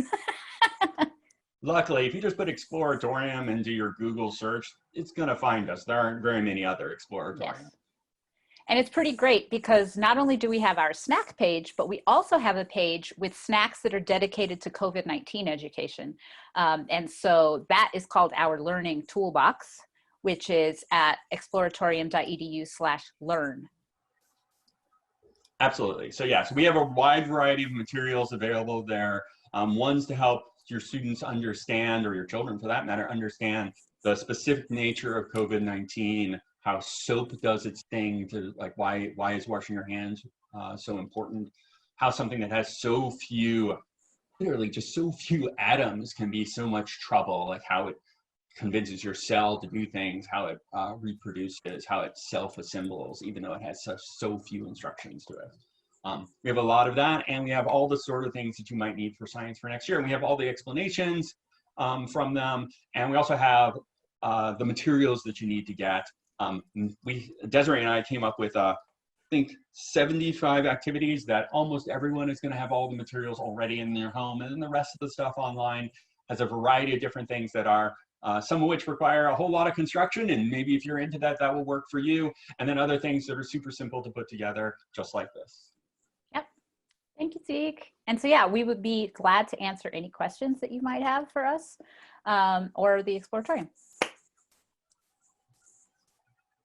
And, you know, I gotta tell you, that mirror was amazing. I think you won the award. We don't know what the award is, but whatever it is, so far you won it. Actually, Mirror World is such an odd place. That was really, really cool. And the explanation and the activity, people were going crazy with it. It was really, really cool. Excellent. Yay. Yes, yeah. So you're we actually do have a award. We have a golden PocketLab. I think you're gonna win the golden PocketLab award. We actually have golden PocketLabs. Woo! I don't know. We got you don't know how much you just made Zeke's day. Zeke loves PocketLab and he loves tinkering with things. So like we're gonna get to use it in our workshops. Sounds so much fun. Oh yeah. Just send me a message. We're always happy to there's PocketLabs up there, but I think everybody's hoarding them, so you probably can't find them. Well, yeah. I would say that the people in our Exploratorium shop actually use them quite frequently for testing and prototyping for activities. Now, we don't embed it in any of the exhibits because then we wouldn't have the PocketLab anymore. So but we'll use it for prototyping, and it's fantastic for that. Yeah, sure. Whenever you need, whenever you need something, just shoot me a message. We're happy to help out. It's great to work with you guys. That was just amazing. So I saw a lot of people asking for links and stuff. So by the way, you guys do these webinars, right? And they're on the site. Yeah. So if you go to exploratorium.edu, and I think the click is educator, it'll bring us to an educator page, and there's a place to sign up for an educator newsletter. We will send you about one message every 6 or 7 minutes. No, I promise. We'll only send you about one email a month. And it will have links to other teacher activities that you can sign up, teacher webinars that you can sign up for. Some are just a few real short like this. Others are an hour and a half long, where we go through like some very specific ways, like places where you can run into trouble when doing an activity in your class. And indeed on our line, when you look at our activities, many of them have teacher tips or other suggestions for how to make it work successfully in your classroom. Yes, but I would also like to mention that I would not call what we do webinars, because webinars kind of imply that you have somebody talking at you all of the time. And even though that's kind of what we were just doing right now, that's not the way that we normally run our workshops. All of our things, we call them workshops because they are very hands-on and very engaging and very interactive. So we often use the utilization of Zoom and all the things you can do in Zoom, like breakout rooms and the chat, to really have people interact with us. We want everybody's camera on because we want to see your faces. We want to see what you make, just like we want to see your clean pennies and things like that. So I would not call them webinars. I would call them workshops, but yes, we've got a ton of them. Yeah, Desiree's right. The last time we did this one with the pennies, we actually mailed out packets of materials to make sure that everybody would have materials to do these activities, so that they can have the experience of them. And we tried to figure out what's the cheapest way to mail stuff, so that we try to only have things that students would have in their house, but maybe you still have a couple of students who don't have anything. Like we wanted an eyedropper for an activity, and we're like, most students can probably come up with something eyedroppery, but maybe you have 10 students who still can't. Is it possible to send an eyedropper through the mail, like a pipette, a plastic pipette? And the answer is absolutely yes. You can send it through the mail, and you can then outfit the last few of your students who don't have everything. And that's really, I think, a kind of an equity focus, which is that you don't have to give up on an activity because there are a few of your students who can't do it. You can help those students who don't have the capacity, so that everyone can have the highest level of education that you can come up with. Got it. That's great. Hey, there's a couple of really good questions here. One quick might be hopefully a simple one. What's your favorite science snack activity? My favorite science snack activity is a thing called modulated LED, which shows you how you can transmit sound by light and then decode it later on. It's a little bit more involved activity, so I don't have it set up for you today, but you can see it online, and it even has a video so you can watch how it works. It's called modulated LED. Whole thing costs, when you buy the materials, about $20 to make. Sweet. What's Desiree? What's your favorite? My favorite snack, I have two, but I'll just tell you one. One of my favorite snacks is soap film in a can. Basically, you have an old film canister or some dark black thing that's open, and then you have a bubble film, and you create a soap film on the surface or on the open end of this canister, and you can really see light interference. So you can see positive and negative like color interference. So you get to see these beautiful, colorful rainbow lines falling down the surface of the soap film. That's my favorite. And it's super cheap. That is so cool. Just one, I wanted to, so I don't want to get in trouble. I'm taking everybody's break. If you're mad at me, chat at me, and I'm watching. I'm so sorry, but this is too interesting, and there's too many good questions. So I did just a quick minute or two. There was a great question we got in the last Science is Cool conference, and that is, kids are tempted to Google the answers to these, and how do you deal with that? So our main thing when we're doing activities with students rather than perhaps with teachers is that we don't ask them, how does this work? We ask them, what do you notice? What do you see? Or what did you experience when you did the activity What do at you your wonder? house. And then after that, as Desiree says, what do you wonder next? What's the next activity that you can do with it? Because when I was a teacher and I gave tests, my test answers weren't just what's going to happen next. My test questions are, and why do you think that that's true? What evidence do you have to support that rationale? And I think that that's the most important thing that we ask from students. It's very easy to ask on a standardized test question, what's going to happen in this situation? Is it going to be inverted? Is it going to be a real image? Is it going to be whatever? But instead, if you ask students like why it's going to be that way, and sometimes that makes it harder to write a multiple choice question, and I guess I have some feel for you, but I had hundreds of students as well. You have the opportunity then to like get into their knowledge. And so even if they've looked up the answer, I want to know the explanations, the evidence, the reasoning behind that. Pretty cool. I think it's great. People are liking your answer. I think that is the right thing too. And that's kind of, so Paul Andersen got asked that question, and very similar to his reply. It's like, hey, well, you know, and he also, you know, encouraged them to think about, hey, look, if you just Google the answers, you know, you're not learning anything. And when it comes to, you know, doing a test or an assessment, you're going to fail because, you know, you're just not going to know how to evaluate these things. You're not going to have done it. Well, and you know, this is really in the blood of the Exploratorium. Like, we're being beaten down really hard at the moment because we're a hands-on kind of place, and no one wants to be in a hands-on kind of place at the moment. But like, the Exploratorium doesn't tell you the answers and all the exhibits. They want you to explore so that you learn something and figure it out. We're like, lots of science museums have like long, detailed explanations all over the walls, but there's nothing for you to touch or do. Those can be, if you already know the science material, boy, does it feel good to see that kind of science explanations there. But if you don't know it, it is a hard way to learn it. Whereas if you can touch and interact with it, that is a way that you can learn not just for the minute, but for the rest of your life. And that's our goal. That is just awesome. That was wonderful. That is really awesome. Both of you are awesome. Zeke and Desiree, thank you so much. And thank you to the Exploratorium for giving you guys permission to be on our conference.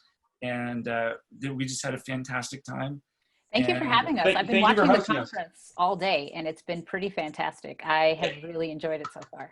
The reach of this is huge. The Facebook Live is getting shared all over the place. There are tens of thousands of people who've seen this now. So, awesome. Yay! It's off the hook, so we couldn't be happier. And well, thank you though, because that's the reason people are here. And that's not because of me, it's because of you guys and all the great presenters. And we have more great presenters to go. So everybody hang in there, get a 6-minute break. I'm sorry I'm eating through the breaks, but sorry we took up some of your break. No, these people are too interesting. I can't stop. So, okay, so we're gonna go to break. Thank you so much. And thank you.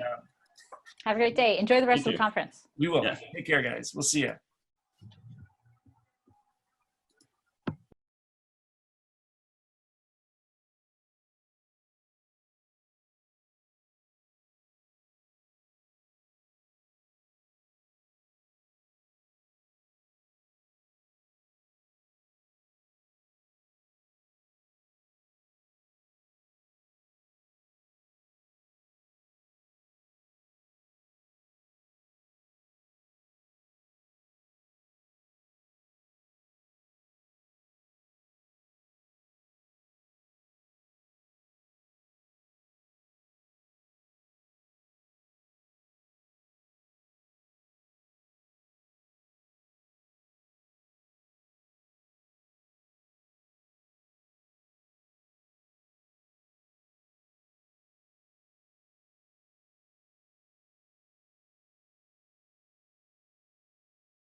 Okay, we are back. Welcome back, everyone, to the Science is Cool Unconference for cool teachers. And we're getting ready. I see that we have Vic and Leanne ready. So our next presentation is ready. Let me just answer a few things here. People are asking, are these presentations recorded? Yes, they are.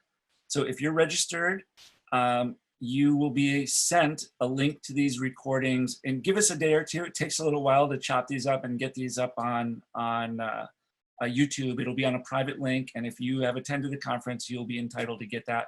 Every presentation, you'll be able to watch the whole day from Neil deGrasse Tyson on to the last presentation. I'll edit it up for you. I think those are the main questions, and yeah, there we go.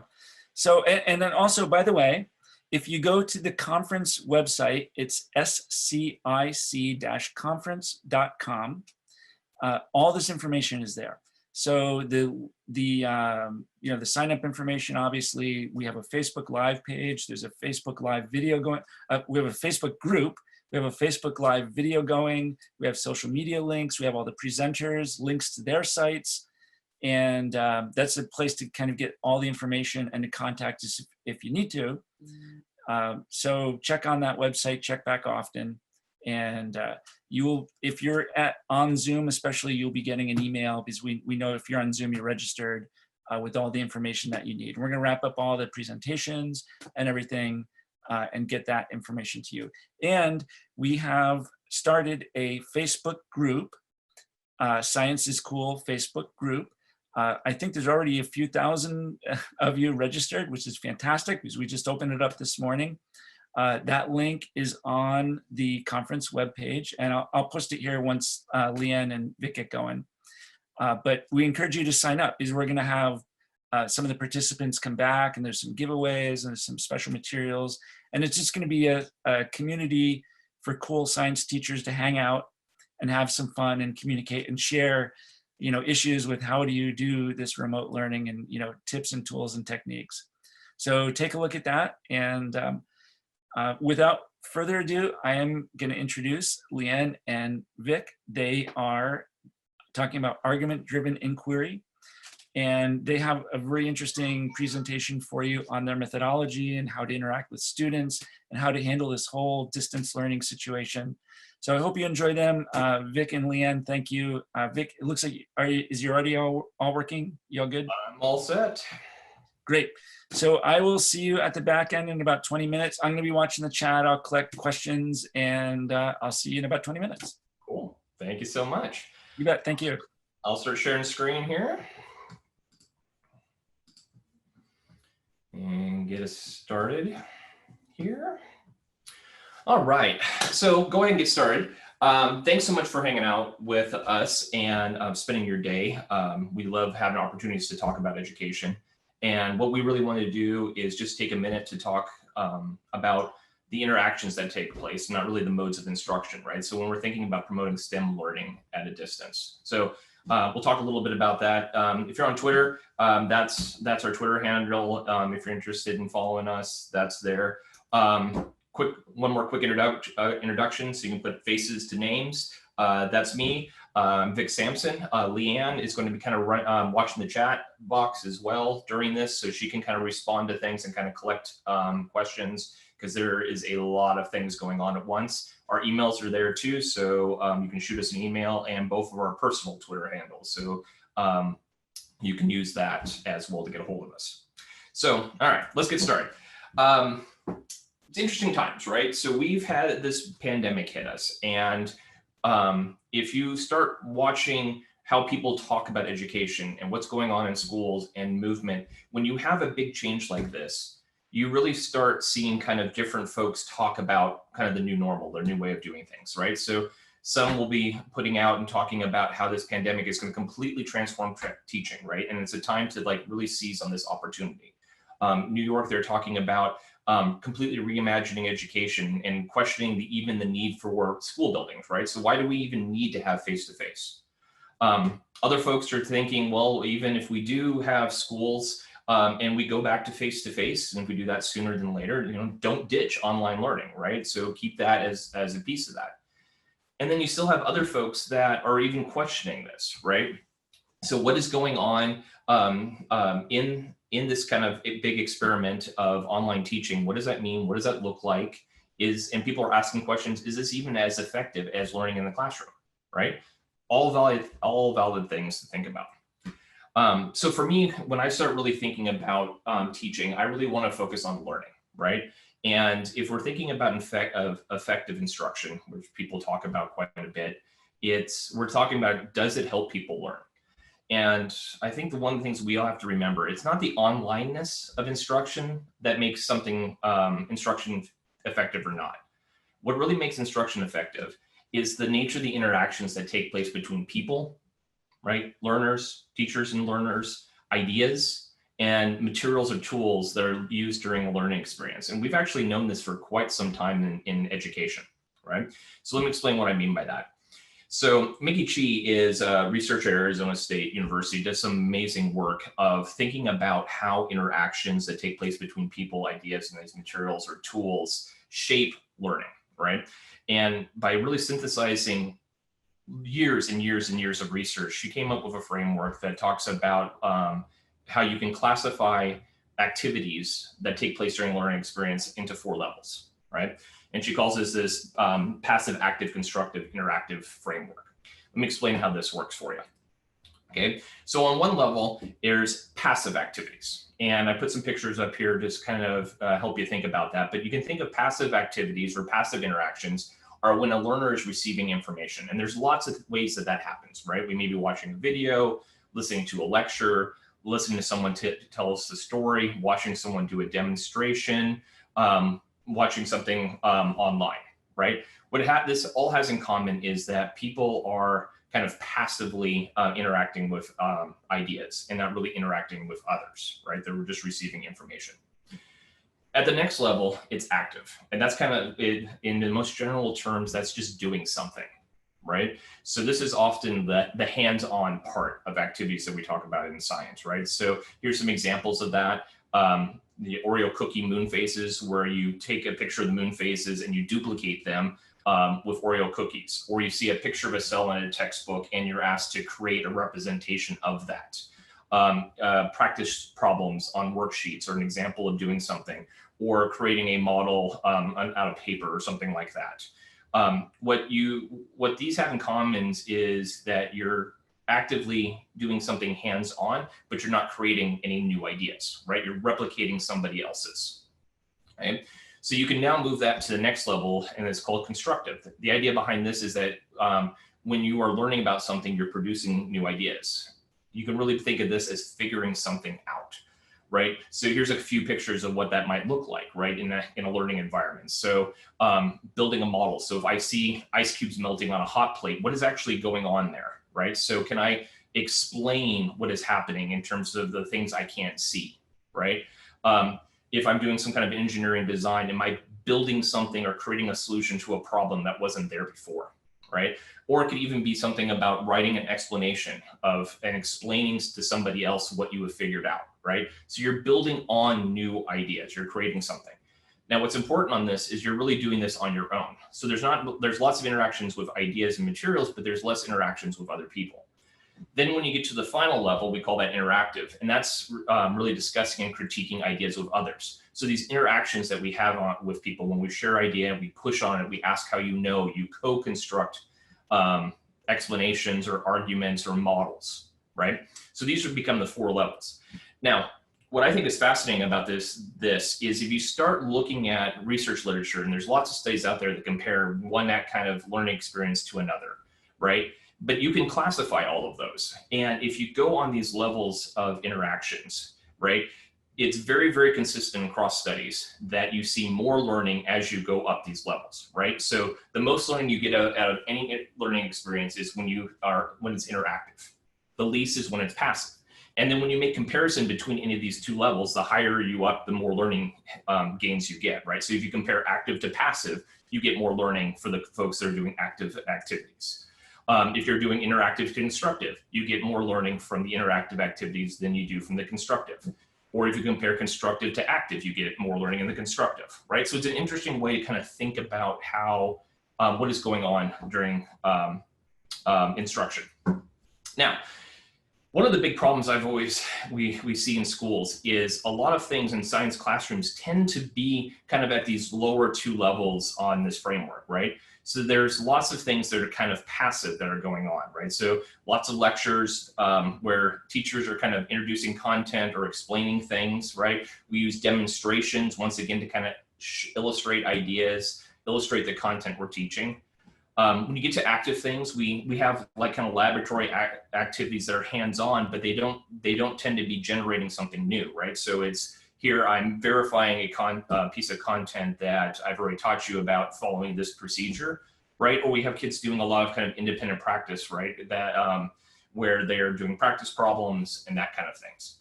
So where argument-driven inquiry came from is we had this big question of how do we really increase these opportunities for constructive and interactive interactions between people, ideas, and materials or tools? Because teaching is hard, right? How do we design these learning experiences so we get more of these kinds of opportunities so kids learn as much as they can from interacting with each other? Now, what argument-driven inquiry is just a way of teaching. It's an instructional model that you can use to design learning activities. And we think of it as stages of activities, right? So it's not a curriculum. It's not a set kind of sequence of things you do, but it's a way of designing these learning experiences. For us, we build materials around this instructional model, but you can also use this instructional model to build your own kind of learning experiences or investigations. Now, when you use this instructional model, it gives students more opportunities to do a lot of different kinds of things, right? So they have opportunities to kind of obtain information about kind of core ideas and cross-cutting concepts so they can use them to make sense of the world, right? One of the big ideas around science is that we draw on the body of knowledge and then we use those ideas to explore something new and to push the boundaries, right? We give them opportunities to design their own investigations to answer questions. We give them opportunities to analyze and interpret data that they've decided to collect. And then we have them generate arguments and then argue from evidence. There's a picture of an example of one of the arguments that students create during an investigation from chemistry. We give them opportunities to share, discuss, critique, and refine those arguments. So here's a chemistry classroom where each group, each team that was designing and carrying out their own investigation are now sharing what they've learned in the form of an argument and supporting those ideas. You'll notice students are carrying around notebooks because they're actually writing down ideas that they pick up and pushing back. The whole idea behind this is to build the best argument you can that has the best support for the best explanation or answer to that guiding question. And then they take time to write and to share what they figured out, and more importantly, how they know what they know, right? So why should they believe in this view over another one, right? Which we feel is super important given how what a major part of doing science is actually writing and sharing ideas.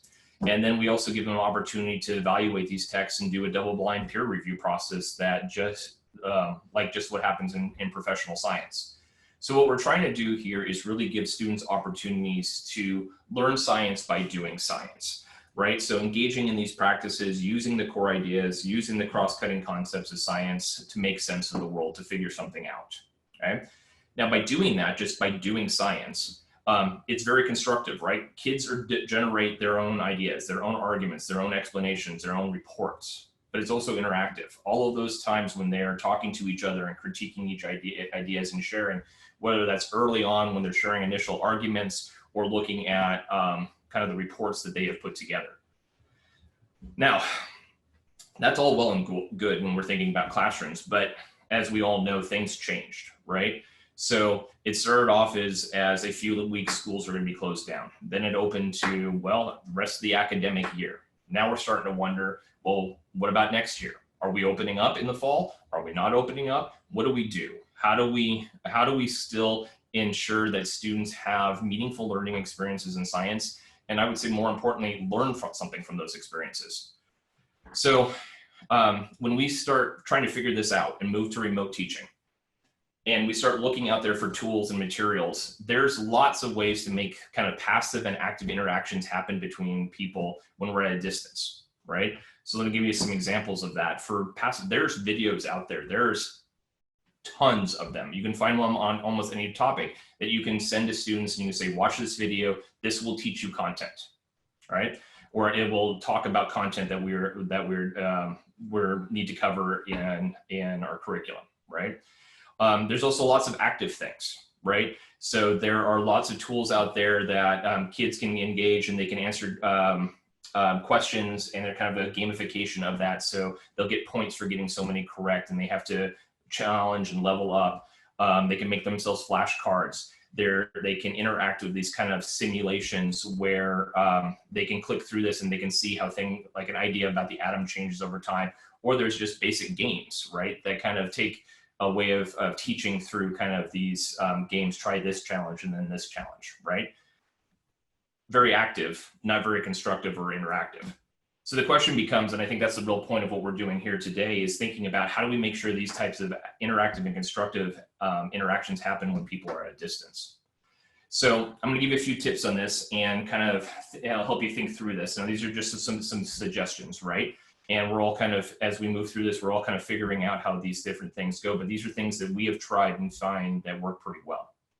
So first one is when you're thinking about videos, use them to introduce phenomenon to students rather than delivering information. And what I mean by that is a little less of, here, watch this video on the water cycle, and instead do more something like this. Here's a video of a massive hailstorm in North Texas. What do you notice? What do you wonder about? Introduce this and set that as a context for explain, right? And I'm not saying these videos are bad or no good or never use them. It's just balance, right? So if we make more of a shift to, we take an opportunity to make more of a shift to kind of introducing phenomena with videos, you can really get kids moving into kind of constructive and interactive learning of interactive and constructive interactions during their learning experiences.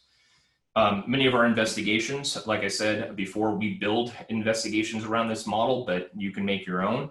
But here's a couple examples. So here's an elementary one for kids. So asking the question of why do wolves live in groups? You can use a video to kind of illustrate a group hunt by wolves and bison, ask them what they observed, what do they start wondering about, and then they have to then engage in an investigation to explain why they think this is happening.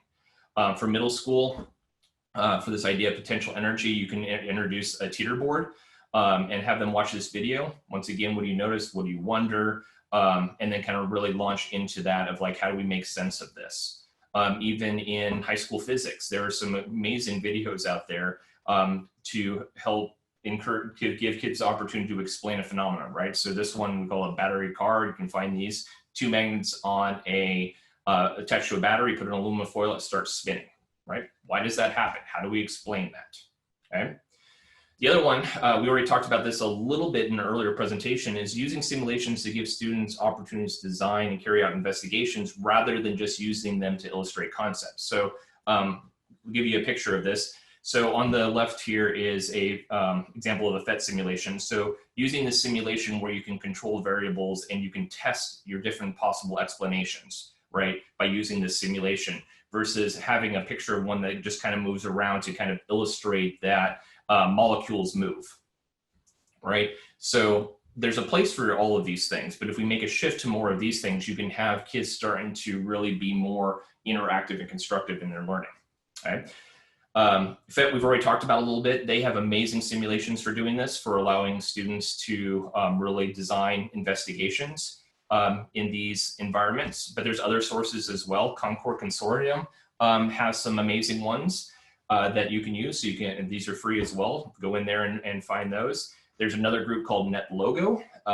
They also do simulations that allow you to test variables and manipulate things that are not teaching the content through that, but allowing students to do investigations through that. Like I said before, many of the ADI investigations that we have developed over time already incorporate these simulations because sometimes they're very useful for even in face-to-face environments for helping students make sense of the world around them, right? So here's an elementary one. It's a PhET simulations of thinking about how does fur color affect the likelihood that a rabbit will survive, right? So they can use this simulation, even in elementary school, to figure these kinds of things out. For middle school, mutation in genes, here's one from the Concord Consortium, where it allows you students to make mutations and then look at the protein that's synthesized from that, so they can start thinking about what types of mutations have the greatest effect on the function of an organism or a protein. Here's a high school one where they can investigate natural selection by looking at bugs, right? So you can test different types of predation on these bugs. So you can be kind of a sit and wait predator or a pursue predator. And as you prey on these insects or these bugs, the characteristics of the population changes over time. Fantastic way to do that. What I think is useful really about these investigations, it gives you the ADI investigation gives you a reason to use these simulations to figure something out. Okay. Other big thing is to encourage students to use online tools to create artifacts that will make their thinking visible, right? Rather than pushing games to practice vocabulary or to check for understanding. So once again, less on the kind of the quizzes that students need to kind of complete, and more using opportunities to say, hey, what is going on? Create an artifact to explain what's happening, or how do we make sense of this phenomenon? There are tons of free sources to do this. Google Sheets, Google Slides. One that I've just kind of discovered recently called Jamboard. Jamboard looks like this. It is basically a whiteboard that people can work on at the same time, just like you can in Sheets or Slides. So students can be given access to this and create this at the same time. And you can kind of customize it so they can create their explanation or a model on part of the board, and then they can add sticky notes where they can actually give each other feedback. Some pretty cool things to make things interactive like this. There's other tools that allow kids to draw pictures online and then save those as JPEGs or TIFF files. BioRender is an example of that. ChemX is another one. All of these have free services that you can push kids to and allow them to create artifacts or representations of what they've learned and what they've figured out during an investigation. But once again, what those ADI investigations or that instructional model, if you use that to design your own, is it gives you a reason to create artifacts, right? So when students are making these arguments, this shows what they figured out and how they're thinking about things, right? So here's an example of the argument some students created for the mutation in genes from the simulation I showed you earlier, right? So you can kind of see what they're coming up for claims in terms of evidence and why that evidence matters. Here's the one from the bug hunt simulation, right? So how does the characteristic of the bug population change? And those are super easy. When we're in face-to-face, we do them on physical whiteboards. Well, we can just move that to a Jamboard and do it online and virtually, right? So there's tools here that allow us to do different kinds of things, okay? Another trick is to use virtual meeting platforms like Zoom here to give students opportunities to discuss and critique ideas rather than just present information. Kind of funny because this is what we're doing right now, but we would like to see less of kind of one-on-one interactions or just a group of people listening to someone present. And more of this, use the breakout room feature, right? We couldn't do that today given the sheer volume of people that are presenting, but the idea is that you can create breakout rooms and you can send kids in there and they can talk in small groups and you can bring them back in, right? So they have opportunities to collaborate more. Other things you can do is there's lots of learning management systems that give students opportunities to share and examine and offer feedback, right? So we already talked about the Jamboards, a way for people to collaborate at work, but you can also give them opportunities to share and critique while you're there, right? One I love is Flipgrid for this kind of thing, right? So if you go to Flipgrid, kids can put together their argument and then they can create a short video explaining what they've learned and how they know. But more importantly, once that video is uploaded, other students can then comment and make suggestions and give critiques, right? So this is an elementary student here who did that. Another great resource is called PeerGrade. This allows you to do peer review like we would face-to-face. So kids can upload a document, PDF, Word, could be just about anything, a picture of that. Then that is randomly assigned to different students, and then they can use a rubric to give each other feedback. The nice thing about this system is it actually encourages people to have to review before they can get their own feedback, and they can rate each other's feedback. it's just a great collaborative tool for giving kids opportunities to critique and share ideas. So those are the pieces of advice, and 20 minutes goes pretty quick. So I want to kind of end with some final takeaways from this. Okay. So big one is, as you're looking at this, when people start thinking, is it remote or face-to-face is better, right? That comparison is really meaningless, right? The mode of instruction really doesn't matter. Instruction can be good or bad, whether you're face-to-face or learning at a distance. You need to focus on the interactions if you want to help people learn, right? So here's a question you can ask yourself. So as you're putting together your learning experiences for students, right? Ask yourself, am I giving my students an opportunity to figure things out by interacting with others and ideas, or am I just delivering information to them, okay? So big, important question. Second big takeaway is you can use the same instructional models that we use inside classrooms to design remote learning experience, right? So argument-driven inquiry is just an example of a model that you can use, right? It's a way of teaching. But you can create these constructive and interactive interactions during remote instruction with the same types of instructional models, right? So once again, if you're going down this path and you're thinking about that, ask yourself, how can I sequence the activities to give students the opportunity to figure something out? And which then online tool is best for this type of interaction that I'm trying to promote as they're figuring something out, right? Lots of tools out there that allow you to do that. And then finally, I think most importantly, because I want to end on this one, is think about equity and access, right? Ask yourself, how can I ensure that all students have a fair opportunity to learn? And how can I make sure that all students feel like their ideas and participation are valued if we're moving more to these experiences where we're asking kids to construct ideas and then interact with others and critique those, right? Always be thinking about equity and access, incredibly important. So to kind of wrap up here before we close out, if you want to learn more about argument-driven inquiry, there's our website. Once you get there, we have a ton of free resources that you can use to learn more about this. We do webinars pretty regularly, about once a month or so. We have a Facebook group with teachers that have been using this approach to talk over things. Twitter, we've got pretty active group on that, and we have a bunch of how-to videos, right? So if you want to learn about how this works, there's videos of what this looks like and then watch it in action. We also are doing something special here. So what we wanted to do as part of this conference is we wanted to give an opportunity to attend one of our synchronous virtual workshops, right? So this format is more of a presentation, a delivery of information, if you will. But what we do at synchronous workshop, we really demonstrate what ADI looks like in an online environment, right? So we will actually run you through an ADI investigation, and it takes several hours to do. But we will demonstrate how to use those tools, how to do those different interactions when we're at a distance, right? So if you're a secondary teacher, we've got that scheduled for June 23rd. If you're an elementary teacher, June 24th. We use the code ADI Virtual 40% off of that event. And these are, like I said, several hours. Oh, you can find that on the website by just clicking on that professional learning link. If the synchronous course is not your thing, if you can't devote several hours in one sitting, kind of like what we're doing today, we've also created asynchronous courses about ADI, right? So these allow you to go at yourself at your own pace and over several weeks. There's an elementary version and a secondary version. All of these have videos of ADI in action. There's videos explaining how this works. So it's a great resource to learn about this approach, and you can use the code 40OFF for that. And there's the website. Just click on professional learning if you go to our main page. So with that, kind of wrap it up here. Any questions? We can answer those for the next few.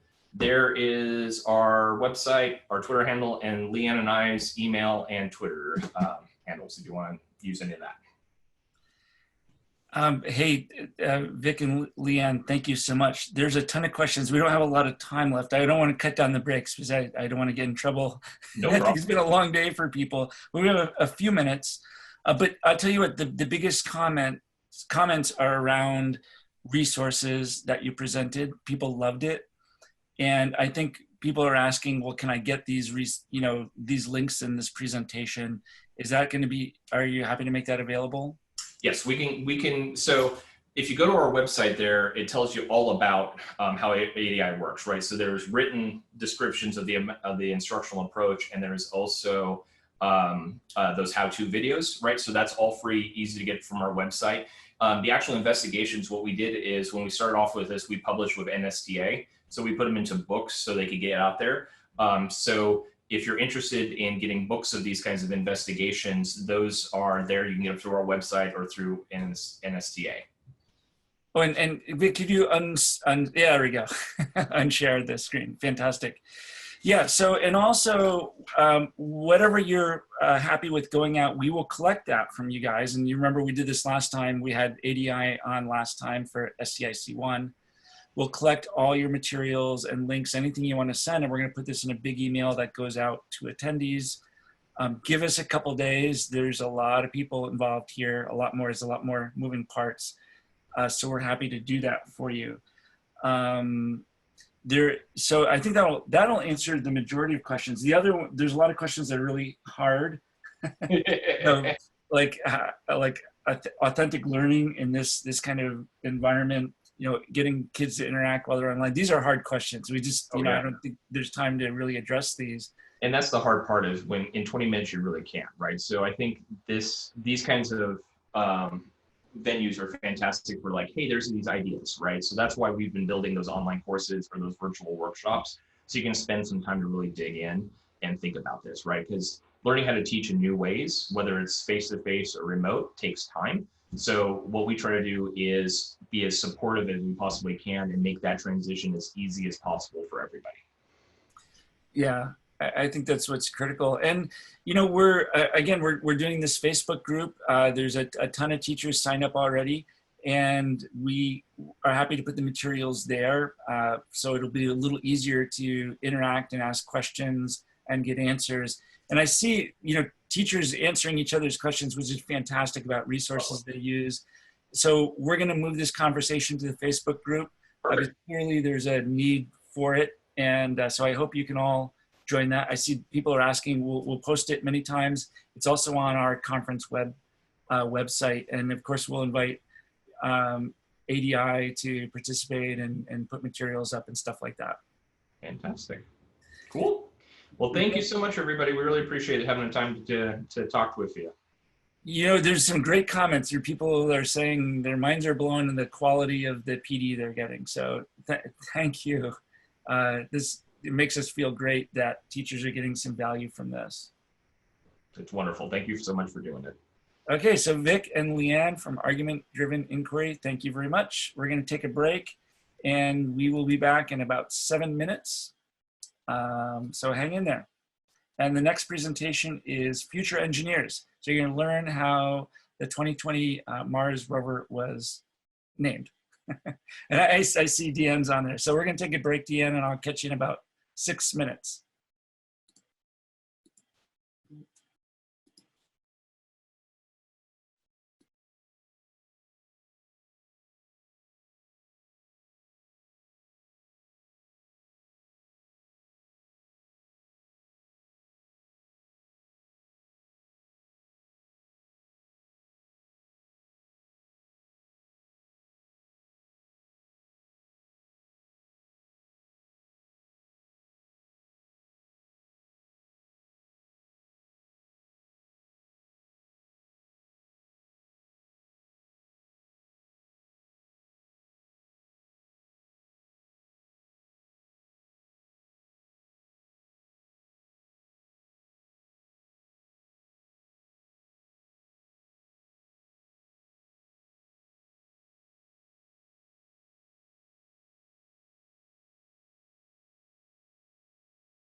Okay, let's see. I think we're back.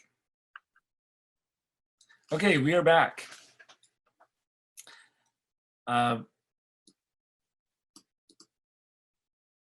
Okay, welcome back everyone to the Science is Cool Unconference for cool teachers. I'm Dave Baker, your host from PocketLab, and we are ready to launch into the next presentation, which is future engineers. I see we have Deanne on. It's exciting to see you, Deanne.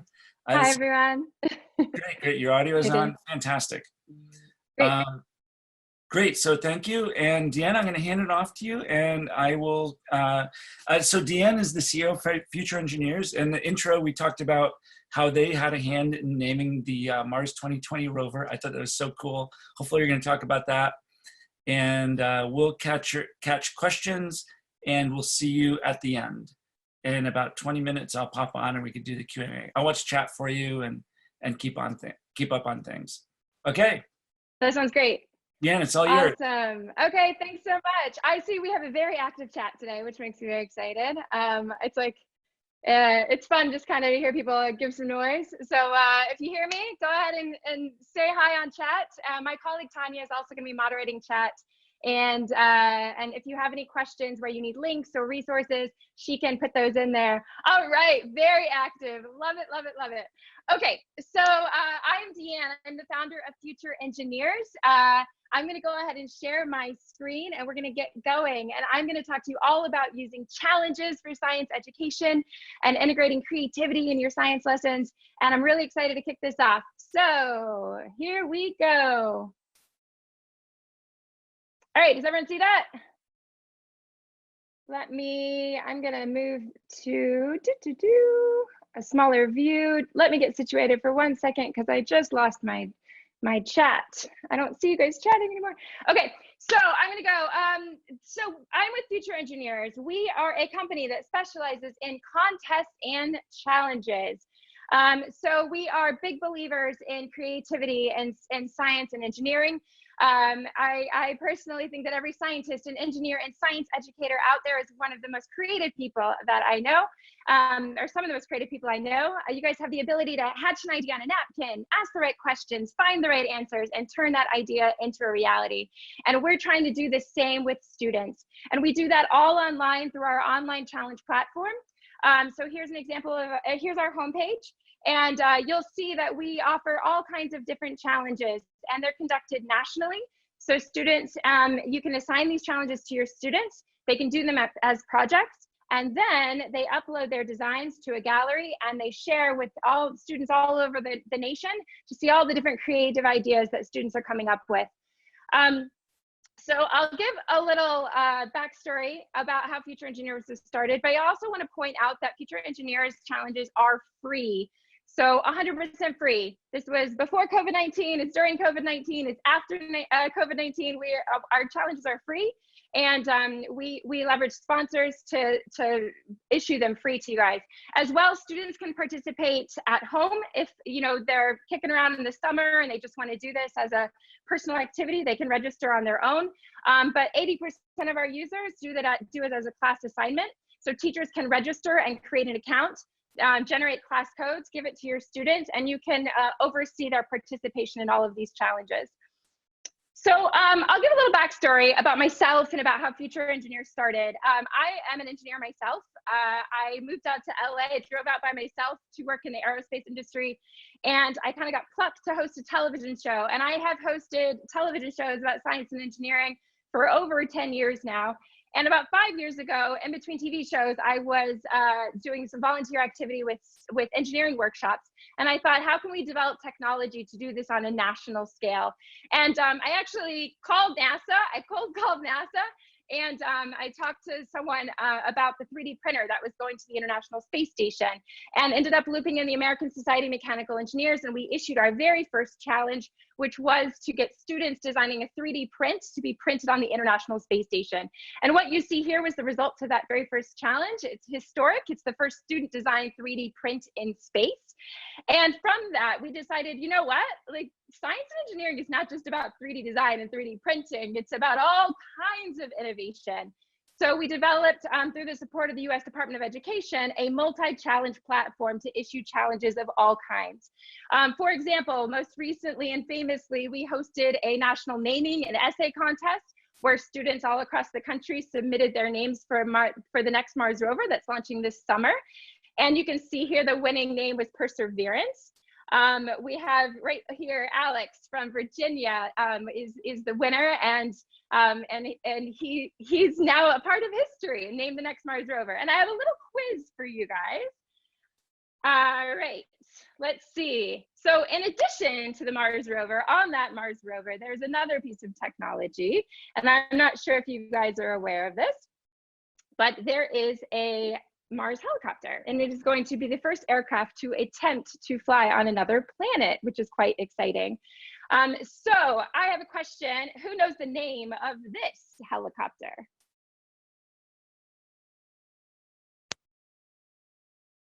And I can't see my chat window, and I don't know why. I'm clearly not an expert at Zoom, but my colleague is in the chat window, and whoever answered the correct answer first, which is Ingenuity, gets a water bottle. Woohoo! Where we go. So the fun thing about Ingenuity, it was actually another entry from the contest. NASA doubled down and said, not only do we want to name that rover, we want to name the helicopter as well. And Ingenuity was named by a student in Alabama, Vanessa, who's an aspiring aerospace engineer.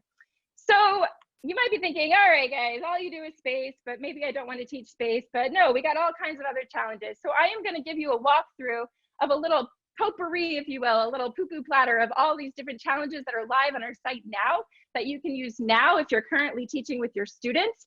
And if you are not and you're prepping for next fall, then this gives you a glimpse of the kinds of challenges that we'll offer in the fall. So right here we have the Name That Molecule 2020 challenge. This is live on our site right now. You can register and engage your students. It is to create a 3D model of a molecule that you see or interact with every day. So they have to submit a digital STL file and a description of their molecule. And I'm gonna also say that I'm in the PowerPoint, so I'm gonna kind of do a top level buzz through all of these challenges, and then I'm gonna bop over to our site and kind of give you a live demo of our site of how these are presented and the different education resources that are presented. All right, next. We're going to go to future creatures. So this challenge is draw how a rainforest animal may adapt in the future due to climate change. So this is a little STEAM action here. So they have to do an art project and show an animal in its present day habitat and how they think in thousands and thousands and thousands of years that animal may adapt due to a changing environment. All right, next, capstone coding. This is like fresh. We just launched our first coding challenge a few weeks ago. Right now it's synonymous with doing a Scratch project.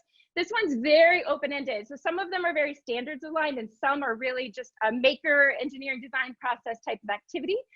So the challenge here is to use Scratch to teach others something you've learned this year in school. So it's a really great way to kind of end the school year for students to do a deep dive in something that they learned this year in school. The Pasta Castle Challenge. So it's kind of a spin on the traditional spaghetti and marshmallow challenge. Make a pasta castle using pasta, marshmallows, and or glue. So there's an opportunity here to talk about physics and structural engineering. And also we added the glue so that people could kind of make some ornamentation and style it up a bit, a little STEAM angle as well. All right, Start a Smile. So the Name the Rover contest, obviously we conducted in partnership with NASA and with Battelle. And we're really happy that Battelle and STEMX came on board to issue a challenge specific to COVID-19. So this challenge is really a community impact challenge. Your challenge is to help smile or feel appreciated. And the person must be separated from you by a window, wall, computer screen, or at a distance of 20 feet or more. And so they, the students submit a series of photos that document what they did to help someone smile or feel appreciated. And this could be low tech, high tech.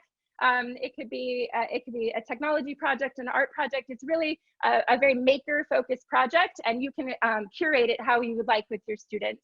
And I'm going to show you a little launch video now of this challenge so you can see what this challenge is all about. So here we go.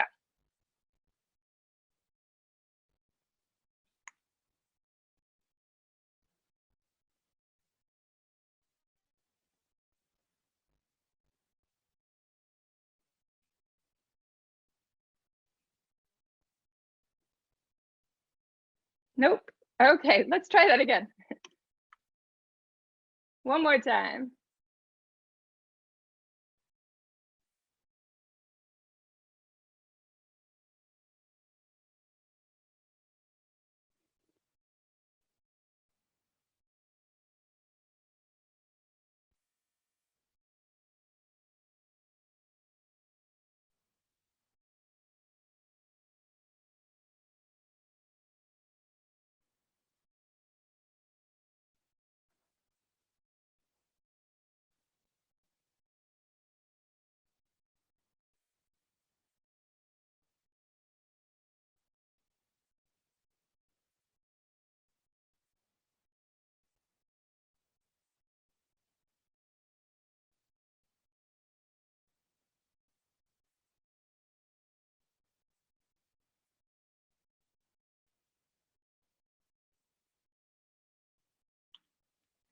All right, so obviously that video is skewed a little young, but I just want to say that these challenges are all full K-12, so you can really dive into it as advanced as you want or as simple as you want. The goal really is that they're open-ended and there's a million right answers, and we just want students to really dive in and invest in a project and build that sense of pride.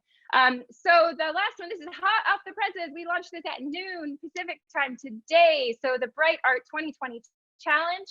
It's to create a piece of art using a battery-powered LED light source that demonstrates at least 2 interactions with light, such as reflection or refraction or such examples.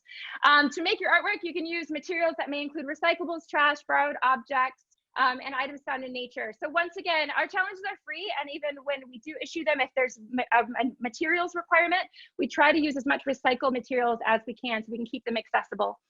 So this one just launched. It is open until the end of June. So if you want to participate in that, students create a video of their submission and submit it to the website. So I am going to actually pop out here real quick.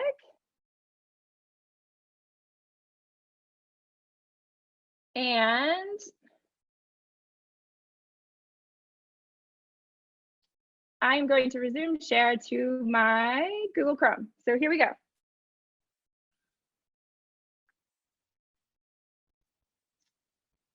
Give me 1 second. All right, so I'm just gonna give a little drive through. I know I only have a few more minutes, but I'm gonna give you some examples of where to find the resources on these pages. So as I mentioned, here's the home page. It gives you an overview of everything. This is an example of one of our challenge pages. It's all in a similar template. So you'll see a nice little intro graphic, the challenge prompt, the deadline of when these entries are due. If, for example, the challenges that we have recently been issuing don't have prizes or judging because we just threw a bunch of them up for COVID-19 to make sure you guys had as many resources as possible. If there are prizes, there will be an addition here in this block. And then down here in the dive into the challenge section, we have links and lessons. So if you click on these, you can get slide decks, you can get lesson plans, you can get worksheets. If the challenge involves a digital tool that you need to create the deliverable, for example, a 3D model of a molecule, we also have curated some digital tools for you to use. And once again, our goal is to curate tools that are free and accessible. This section is really, really important though. It's the brainstorm and design section. So for all of our challenges, we come up with these buckets of inspiration. We don't tell any students an answer, but we give them sort of some prods and some things to think about. So for example, with the name that molecule, these are some different possible molecules that they might interact with or see every day. So this is Name That Molecule. We actually conducted Name That Molecule in a beta study with the U.S. Department of Education. And we did it with 40 middle school classrooms, really looking at efficacy of challenges in classroom. And we saw great increases in terms of attitudes towards engineering. And those were particularly driven by girls who really enjoyed engineering more at the end, which we were very, very excited about. So I have some examples of what your students might do for a challenge like this. And I'm going to kind of give you just some samples of some Name That Molecule entries, just to sort of get your gears turning about how you might integrate this with your class. Next, I know I only have a few more minutes. Future creatures, same thing. If you go down here, we've got lots of great resources. We have links and lessons about natural selection, adaptations, genetic inheritance. Tanya, who's on the chat, she is a resident scientist and is awesome. And here's also some examples. So in a photo entry, for example, they can submit up to 6 photos. All right, pasta castle, I told you about that. I'm gonna zip through that. Capstone coating, we actually don't have any entries up for these yet because they're pretty brand spanking new. Start a smile here. This one has been up for a while, so we do have some entries up for this one. And this one really focuses on the engineering design process. So if you go into the resources, there's different links to content about the engineering design process. But you can see here, for example, if I go down to the brainstorming section, you could do a physical invention, a digital invention, a visual, an audible, a low-tech, a high-tech invention. It's really how you want to steer your students and how they want to take this challenge. And so here's some examples, everything from scratch projects to art projects to challenging you know, people to write chalk art on other neighbors, you know, areas, other neighbors' driveways and things like that. And that's it for going over those challenges. I actually didn't have bright art up, but if you go to the website, it's all there. So the important thing to tell you is to make sure you know how to sign up. So if you look in this upper right-hand corner, there is a sign up button. And if you hit sign up, you just want to go here and you will get to a fork in the road, which is I am a teacher or I am a student. So you want to register as a teacher, assuming you are an educator. If you are not an educator and you're registering your child, you would hit student. If you are neither and you want to be a judge, for example, on the Name the Rover contest, we had about a little under 5,000 judges that reviewed entries, and it was amazing. It was so amazing to engage so many people in this national effort. So if you want to judge, you can go up here to judge and you can sign up. But yes, once you sign up, you are going to get a dashboard, and there's going to be a class code, and that class code is super important. You want to take that class code, send it to your students, and then tell them to go to this exact same button, sign up, and when they're prompted, they enter that class code, and they will get a dashboard. And I am going to do a new share back to my PowerPoint real quick and just show you what a sample dashboard looks like. So play from current slide, here we go. So this is what a sample dashboard would look like. When you create an account, your dashboard will be empty. For your students to submit, they each need an account. So they each need to register, or you can register for them on their behalf through your dashboard. And then once they link to your class code, they register with your class code, they start populating row by row by row in your dashboard. Now, anytime you want to assign a challenge to your students, you add challenge. And let's say I want to add the bright art challenge. I click add challenge, I add bright art, and then automatically it shows up in a student's dashboard on the other end. So this is an example of a student dashboard. These are not real challenges, they're just examples. But a student can submit their entry through here, and they can submit up until the deadline. And even up until the deadline, they can edit their entry, they can tweak it, they can iterate on it, they can make it perfect. And then once it closes, if we do judging and we award prizes, that process begins with our judge volunteers. What else? We don't have it yet, but we're archiving all the entries, and we're working on developing class portfolios and student portfolios. So if you do 10 challenges with your class at the end of the year, you'll be able to have these portfolios for your students. And one last note on digital citizenship. So our registration system is designed with COPPA and FERPA in mind. We take student privacy very seriously. We obviously have online public galleries. We moderate those galleries, so when entries come in, we review them, make sure they're safe, and we push them forward to the gallery. So we encourage you to please, please, please have conversations with your students about their digital footprint. We want to see a video of their invention. We don't want to see videos of faces and names and email addresses and all that kind of stuff. So please just give a chat to them before they document their entry so that they have the best chance of success when they submit to the platform, so we don't have to kick it back. And last but not least, what are your challenge ideas? Go in the chat, tell us all of your challenge ideas. We are ramping up challenges for the fall. We actually are gonna have another new space themed challenge launching very soon, and more on the horizon. So we'd love to hear your challenge ideas. We're here to support you. If you have any questions at all, you can email us at support@futureengineers.org. You can go to our website for everything. I'm not actually going to share this PowerPoint because everything you need is on our website, but I will follow up on that awesome Science is Cool Facebook page that was created with any additional announcements about new challenges that launch, and any additional resources or, I don't know, giveaways or anything we might have. So thank you so much, everyone, and I'll take any questions you have. Hey, Deanne, thank you. That was really great.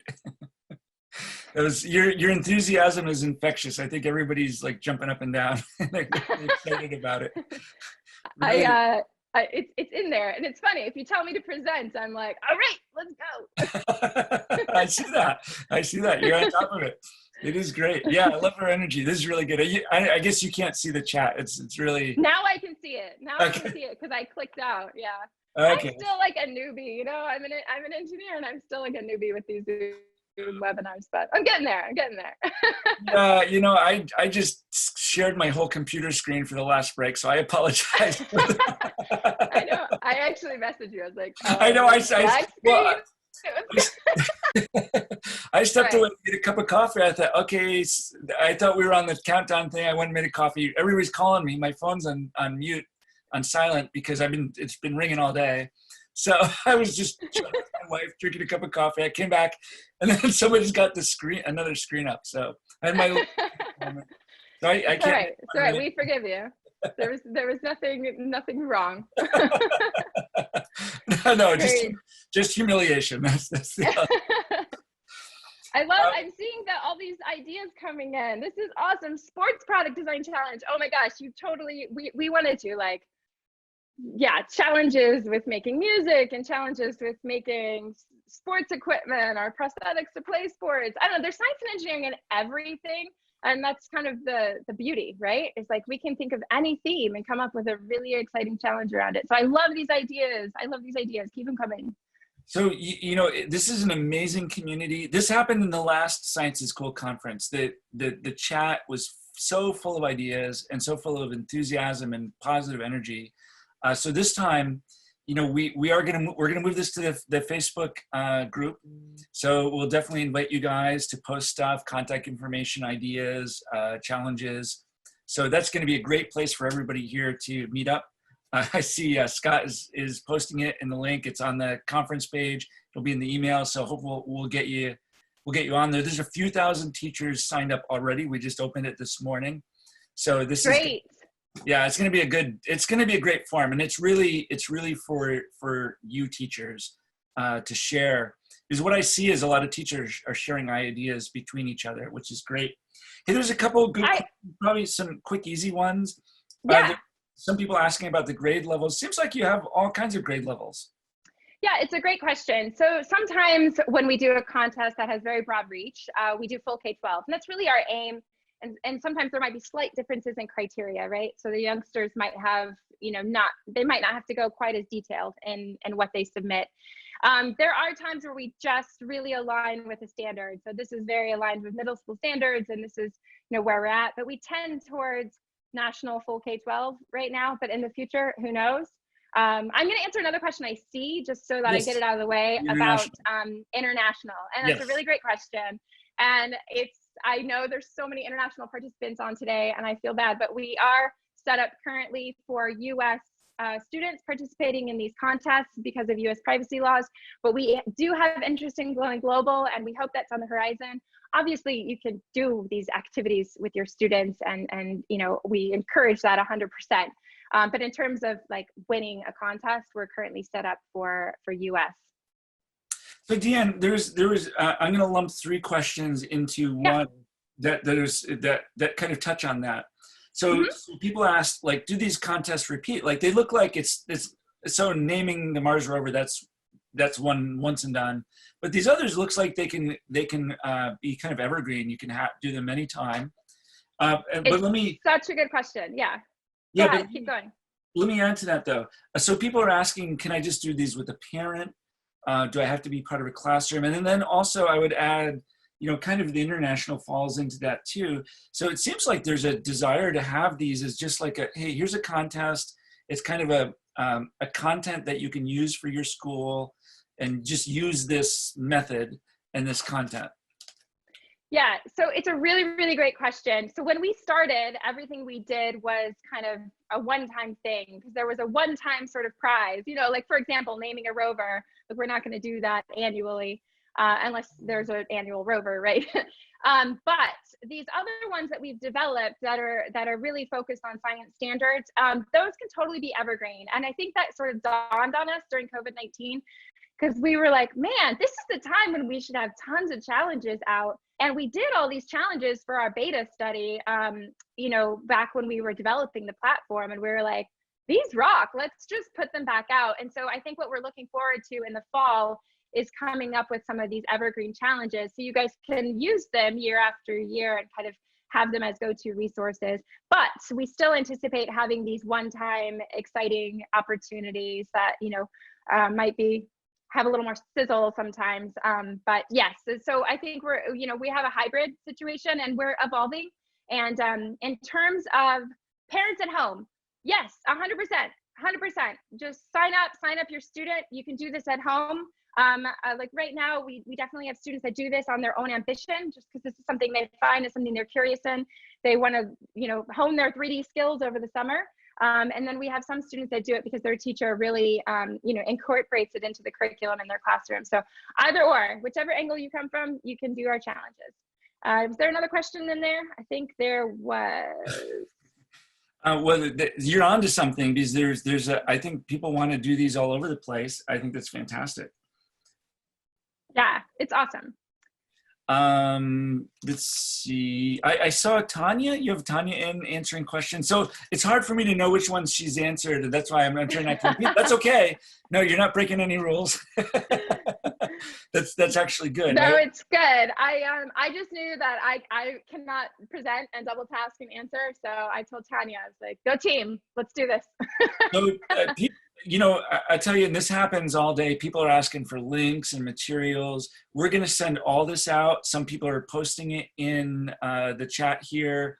There will be an email. If you're on Zoom, that means the only way you could get in is you registered, which means you're going to be on the email, the ScIC email that's going to go out. Give us a couple days because we have this was a giant conference, a giant undertaking. We have a ton of stuff to collect and put together. I see Tanya has put her email in there. I'm sure you guys would love to be contacted on any of this stuff. Hey, I just want to ask one fun thing we chatted about the other day. So when you did the Mars rover thing, you got the like Rover McRover face. I thought that's cute. So, yeah, I think we launched the Name the Rover challenge, and there was quite a lot of traffic about. I feel like everyone was like, haha, Rover McRover face. But then after, you know, you get like 500 of those. You're like, it's not creative anymore, guys. Moving on. We need something new. That was no, but it's awesome. You know, I was actually commenting on how Bodie McBoatface, which is the famous naming situation. Actually, they named the little research vessel Bodie McBoatface, and I was like, you know, in my news feed, there was some groundbreaking science research that Bodie McBoatface did, and I was like, that's a great name. It is. It did its job. It's got its attention, and that research vessel took on that personality. And we can't wait for Perseverance to launch this summer and take on its own personality. Yeah, it's awesome. That is fantastic. Yeah, well, you know what it did? It got everybody aware of this science research vessel, which other than that, who cares? It never gets in the news. And that got in the news and it made people think, and it definitely inspired people in your contest, right? Yes. There are so many sources of inspiration, and I think you guys all know that. There's so many sources of inspiration. And what our job is over here is to try to think of what those sources of inspiration are and how we can roll those into challenges that really engage students in these hands-on projects. So onward with more science, technology, engineering, arts, and math, and creativity. And I can't wait to see what futures we have on the horizon. What future challenges we have on the horizon. There is a cool question here. I think that is a good one. And that is, what's the usual lead time on a project? So teachers can kind of plan it. So if you're a teacher, how would you plan this year? Super great question. So typically our challenges are open for a 3 to 4 month window. And we do that intentionally so that when it launches, you'll have an idea about, okay, I've got some time to sort of figure out how to work it in. Because we know, you guys work so tirelessly and so hard to plan how all your curriculum pieces together.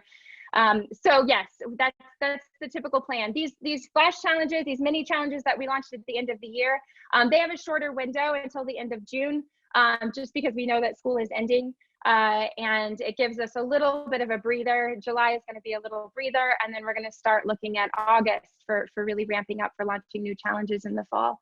So, and who knows? I don't know. Like, we might have surprise challenges that come up very soon too. So just I encourage you to sign up as an educator or as a student or as a judge, and we'll keep you posted when these new opportunities arise. Deanne, I can't thank you enough. So last question, does Tanya have as much energy as you? Yes. Okay. Via text. You can see it. Actually, no one told me who won. Did someone say Ingenuity? I'm like totally blindly just going. Who was the first person to say Ingenuity? Did someone win the water bottle? Are we going to send it internationally? Does anyone know? I'm looking at the thread. I don't know who won, but congratulations to whoever won that beautiful laser. We have the chat saved. So in case Tanya didn't get it, we'll have it for you. Great. Great. Awesome. Deanne and Tanya, future engineers, thank you very, very much. So we're going to go to a break now. And for the break, I'm just going to thank you, Deanne. We'll see you. I'm going to bring on Chris Brownell, Dr. Chris Brownell, who is managing the PD credits at Fresno Pacific. And Chris, do you want to just give a quick overview on what those are? And we'll answer. If anybody has any questions, we still have a ton of teachers online. Just shoot the questions and we'll answer them here. Yeah, I'd be happy to. I don't know that I could ever come near that energy. Wow, Deanne, just crank it up a little bit and maybe you can infect the world. That was exciting. A single unit of professional development credit is available by visiting this website. It's a bit.ly link. Science is cool too, but be sure to be aware of the uppercase S and the uppercase C and the hyphens between the words, and that'll take you right to the page that is the registration page, which looks like this. And if you scroll in, and it'll tell you a little bit about what's going on, and down at the bottom you can add the course to your cart, at which point you'll be given the syllabus, which is more detailed than what I'm about to tell you. But essentially, the requirements are that you attend the conference, that you choose something from the conference that you're going to engage with in the next academic year. We know that the school year is pretty much done for everybody, so you don't need to try and cram this in the last minute. And you can, the goal is to make a plan to implement something, whether it be ADI or something from the PocketLab presentations earlier this morning. Anything during the day. Pick up a delicious snack from the Exploratorium and make use of it in your classroom with, if you're a teacher, or with your teachers if you're a coach. So the cost is $95 a unit. The conference is free. This is a unit from an accredited university. Fresno Pacific is accredited by the Western Association of Schools and Colleges. So this single unit is applicable for professional development credit. So Chris, yeah. I don't see any questions. I think you're covering most of them. We've talked about this on and off, so I hope everybody's got it. International is fine. Yes. Chris's contact info is there on the Fresno Pacific website. So this is great. So Chris, thank you. And everybody, Chris put a lot of work into creating this content for you, this class. So we really appreciate it. I hope you appreciate it and take advantage of his offer. Okay, so we have really just about 3 or 4 minutes left. Chris, thank you very much. Bye. And I see our next presenter coming on. I'm gonna switch over to the break. I'm gonna get the right, the right screen sharing this time, I promise. And we'll see you in about 4 minutes.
Okay, we're back.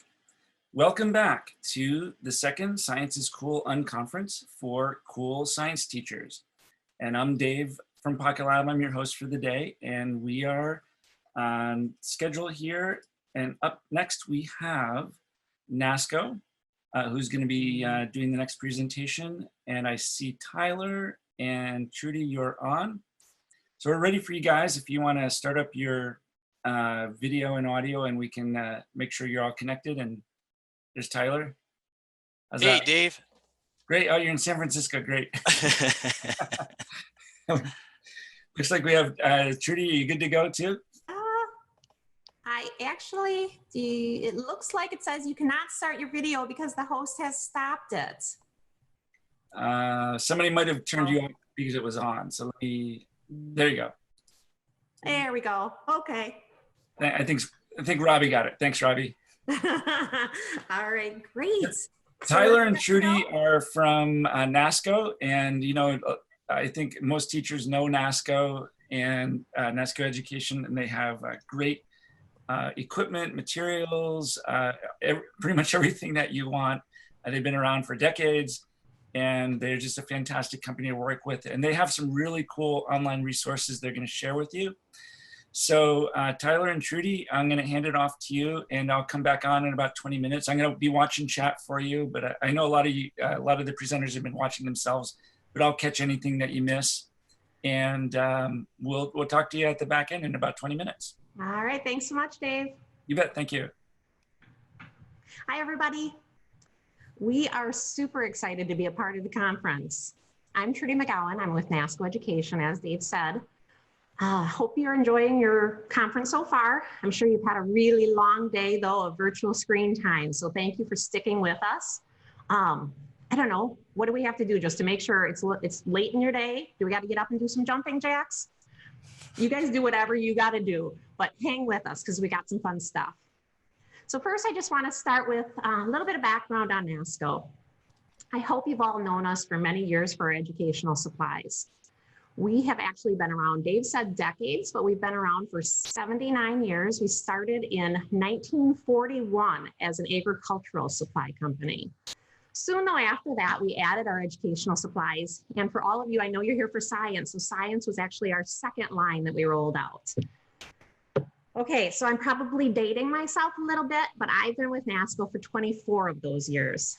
I started out working, taking orders over the phone, answering product questions, customer service. So maybe I've even spoke with a few of you over the years. Now I'm our business development manager. And after those 24 years, this past year, we've had some really exciting changes. Again, all along, you've known we've had our supplies, manipulatives, our lesson plans, but we started taking a little bit of a look more at your needs and how the times are changing, and actually just feedback from you, our customers. So we began looking at it, and we put together more of what we like to call solutions, taking those same great products, the lesson plans, organization, so carts, because we all know that many of you have to share a classroom, move from room to room throughout the day. But then with that, we've added supplemental curriculum and some full curriculum courses, professional development, and created that into a solution to better assist you. Next step, how do we bring this all to you? With our resource platform, Nasco Educate, and that's how it began. Allowing those solutions, the classroom management, assessment tools, professional development to all really live in one place for you, so it's easy to access for you. So there's a term out lately that I keep hearing, new norm. And I'm not gonna lie, I've used it myself quite a few times, but the more I think about it, is this really what we wanna call normal? So as I was thinking about this before today, I guess I'd like to call it something more like accommodating or navigating our way through the circumstances that we've found ourselves in. Because at the end of the day, don't you really wanna be back in the classroom with your kids, seeing their faces, knowing when they're having struggles, and being able to help them through those challenges? Back to the Educate platform though, and why I think it's great. It's a great tool to use while we're navigating through these circumstances. But when you're able to be back in class and have your kids in front of you, you can use this platform in the same way in class. I'm probably talking a little bit too much here, and Tyler's waiting patiently. Before I turn it over to him, I'm just going to share my screen for a minute. What I want to share with you here, one second.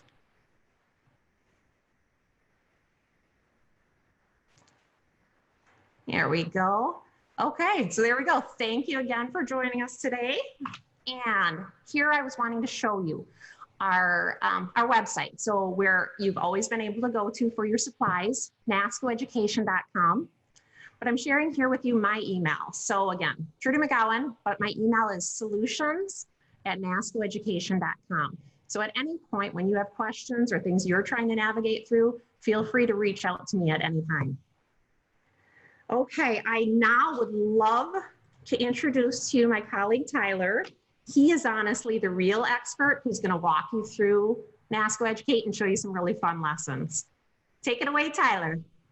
Thank you, Trudy. Good afternoon, everybody. Buckle up here. I'm going to cover a lot of information fast today and show you a lot of awesome resources that NASCO can provide to you.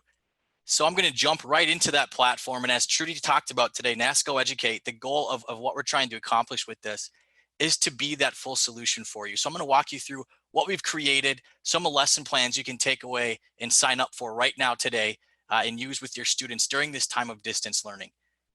So I'm going to grab my screen here and I'm going to dive right into that platform.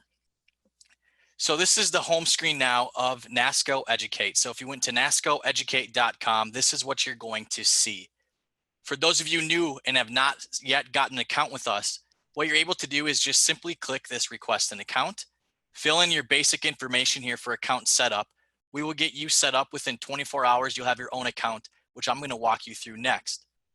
So once again, nascoeducate.com, click the request an account. Today you can sign up for these activities that we're about to cover. So I'm going to log into my account now and walk you through what we've created here for NASCO Educate.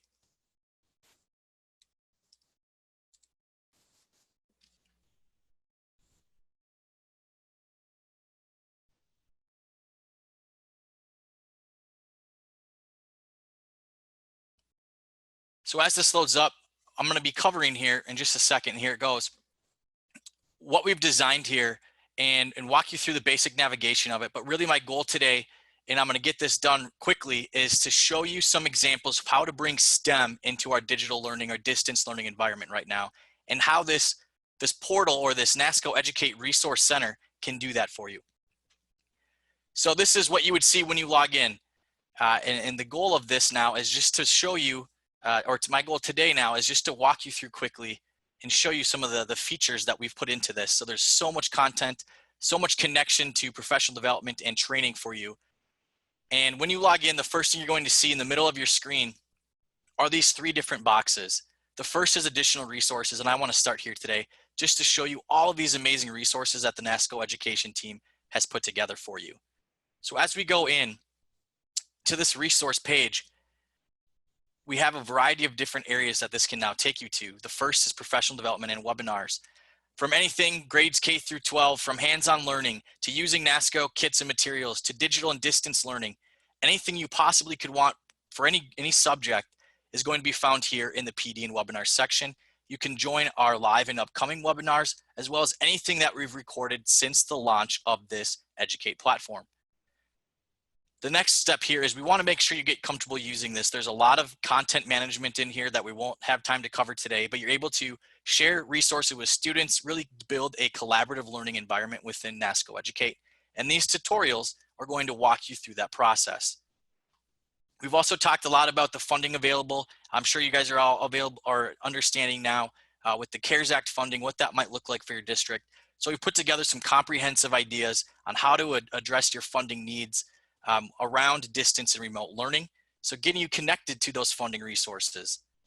Of course, NASCO is the king of hands-on learning and hands-on materials. So connecting you to kits now that will not only connect you to these kits, but guide you to lesson plans available within this portal. So a true solution. We have calendars of activities coming up. We're doing live virtual lesson plans. We're walking students and teachers through lesson plans with hands-on kits or some of these digitally interactive activities that are available on this website as well. So a ton of resources here for you to use and get started to help you with wherever you might be at within your digital or distance remote learning needs. Next I want to touch on is, or next I'm going to dive right in now to some of these lesson plans and show you how to begin to use this with your students. So we can see we have a variety of different courses and resources, from anything from literacy to computer science to STEM and engineering to robotics. family and consumer science, you name it, we have resources in here for you.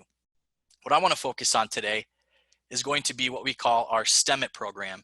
STEMIT is a K-12 program designed to help teachers of any subject area bring STEM learning and technology into their classroom, or in this case, into your virtual classroom.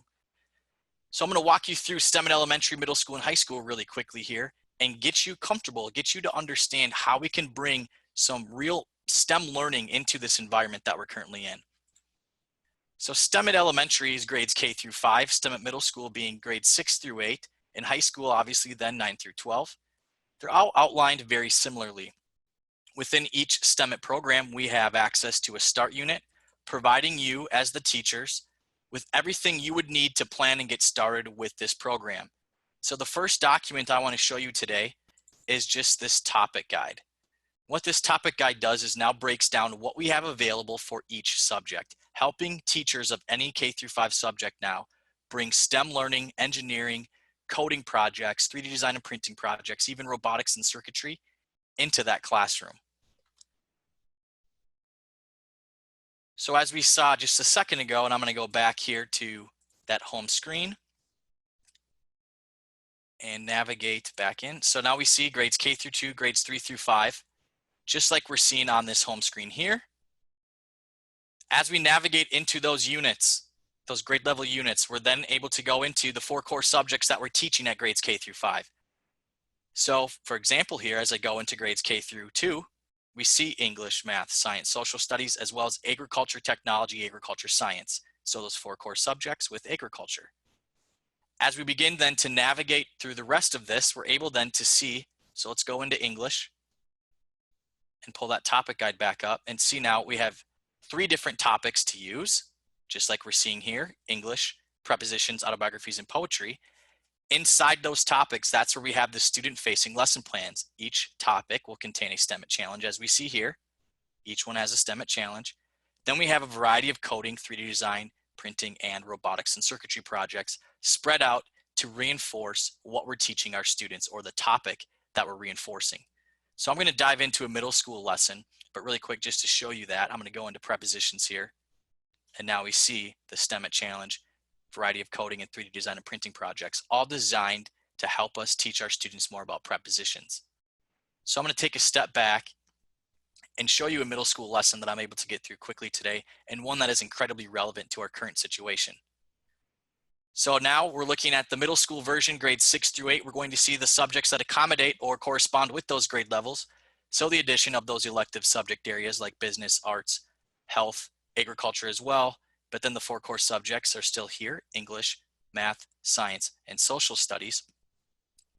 As we dive into the start unit and go right into that topic guide, same thing we saw at the elementary level, we're now going to see the same version for the middle school level. Diving into any subject, we're going to take a look, in this case, at the science area. And we're going to see science. We have a variety now of science-related topics to bring STEM into. So I'm going to go back to that home screen, click into science for today's example. And now we see, just like the topic guide is outlining for us, a variety of STEMIT challenges, 3D design, create it projects, we call them, and a career focus. So we're going to dive right into infectious diseases, as once again, that's the reason we're all here today in this virtual conference. And we're going to take a look at how we can get our students to do some problem solving here and some true STEM learning to help us spread or stop the spreading of this coronavirus and get them to start to use the engineering design process within their core subjects. So the first thing we're going to do now, if I'm a teacher, is I'm going to go into this challenge. And once again, challenges are associated with every K-12 subject. So teachers of any grade level here or any subject, you have these same type of lessons. And we're going to start by introducing the students through this digital learning activity. And I'm just going to navigate to the engineering design process here, which is the focus of this lesson. And we're going to introduce the students to this 6-step process that they will now be using to solve a problem relating to infectious diseases. The next lesson is the challenge itself. So this can be done because these are very student-led projects. These can be done with minimal materials. These can be done digitally almost without a lot of materials even needed to be used. Or you can create a journal, which I'm going to walk you through next, that can be completely printed out, handed out to students that do not have access to technology. So truly low tech, no tech projects here, giving you as the teacher awesome and fun lesson plans that invoke real world problem solving based on the subject that you are trying to accomplish or teach to your students. So in this case, the challenge always starts with a fun, engaging scenario, once again, extremely relevant. Your challenge as a student now is to design a face mask to prevent the spreading of an airborne disease and create a public service announcement to encourage people to wear their face masks.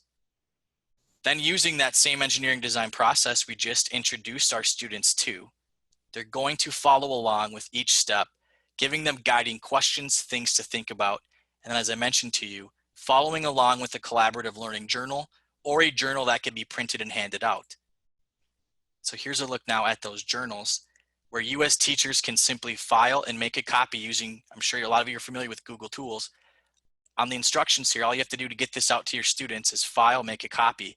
They're then able, using their device, are able to fill out each step of that design process, which they'll then be able to hand back into you as well as show you what they've created in a meaningful way.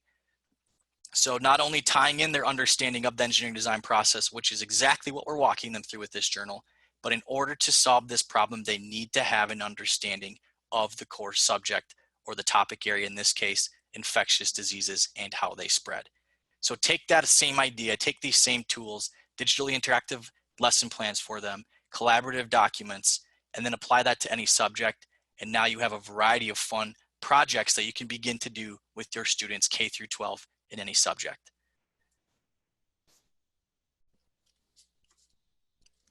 So at this point, I'm just going to open it up to questions here. I'm sure there's a lot of questions based on that information we just got to, but Dave, I'm gonna turn it over to you to get to some questions.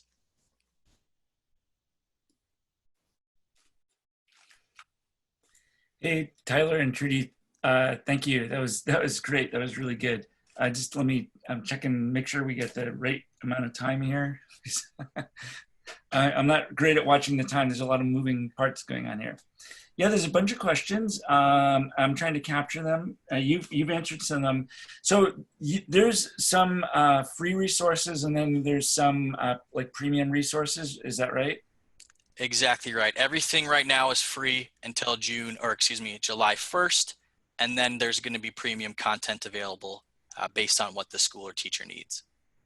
Okay, but is there still some free content or is it all going to be? So Trudy, you can jump in on and answer that. I know Nasco has a lot of resources that they're going to be offering, but Trudy, can you jump in and talk to us about what that looks like after that July 1st deadline? Sure. We've had a lot of our lesson plans put on Nasco Educate over the years. We are actually, to the best of my knowledge, again, so many moving parts and changing parts, but I believe we're going to keep some resources out there open and free, and then from there have a lot of the premium content. You're going to be able to then get into professional development and everything else. But again, moving parts on that currently.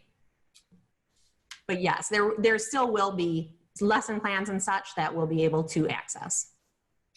Yeah, I mean, I'm just thinking we have worked with Nasco for years now, and we have a lot of our content is free, and we're happy to host it on this site. And I would presume you wouldn't then charge for it, but would that be appropriate for this site?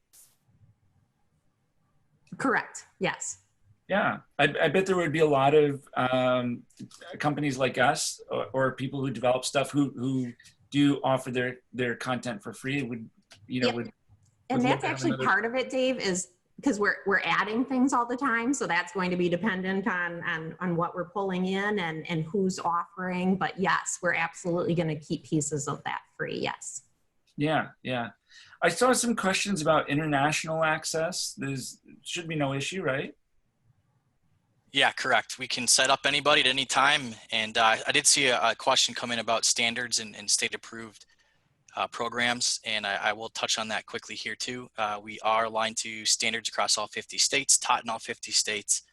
So any of those STEMIT programs, K-12, or even some of the other ones that you saw on the left navigation bar there, those are all taught across all states. Okay. And yeah, a lot of people are struggling to get materials. So this is a great resource. You're gonna get a lot of questions on the pricing and stuff, and that's fine. You know, you can we can make sure you can reach out to these people and get that info when you're all ready. What I'd like to say, Dave, is anyone that has any questions after, like I said, you know, feel free to reach out to me directly at my solutions@nascoeducation.com, and we can talk through whatever pieces you're wanting and how we can best assist with it. You should put your you could put your the email in the chat here. It's that would be fantastic. Then have it. We're gonna send this all out to everybody later, but you know, for now, type stuff in. And that was actually a question, Dave, I saw come through. Someone was asking if the chat was going to be available to be able to be read through later on after the fact. That's going to be posted for them as well? That is a great question, and we're researching it. We don't know. So we're not sure if the chat is attached to the videos. It would be nice if it is. I don't know that. There is a chat file, but I think we have to sit down and take a look at it and make sure, because it has everybody's name in it. So it is, you know, I don't know if there's privacy issues. So we have some research to do on our end for that. And from the first conference, we had the chat didn't even get saved. We had a technical issue, so it was very frustrating. Okay. So yeah, I see. Yeah, I see. We'll research it. I don't have a good answer right now, so I don't want to say something that's wrong. We'll research this, and there's a great follow-up question. Hey, yeah, chat is retrievable. Yes, we can get it. It didn't get saved last time, so we were as surprised as you. It was very frustrating because there's a lot of great interaction like this. However, I'm going to say one more time, you know, we're going to continue this conversation on the Facebook group, and you know, people like Nasco are going to be invited to that to interact with all of you on the Facebook group. So definitely sign up. That information has been posted many times in the chat. It's on the conference webpage. We will send it out afterwards. There, Scott has put it in there for you. Nice. But that's going to be a place to continue this conversation. And we're going to try to put a lot of the materials there. We'll send it out to everybody, but we'll put it there. Some other great questions. You mentioned 3D printing. And I would assume that that doesn't matter what kind of printer you have, right? Yeah, really good question. So all of those projects in there and all the lesson plans and content and resources, those are device agnostic. So works on any device with internet connection in terms of displaying the curriculum. And then as for the 3D printing projects, similar to that, works on any 3D printer. So a truly device agnostic platform. Yeah, that's great. And do you have 3D printer packages that go with this too? If a school doesn't have a printer and they're interested in one? Yeah, so Nasco definitely has packages, bundles for anything you might need. A lot of these will require some hands-on kits, and obviously Nasco, we talked about that a little bit. One of the leaders in hands-on kits and customized kits for these engineering projects, so it can bundle everything you need in one nice, neat solution. Fantastic. And so I imagine this dovetails with your kits, like your kit materials that are in the catalog or on eNasco. We've actually put together some specific kits to roll out with the Summit curriculum as well. So yeah, we've actually added kits to do that. Okay, so there'd be, but if somebody there's a material list if somebody needs the materials, so there's no, I imagine there's no big issue with that as well, right? Correct, yep. Every STEMit in that start unit, right next to that topic guide we briefly touched on, contains the materials catalog or the materials list for all projects K through 12. Yeah, okay, fantastic. And you know, I see there's a lot of discussions about 3D printers. That's a whole huge topic, but yeah, there are cheap printers. We have a bunch of 3D printers. We have I think it's like $300 now, a printer in our office. It works really well. That's a Flash Forge. But you know, there's a lot of choices. That's a hard topic, and I think that's something, you know, that might be something for a conference, is how do you do 3D printing. Okay, let's see what else. Did I miss any? Did I miss anybody's questions? Oh, you know, people there. I saw a couple of people trying to log in and they couldn't. Yeah, so I just see how long is the turnaround there on that account. Yes. So the turnaround is within 24 hours, maybe 48, depending on the day. If you do it Friday afternoon, likely won't get back to you until Monday morning. But with that, once you request that access, you'll get that information and access to everything we provide within 24 hours. Okay. And Tyler, why don't you just let me share my screen? That was actually going to be a little wrap-up screen that I was going to share, showing that nascoeducate.com so that we have it in the history. Give me just 1 second. Let's see here. Get my chat out of here.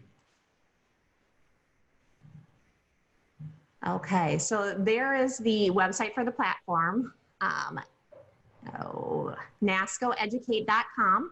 When you go into NascoEducate.com, just click on request an account. And like Tyler was saying, then we set up that access, and within approximately 24 hours, depending on weekend and such, then we'll send you emails showing that access and how you get in. And again, any questions, there's my email one more time, solutions@nascoeducation.com. And so you're manually approving the applications, I would guess, right? Exactly right. Yep. Based on setup and requirements here, we have to manually do it at this time. However, single sign-on with Google will be available here in the coming months. Oh, is that right? Oh, that's fantastic. I bet a lot of people would love to have that. Yep. Yep. A lot of learning management and content management functionality being added as we speak. So a lot of awesome functionality to look forward to in the next few months here with that platform. There's a really good question here that we get as well too. So is the content editable? Can people like remix it and edit it and reuse it? Yeah, so that's a really loaded question there. And I can tell you from most of the content in the STEMIC content that we focused on today, that quick little lesson plan there, that is editable. You can use these Google Docs however you want, change the questions that you ask your students or the process that they use. So anything within STEMIT in those engineering journals, you can definitely edit and tweak to whatever project fits your students' needs. So they're getting a use license for that, and then they can use it however they want, and then that is their content basically. Correct. Great. I see a Office 365 single sign-on. That's a question we get to. Yeah, that's a really good question, and I can't guarantee that'll be in this next release coming up. I know Google is for sure, but stay tuned on Office 365. Yeah. That's a good one. And so this is just I think it's good for people to be clear. This is something you just released, right? I mean, this is a new site. It's all brand new functionality. Yeah, so the partnership between our two groups, so I am the consultant working with Nasco from a company called STEMfuse. So we've been in partnership since July, I believe is when we released this, or excuse me, January. January of this year is when we released this. And then obviously with the entire pandemic that just happened, the demand and the users for this have gone through the roof, and it's been good timing for a lot of users here. So we're really happy that we've got in right when we did to make sure this is a useful tool. And then obviously with the pandemic now, everybody's looking for digital resources. So this kind of played perfectly into that as a useful resource for a lot of K-12 teachers. Okay, and you're seeing a lot of people, log in and looking for this content, right? Yeah, our user base has just gone through the roof since I think our magic date was March 18th, I think, Trudy, was when at that date, the users have gone through the roof, so. Yeah, I bet. Well, Tyler and Trudy, that is fantastic. I really appreciate your time. Thanks for coming here, representing NASCO and giving this great information. I see there's a lot of contact questions. We're gonna have all your contact info go out. We can hop on by the way, stay on and hop in the chat if you want to and answer questions for a while as they're lingering on, they're lingering. And it looks like people are looking for a lot of information on this. Awesome. Yeah, I'll definitely spend some time going through some of those questions and do my best to get whatever I can answered in that chat. Okay, and Tyler and Trudy, thank you very much. We're gonna run to a break and we will be back in 10 minutes. Thank you.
Okay, we are back. Welcome back to the Science is Cool Unconference for cool teachers. I'm Dave from PocketLab. I'm your host for today, and we are in the home stretch, the ninth inning, the bottom of the ninth inning.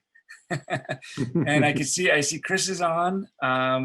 It's great to have you, Chris. Chris is from Parametric Studios, and he has some really interesting, cool simulation and design tools that can be used virtually in the environment that we're in and look like a lot of fun to use.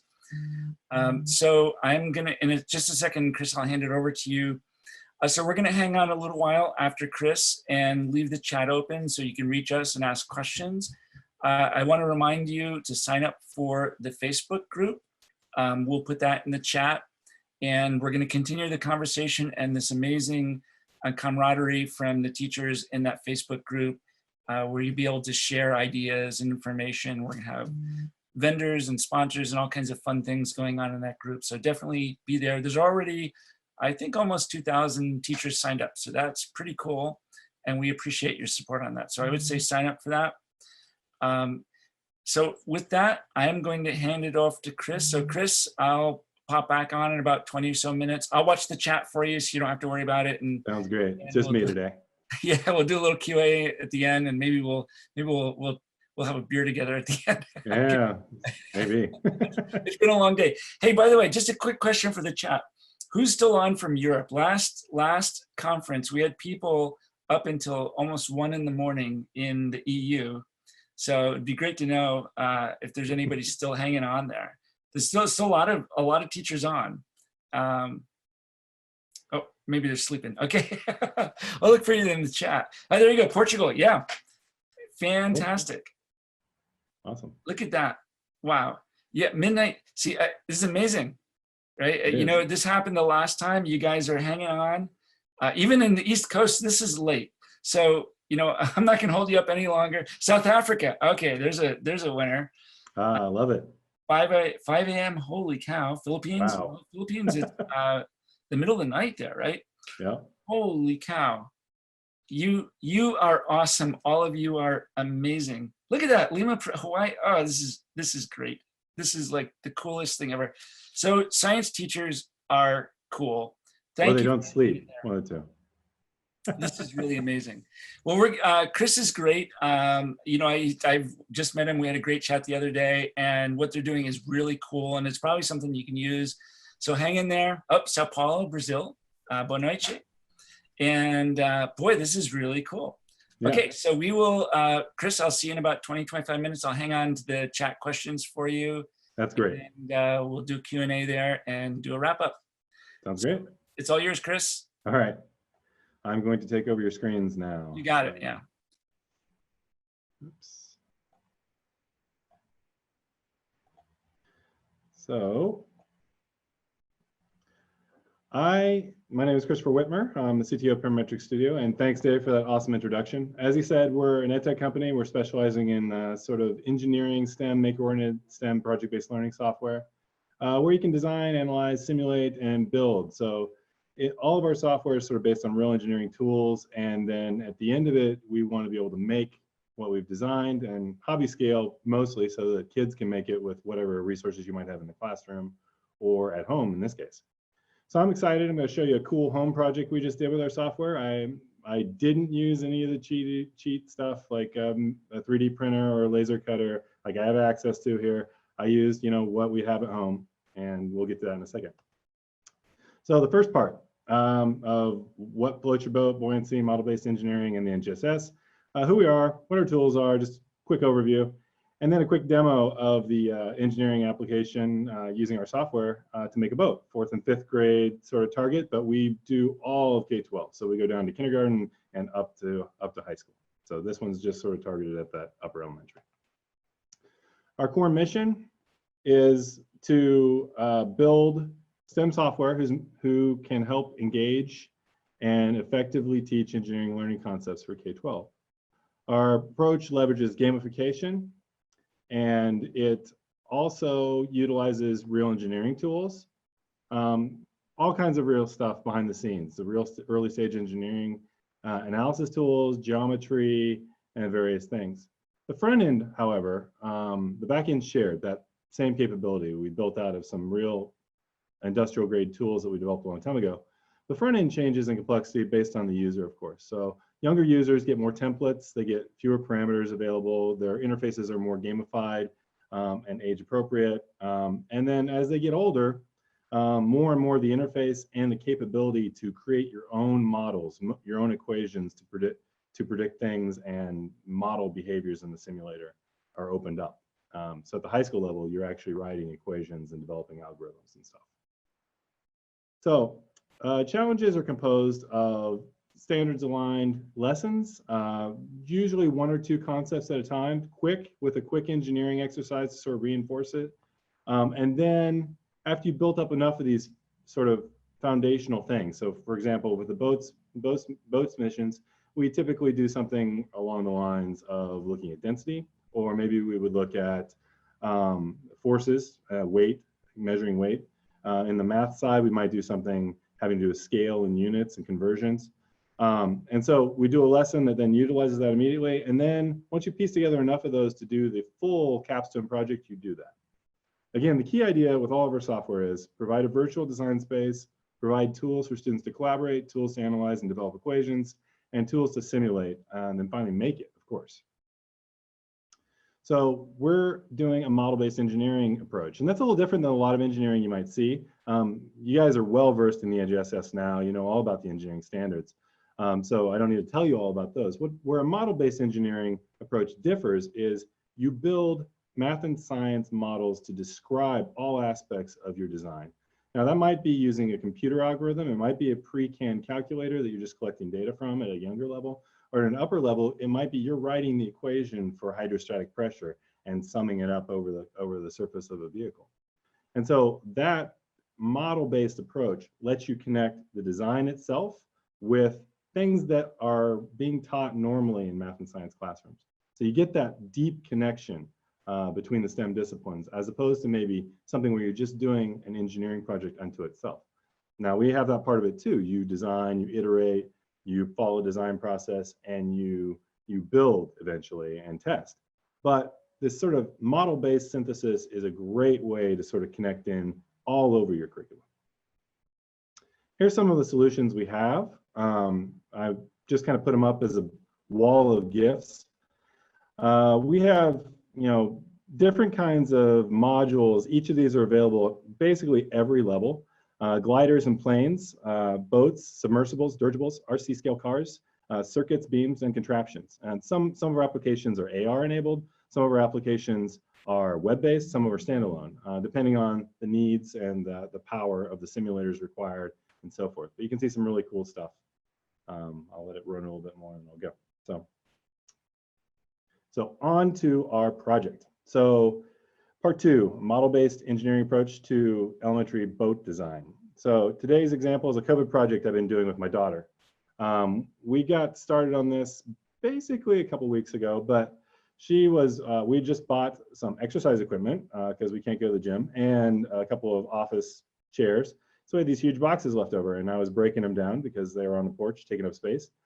And I asked her to come in and help me, and she goes, let's build a boat out of them. I was like, okay, that makes sense. Let's do that. That sounds like a great idea. I went to go get some box cutters and some duct tape, and by the time I came back, she basically had something together. So we started with that, and the whole point is she was a pirate that day, and she wanted to build herself a pirate ship to take her and her cat on.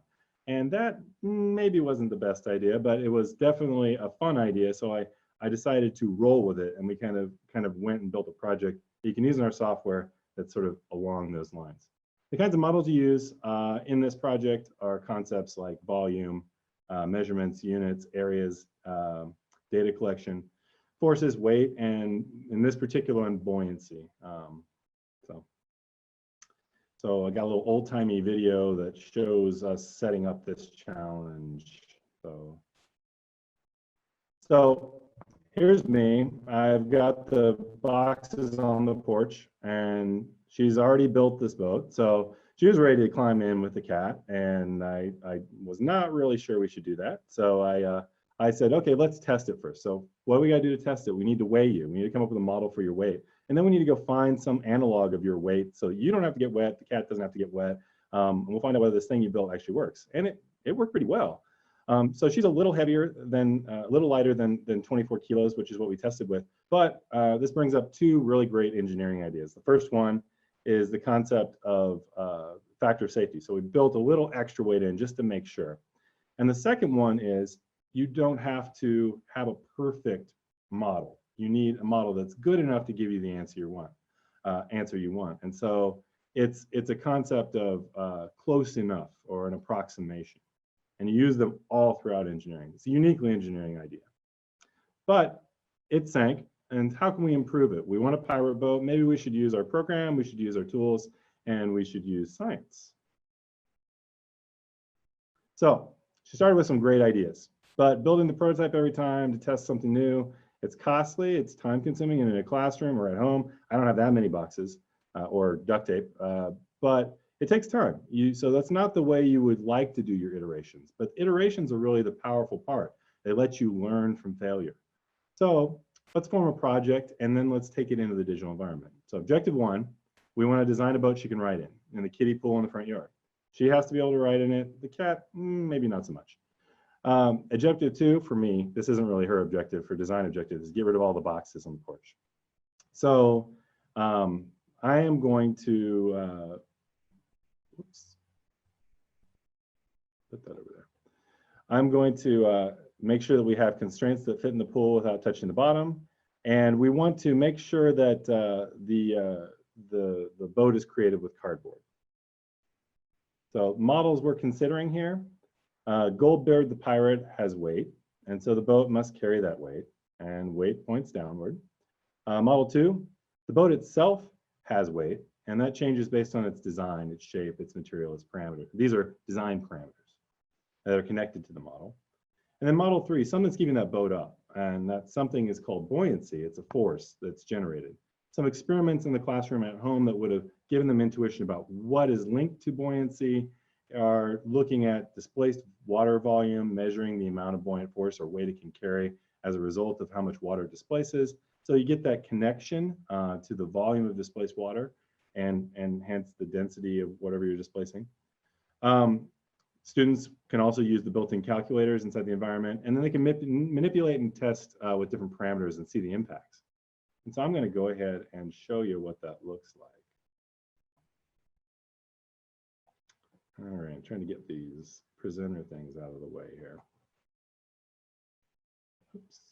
So I have already loaded up our software. And this is the environment in the sandbox environment.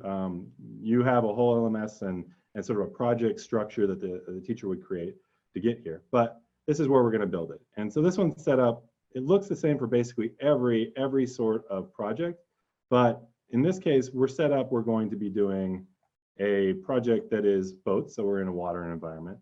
You have a logbook where you can share basically any kind of created item. You have a note, you have a screenshot, you have a design iterate, you have a video. You can post it here to your team and everyone in your team gets it. So you can share things asynchronously.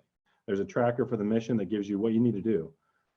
There is a sort of tools over here, the creation and editing tools, and I'll show you those in a second.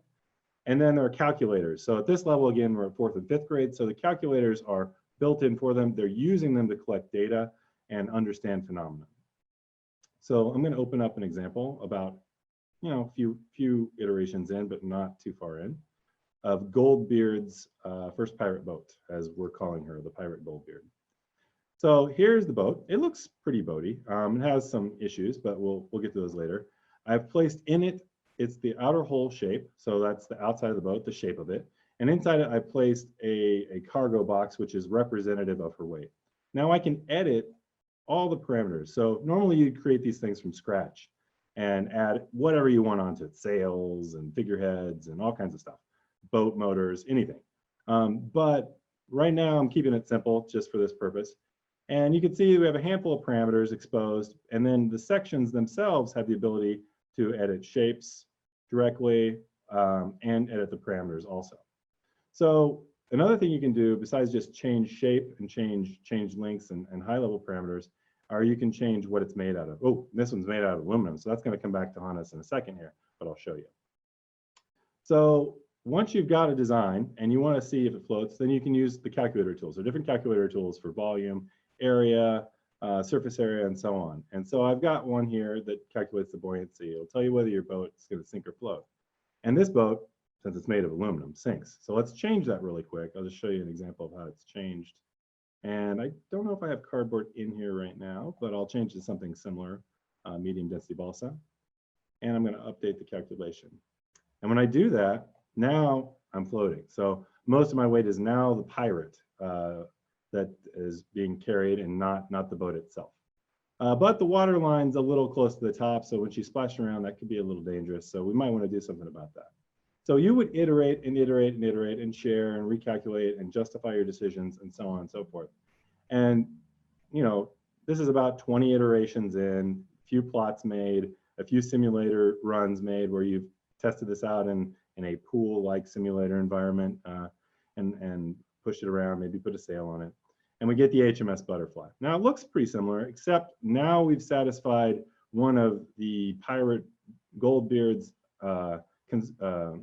design specifications, which was it needed to look more piratey. So we put a nice keel on it. And just checking to make sure that this particular iterate will float, and it does. And it floats well, it gives you the volume and all this stuff. And then it also gives that this water line is much, much, much further from the top. So you get 3 or 4 inches of space, and that's great. So it'll handle a few waves, and maybe if she's rocking around it a little better. So now I've got a design I like. I like the shape of it, I like the design of it, my data is telling me it's good. Now I want to make it. So what I do is I add a structure. And I can show you it's there. So just show you some of the internal structure. And this is a big boat. This is going to hold a kid. So this is quite a large one. And then when you get the structure, you can export it. And after you export it, I'm going to show you a video of what you do with it next. You download it from our LMS. So show you can get through it through our dashboard, get to the print files, and go for them right there. There are a couple different exports. They can STL, you can get DXF, you can get an SVG, or just a PDF. Like I use the PDF here to print it. And I'm going to show you what that looks like.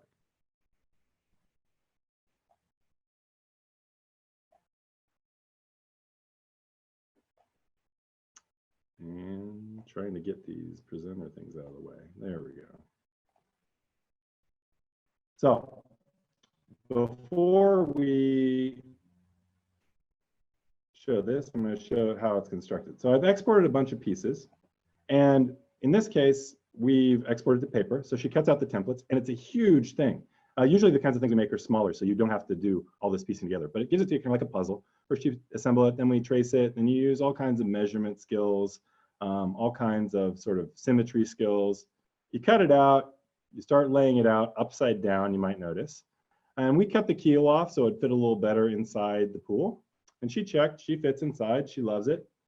And so now what do? Well, we got to test it, of course, right? So let's try it out. So before she gets in, which she wanted to do right away, we of course should test it with the weight just to make sure. So we bring the boat out to the pool, and it's covered in plastic, but it's all cardboard and duct tape. So this is all stuff you should have at home. Some of the more sophisticated designs we do, you know, are laser cut wood and things like that. Of course, people don't have that at home. So we want to make sure we had something you could do at home. And so, you know, already taking the keel off has obviously made it a little less stable, but it holds the weight. And so that's a lesson that we can add with another model down the road. Not this first one, we're just trying to understand buoyancy and what keeps her up. So she wants to get in. Here's the pirate. She's saying, put me in, I'm ready to swashbuckle. And she was super excited about this too. It was awesome. And then she gets in, you see the face isn't quite as excited anymore because she feels like she might tip over. Of course, it's only about a foot deep, so it's really not that dangerous. But if I held on to her, she was a lot happier. It did hold her. I wasn't cheating and holding up the boat or anything. And you know, she wanted to put a motor on it or a sail on it. Next time we're going to add some stability. We'll put an outrigger on it or something. But in this one, I didn't have that on film, unfortunately. It was pretty funny. She thought it was a good funny thing too, but it eventually capsized, and all hands were certainly okay, and we didn't lose any cats. So the lessons learned from this exercise is failure is a success. That's weird, right? You want to fail often, fail quickly, and fail forward. And in the words of Master Yoda, which I'm a huge Star Wars fan, failure is the greatest teacher. So you can be successful the first time, like she almost was, and she wouldn't have learned nearly as much about what makes a boat work. And so it's not necessarily a bad thing that you fail. But what we've done with our environment is to make sure you can fail a lot virtually and succeed a lot virtually too, but get more iterations in so you know what you're doing and how it's being impacted by things. And that's the key thing. I guess if you want to think of it that way, this is probably not very good marketing, but our software is a software to help you fail and fail the right way. So we need more science in our models for the next time for HMS Butterfly 2.0. We need to look at stability. We need to look at center of gravity. We need to look at hydrodynamics. And you know, we're gonna have a lot of fun building that next weekend because I got some more boxes. When you want to adapt this to other ages, you can look at more complex engineering challenges. You can build better models for the boat mass and buoyancy. Like for instance, at the high school level, the buoyancy is not just some magic force that volumes in water create. It's a force of pressure exerted on the hull, on the exterior of the hull, distributed all over the hull and dependent upon the hydrostatic pressure that you calculate. So you could build a model for both of those things and sum them up and get a more complicated model that gives you tilt and balance and all that stuff. And then you can take and apply buoyancy to other things like some of the other modules we have, for instance, which are super fun, submersibles or airships. And these introduce models of their own. They keep the activities fresh. They have really cool simulators. And then you can use more sophisticated construction tools as well. Instead of just building stuff out of cardboard or printing them out, if it's an elementary classroom, a lot of times you don't have a 3D printer or any of this stuff. But at a high school level, you might have access to a 3D printer or a CNC router, or you might have access to a laser cutter. And you can start to make really sophisticated things that way. So that's my presentation. You guys have any great questions for me? I'd love to take them, interact with you guys. Hey, Chris, that was great. Thanks. Hey, I would say unshare your screen. Yeah, absolutely. Let me stop it real quick. I'm a novice with the Zoom webinars as well. No, we're all everybody made some mistakes. It's really hard to get used to this. Well, you win the cutest kid award for sure.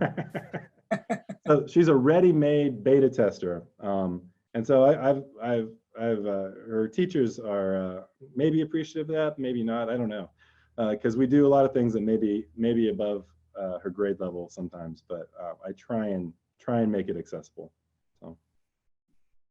So there was a lot of questions. So what are the grade levels you suggest for this? So what we were looking at there when I did the analysis tool and the sort of simulator tool there, that was one that's targeted at sort of upper elementary at Descartes. It's targeted at grades 3 through 6. And there are different modules that kind of better suited because they cover different concepts for different standards. Like the boats one is really good for, depending on where you're at, 4th or 5th grade. It hits the right math standards and science standards there. There's a submersibles one that's really great for 5th grade usually because you do a lot of people do a life science sort of, there's some of the life science stuff during that time. And then there are tools, there are modules that do car design and stuff. That's really great for sort of 6th grade. And so we do bridges and 7th grade and all kinds of stuff like that. So, but all those design things are available at every grade level. It's just that they're kind of, some are a little more appropriate to work into your existing instruction. So the software doesn't really change, but it's the module. It does change a little bit. Behind the scenes, none of the capability changes, but the front end changes. So a kindergartner is not going to get the same UI as a third through 6th grader, and they're not going to get the same UI as somebody who's in high school. So the sophistication and the interface changes a lot, and that's basically the difference. Got it. So that's cool. So that's pretty much automatic. You select the module and then the software adapts to that. Yep. That's really cool. I just want to make sure this is running in a web browser. Mm-hmm. Yeah. Awesome. So most of it is running in the browser. We built it wanting to do Chromebooks because we started building these things maybe before Chromebooks were super prevalent, but they were gaining prevalence. Now they're it's all Chromebooks, right? So I'm glad we made that decision. So we built all the new stuff, run in the browser, run on a Chromebook, reasonably. It doesn't have to be like a high-end Chromebook either. It's a much lower Chromebook. Some of the early childhood stuff runs on tablets. So some of the AR stuff we're building now, which is out for a beta test pretty soon. So I'll put that up on the Facebook group, and anybody's interested wants to do it. But that's an AR thing for K through 2, and that's all tablet based. But everything else is browser based and runs on Chromebook. Somebody had asked, are there any kind of bio-related modules? I guess you could possibly have a circulatory system or something like that, right? Yeah. So in our AR one, we actually build they build contraption analogs to things. So that's for much younger kids. At higher level, we've done some stuff at the 7th grade module. The submersibles module's actually got a bit of life sciences in it, where you build a submersible like Alvin and use it to explore a deep ocean vent or coral reef. And so you're collecting samples, and in that, it's a facilitator for looking at food webs, for looking at interconnection of the species, looking at energy sources and weather phenomena and stuff like that. That is really cool. There's a lot of people asking what it costs. I don't want to put you on the spot if you want to send to the website, but if you have an easy answer, I'm sure people would love to know. Yeah, it depends. We've been doing it by site, but it's about, when you work it out to per user per year, it's about $5 per year per student to do the software. So if you're a parent and you wanted to do this, could you just get a single user? We're opening it up to do that as we speak. Yeah, that's where we're going to be really soon. So yes, the answer is yes, eventually. I see somebody said, cool, that is cool. I mean, that is like fun. I would love to play with it because, my daughter is getting to that age where she would think this is cool. Wow. Yeah, and our AR app, actually, the AR app it's iPad app. We don't actually charge for that at all. That one's a free one. You're kidding. There are kits that go along with it. So those aren't free, but you don't need them to use it. So. Chris, that's amazing. We should make sure people know that that's a free resource because that is a powerful. And we're also doing, this COVID thing. We've been putting out challenges through our platform that are free to use, at least up until early fall. Who knows how long this thing's going to last. The more integrated stuff, that's has that license fee. You know what happened? I think somebody heard the word free and everybody woke up and I have to feed that little pirate. Come on, guys. That's right. That's right. Chris, that was amazing. I think we got Chris, I had one question. Yeah. And Chris, we met through Chris and Parametric Studios. We met through a Department of Education grant project, and you guys did pilot studies in real world classrooms. And what were the sorts of findings that came out of that grant project? So pretty good, actually. So we found that we're looking to do a little more involved study that would have a higher N, of course, but initially, what we found is that it's giving a grade level, approximately, they want to sort of make it layman's terms, a grade level improvement in his pre-post score on common, skills and standards understanding. And we didn't test every grade, but we've tested, 4th, 5th, 6th. And it's not all grade level, some of them a little less, some a little more. But that's after just using it for, some supplemental stuff occasionally throughout the semester, maybe collectively using it for a day or two, if you want to think of it in terms of hours. So it's not like you're using it all the time. So we had some really great results. The thing is, you have so many ways with what we do to interact with the product, right? You have this hands-on element, which that reaches a lot of kids. You have this gamification of the simulator, which reaches a lot of kids. And then you have, this sort of engineering, science nerd, geeky type like me that likes to get in and like customize and tweak and see how all these things are actually working. it reaches them as well. And so I think, you know, we've gone to like hook in, you know, experiments that are not part of our environment into a curriculum that kind of wraps around it as well. But all those different things together help you reach a lot of students that maybe you wouldn't normally reach with science, right? I think that's why it worked. So. Yeah, this is amazing. So Chris, you should probably tell the story you told me the other day. So this was, the underpinnings of this were based on a pretty serious project, right?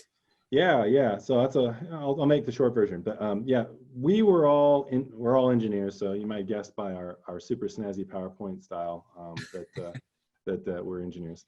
Well, we have some design artists as well, but they're engineers too, essentially. So we started a long time ago, before we started this company, building software, analysis software, early stage analysis software. And we had a couple of customers. So one of the examples where we got started was doing stuff for NASA. And we were doing an early stage design tool for hypersonics, single stage orbit, dual stage orbit vehicles. So an air breather. So plane takes off, flies to space, part of it goes into space, part of it comes back down. And hypersonic, which means super, super fast, right? It's going Mach 5 and above. That's hypersonic. And NASA was doing great. They had a collaborative project with the Air Force, and they were running supercomputers on this article. It's called the X-43A or B, I can't remember. Is on a rocket, and they launched it to test it out. And so they built all this great stuff. They designed a great engine. They designed a vehicle that will survive the heat. And they launched it, and it lasted like 5 seconds. It was supposed to go for a 10-minute ride or a 5-minute ride until it ran out of fuel. And turns out that they didn't have a control system on it. There was an instability, and they couldn't catch it because they were throwing really high fidelity tools at it at an early stage. And so they put out a call, and we were one of the groups that responded and got awarded to build these sort of early stage tools. Like imagine like 50 years ago, you would have experienced professionals at NASA that crank these things out, or they'd have punch card based computer programs that they wrote to do this stuff. It's not high tech stuff, it's physics based. But that's all you really need. You need to be able to run a lot of things that are very accurate enough, physics based. You don't need the highest fidelity solution. So we built that. And at the end of that, we had a really great tool for doing early stage design. And so we started looking for places to do it. And a natural fit was just K-12 engineering, because this is exactly the kind of thing you want to do when you're teaching engineering for the first time. You want to get the first principles. It looks like a unique tool. Cliff, you know a lot about tools like this. This looks like something that's just really unique and usable, which is hard to do at that grade level, I bet. Yeah, and by comparison to what professional software costs, like SolidWorks or ProE, right. it's 100x or more or less expensive. Yeah. Yeah, again, I see a lot of great questions down here. Like it's for sustaining inquiry. I'm trying to pay attention and listen to you guys at the same time. But yeah, the whole point is you want kids to get in and interrogate either the models they develop themselves or interrogate their design concepts. You don't just want to like build it and find out if it works or not. That's great. It's a lot of how tinkering engineering kind of works. We want to get to the root of it. We want them justifying why it worked. And that's how you really connect it and connect it really deeply with science and math. So that's awesome. Chris, thank you very much. And like everybody else, we're going to make your resources available in the email that goes out. But everybody go to the Facebook group, because we'll have people like Chris on there, and you'll be able to reach them and ask questions. And I'm sure you're going to be able to do announcements there when you have new versions or new products. So that is going to be the place to hang out. So everybody, we have reached the end of the day, and I am just amazed. And Chris, you're welcome to hang on. We're just going to wrap up and do an outro, and our team's going to come on here. So everybody probably saw Cliff's presentation. He had the tough slot after Neil, which and between Paul Andersen, and Paul's great. So Cliff had a real tough one. There's Robbie, who's been on the back doing all the chat. He's the product manager for Notebook. And I should say down on the right is Jolynn, who all the beautiful artwork you saw go out on social media. Jolynn did that. It just looks astounding. Scott next to her, Scott Kessig has been managing our Facebook presence, the Facebook Live, the Facebook group, all the, answering a lot of your questions that you asked on Facebook. So Scott's there. We have Chris from Fresno Pacific, who's been, handling the PD credits. Please take advantage of those. Fresno Pacific is a great institution, and you're in good hands there. Deanne, thanks. I'm glad you came back on. That's great. That's great. We're just. I got a Slack message from Clifton, and he's like, "Come on, say goodbye." So I just want to say thank you. Yeah, Deanne, it's great. Still have. Okay, this 7 in the morning for some people. Deanne, you dropped off. We did kind of a survey. There are people who've been up till 7 in the morning. I kid you not. Wow. Conference. And bravo. I don't know how to thank these people enough. Look, there's the Philippines. So, we announced this in the beginning. We had, now it was 11,000 people I just checked, registered, representing 120 countries. It was actually 123 countries. Unbelievable. And you just, there's people from South America, there's people from Asia, there's people from Australia, there's all the EU is represented.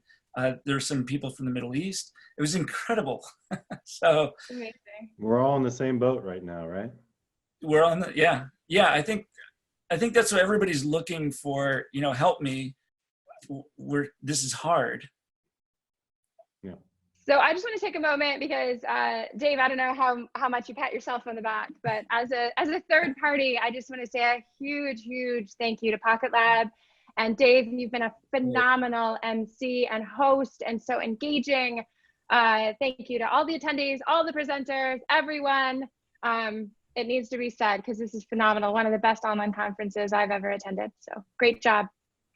Scott was saying that, thank you, Deanne. It was a team effort. Everybody here we were literally chatting every second of the day, following up on Facebook, on Twitter. We have Zendesk, we have this chat.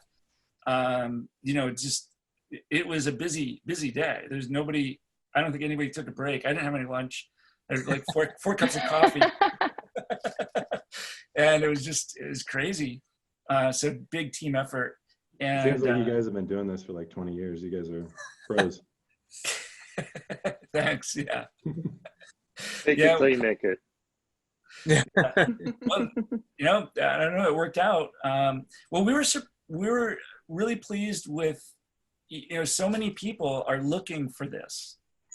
I mean, we were just shocked that there are so many people who need this kind of interaction and are looking for other teachers having the same issues and challenges, just to chat with them. And, some of the best interaction was in the chat. Like people would ask a question and somebody else would answer it, and they were talking about tools. There's some great conversations about, all kinds of different software tools you can use. Where do you get your, overhead camera, and where do you get all this different stuff. So, geez, this is a great community. And before, as people are signing off, before you sign off, put into the chat, we would love topic ideas for Science of School 3 and Science of School 4 and Science of School 5. So this won't be this would be great feedback, and so we can kind of see if there's a commonality to answers as people are wrapping up, because we hope to do this regularly and on a variety of topics. I don't know if you guys saw, but Ed Metz just commented, and so I think we should also give a shout out to Ed Metz. He's a force of nature at the U.S. Department of Education. So thanks for tuning in, Ed. Yeah, Ed, really, thanks. And you connected us with Deanne and Chris. That was fantastic. We wouldn't have thought to reach out to these guys, and what they're doing is so cool. Thanks. Great. So thanks for hanging in there. I'm looking at some of these. The one that caught my attention was Science Happy Hour. Yeah. So you're gonna email me that beer. Yeah, well, that's the after party. Yeah, I'm ready for that. Women in STEM, I like that. Yeah, I'm in the office with we're still under COVID, work from home, so I'm the only person here, and the refrigerator is not stocked. So I guess I'm gonna have to go home to have my beverage. Yeah. Well, I'm gonna sign off. I just wanted to say bye and thank you to everyone. I'll let you guys continue, but I look forward to the next one. So thanks so much, guys. Join us on the Facebook group. We'll see you there, Deanne. All right, bye. Human anatomy, earth science is great stuff. Biology, please. Yeah. Wow, look at these comments. Holy cow. Okay, we're gonna have to save this and read it.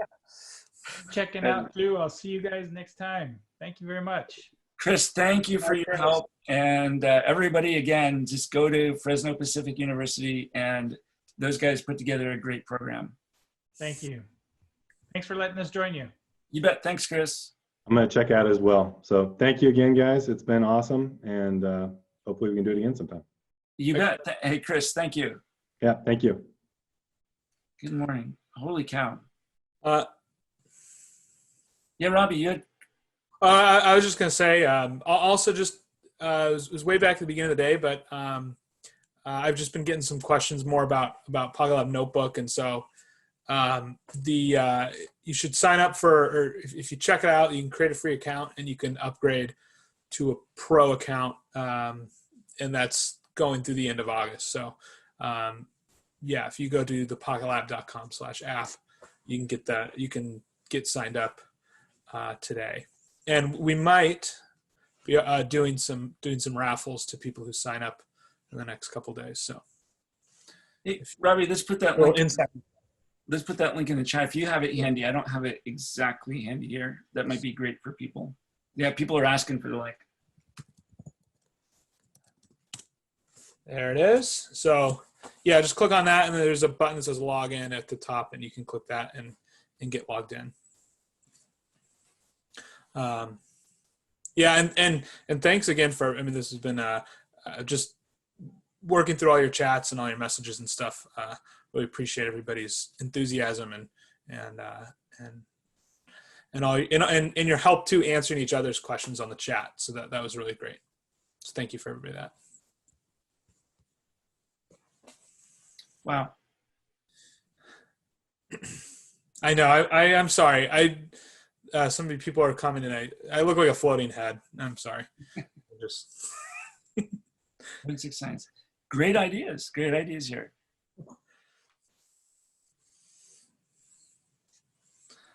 It's when I attempted a green screen. It didn't work.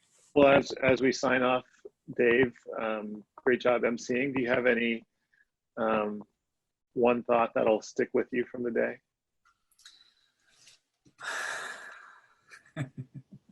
That's a tough one. There was a couple of really great quotes. Well, the one that just completely threw me off was Neil deGrasse Tyson on the teacher. That was an interesting detour. Their session was great, by the way. I loved that. That was just fantastic. His answer on that was interesting. It was really, I've been thinking about that all day. I don't know about you guys, but that was a interesting moment, right?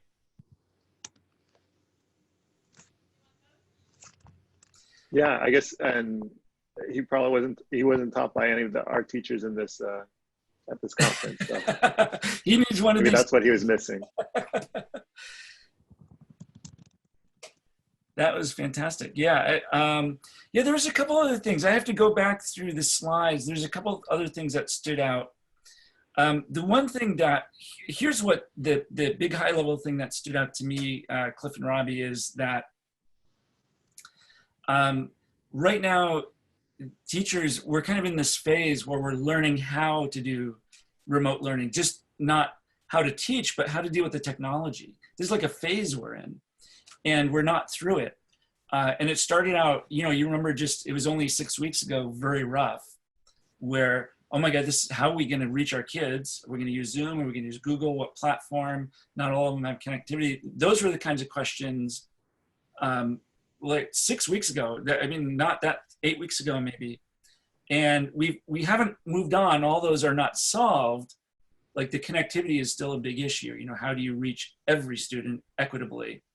But we're still in that using the technology. We've moved on. Now people are on the platform, and now they're asking questions like, oh, how do I get a microscope cam? And then there's so many questions for Paul Andersen on, not about his content, but how do you actually present it to teach to kids remotely? And ADI, I don't know if you were watching the ADI chat, they get the same kind of questions too. It was like, okay, I get interactivity, but how do you make your kids interact when they're on a Zoom or a Google Meet? So I think we're kind of in this phase. We're phasing through this thing where, hey, it was really bad 8 weeks ago. Now those initial problems are getting solved. Now we're still in the technology phase. And I'm hoping there's a next phase where, hey, we all got the technology down. We're all like Zoom experts, a few glitches here and there, but now let's talk about really learning. Does that make sense? That's kind of what I'm seeing. Yeah, totally. Yeah, I mean, I'm seeing like here, this is the perfect comment. Somebody here said, students in Mexico don't have computers at all. What are you gonna do? What a situation, we need to work through that everywhere. You can't leave people behind like that. That's just not acceptable. Yeah. And teaching remotely, whether that's through videos or other medium, it's kind of like you're playing a sport with your left hand. If you're right-handed, you have like you can still do it, but you don't have all of those techniques and skills that you've cultivated over years and years and years about your presence in the classroom and your voice command and eye contact and seating charts and things like that. So you just have fewer of those skills and tools at your disposal, but you're still trying to like accomplish the same amount of learning and get through a course. So I think it's a huge challenge. Hey, there's a great comment here from Lynette. I want to read your comment. It says, after sitting here for 8 hours, I'm reminded that my students shouldn't sit at the computer this many hours every day for virtual learning. That is a great comment. And I tell you what, I am absolutely exhausted. So I can imagine if you're a teacher and you're doing this side of the camera, oh my God, you must be exhausted after these, because I got to watch chat.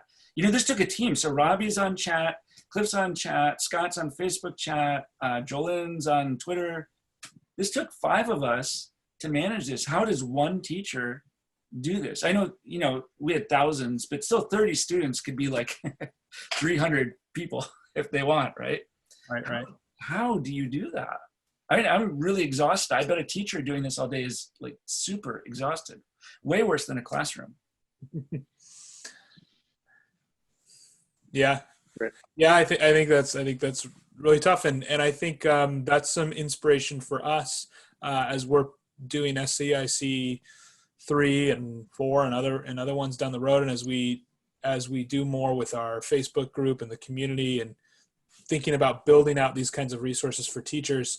Also, like how do we model some of these formatting things, and doing not just these big events, but maybe there's smaller events that some of us can do, or some of our partners can do, and model some of these best practices and things on like breakout rooms and engaging students and getting them to not just sit and stare at the computer, and kind of play with some of the formatting to learn together with that.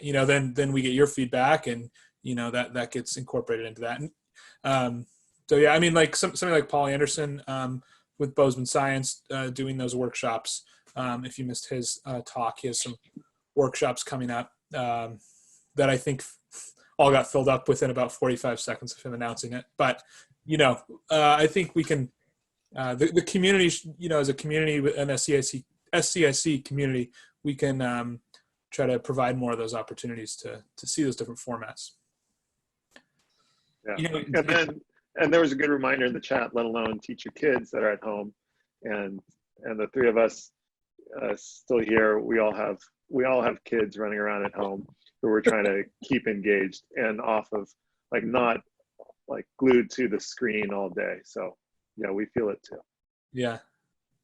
Yeah, my 3-year-old's been watching too much TV the last 8 weeks. So yeah, that's you know, it's funny. So Jason Lindsey said this on today, and then Paul Andersen told me, I chatted with him earlier this week. He said exactly the same thing. Sometimes he'll stay up till 1 a.m. doing these YouTube videos. They look, you know, it looks like it's effortless, but he said, no. That 15-minute video took me hours and hours to do, right? And you don't think of that because you sit there and you enjoy the content. And I know Jason really well, and I know how hard he works to do these things. It's really hard. So, you know, this is really, really challenging. Yeah. All right. Well, any parting words? I'm just thank you to all the teachers out there. You're not thanked enough, and you do a lot of great work out there. So we we appreciate it, and you're doing amazing work. Cliff, what do you think? Yeah, I think we'll leave it up. We'll blank our screens, and people can continue to chat and put your thoughts. We would love to hear them. We will go in detail through the chat as we think about the next conference. So suggestions and feedback, throw it in there because you're still logged in. But yeah, we'll probably put up the screensaver and leave it running for a few minutes. Yeah, we'll leave the chat open. You guys sign up for the Facebook group. You continue the conversation there. We're going to be there, not tonight. I'm exhausted tomorrow, and you know, we'll follow up. We'll follow up there. So there is questions about ScIC3. Yes, there will be an ScIC3. So we have some dates in mind. We're not exactly ready to announce it. It's will be over the summer, and maybe we'll do it. We're going to learn from this. Maybe we do a shorter format or something. We're going to kind of look through all the comments. And I hear you on being tired. It's a long day. So great. Thank you, everyone.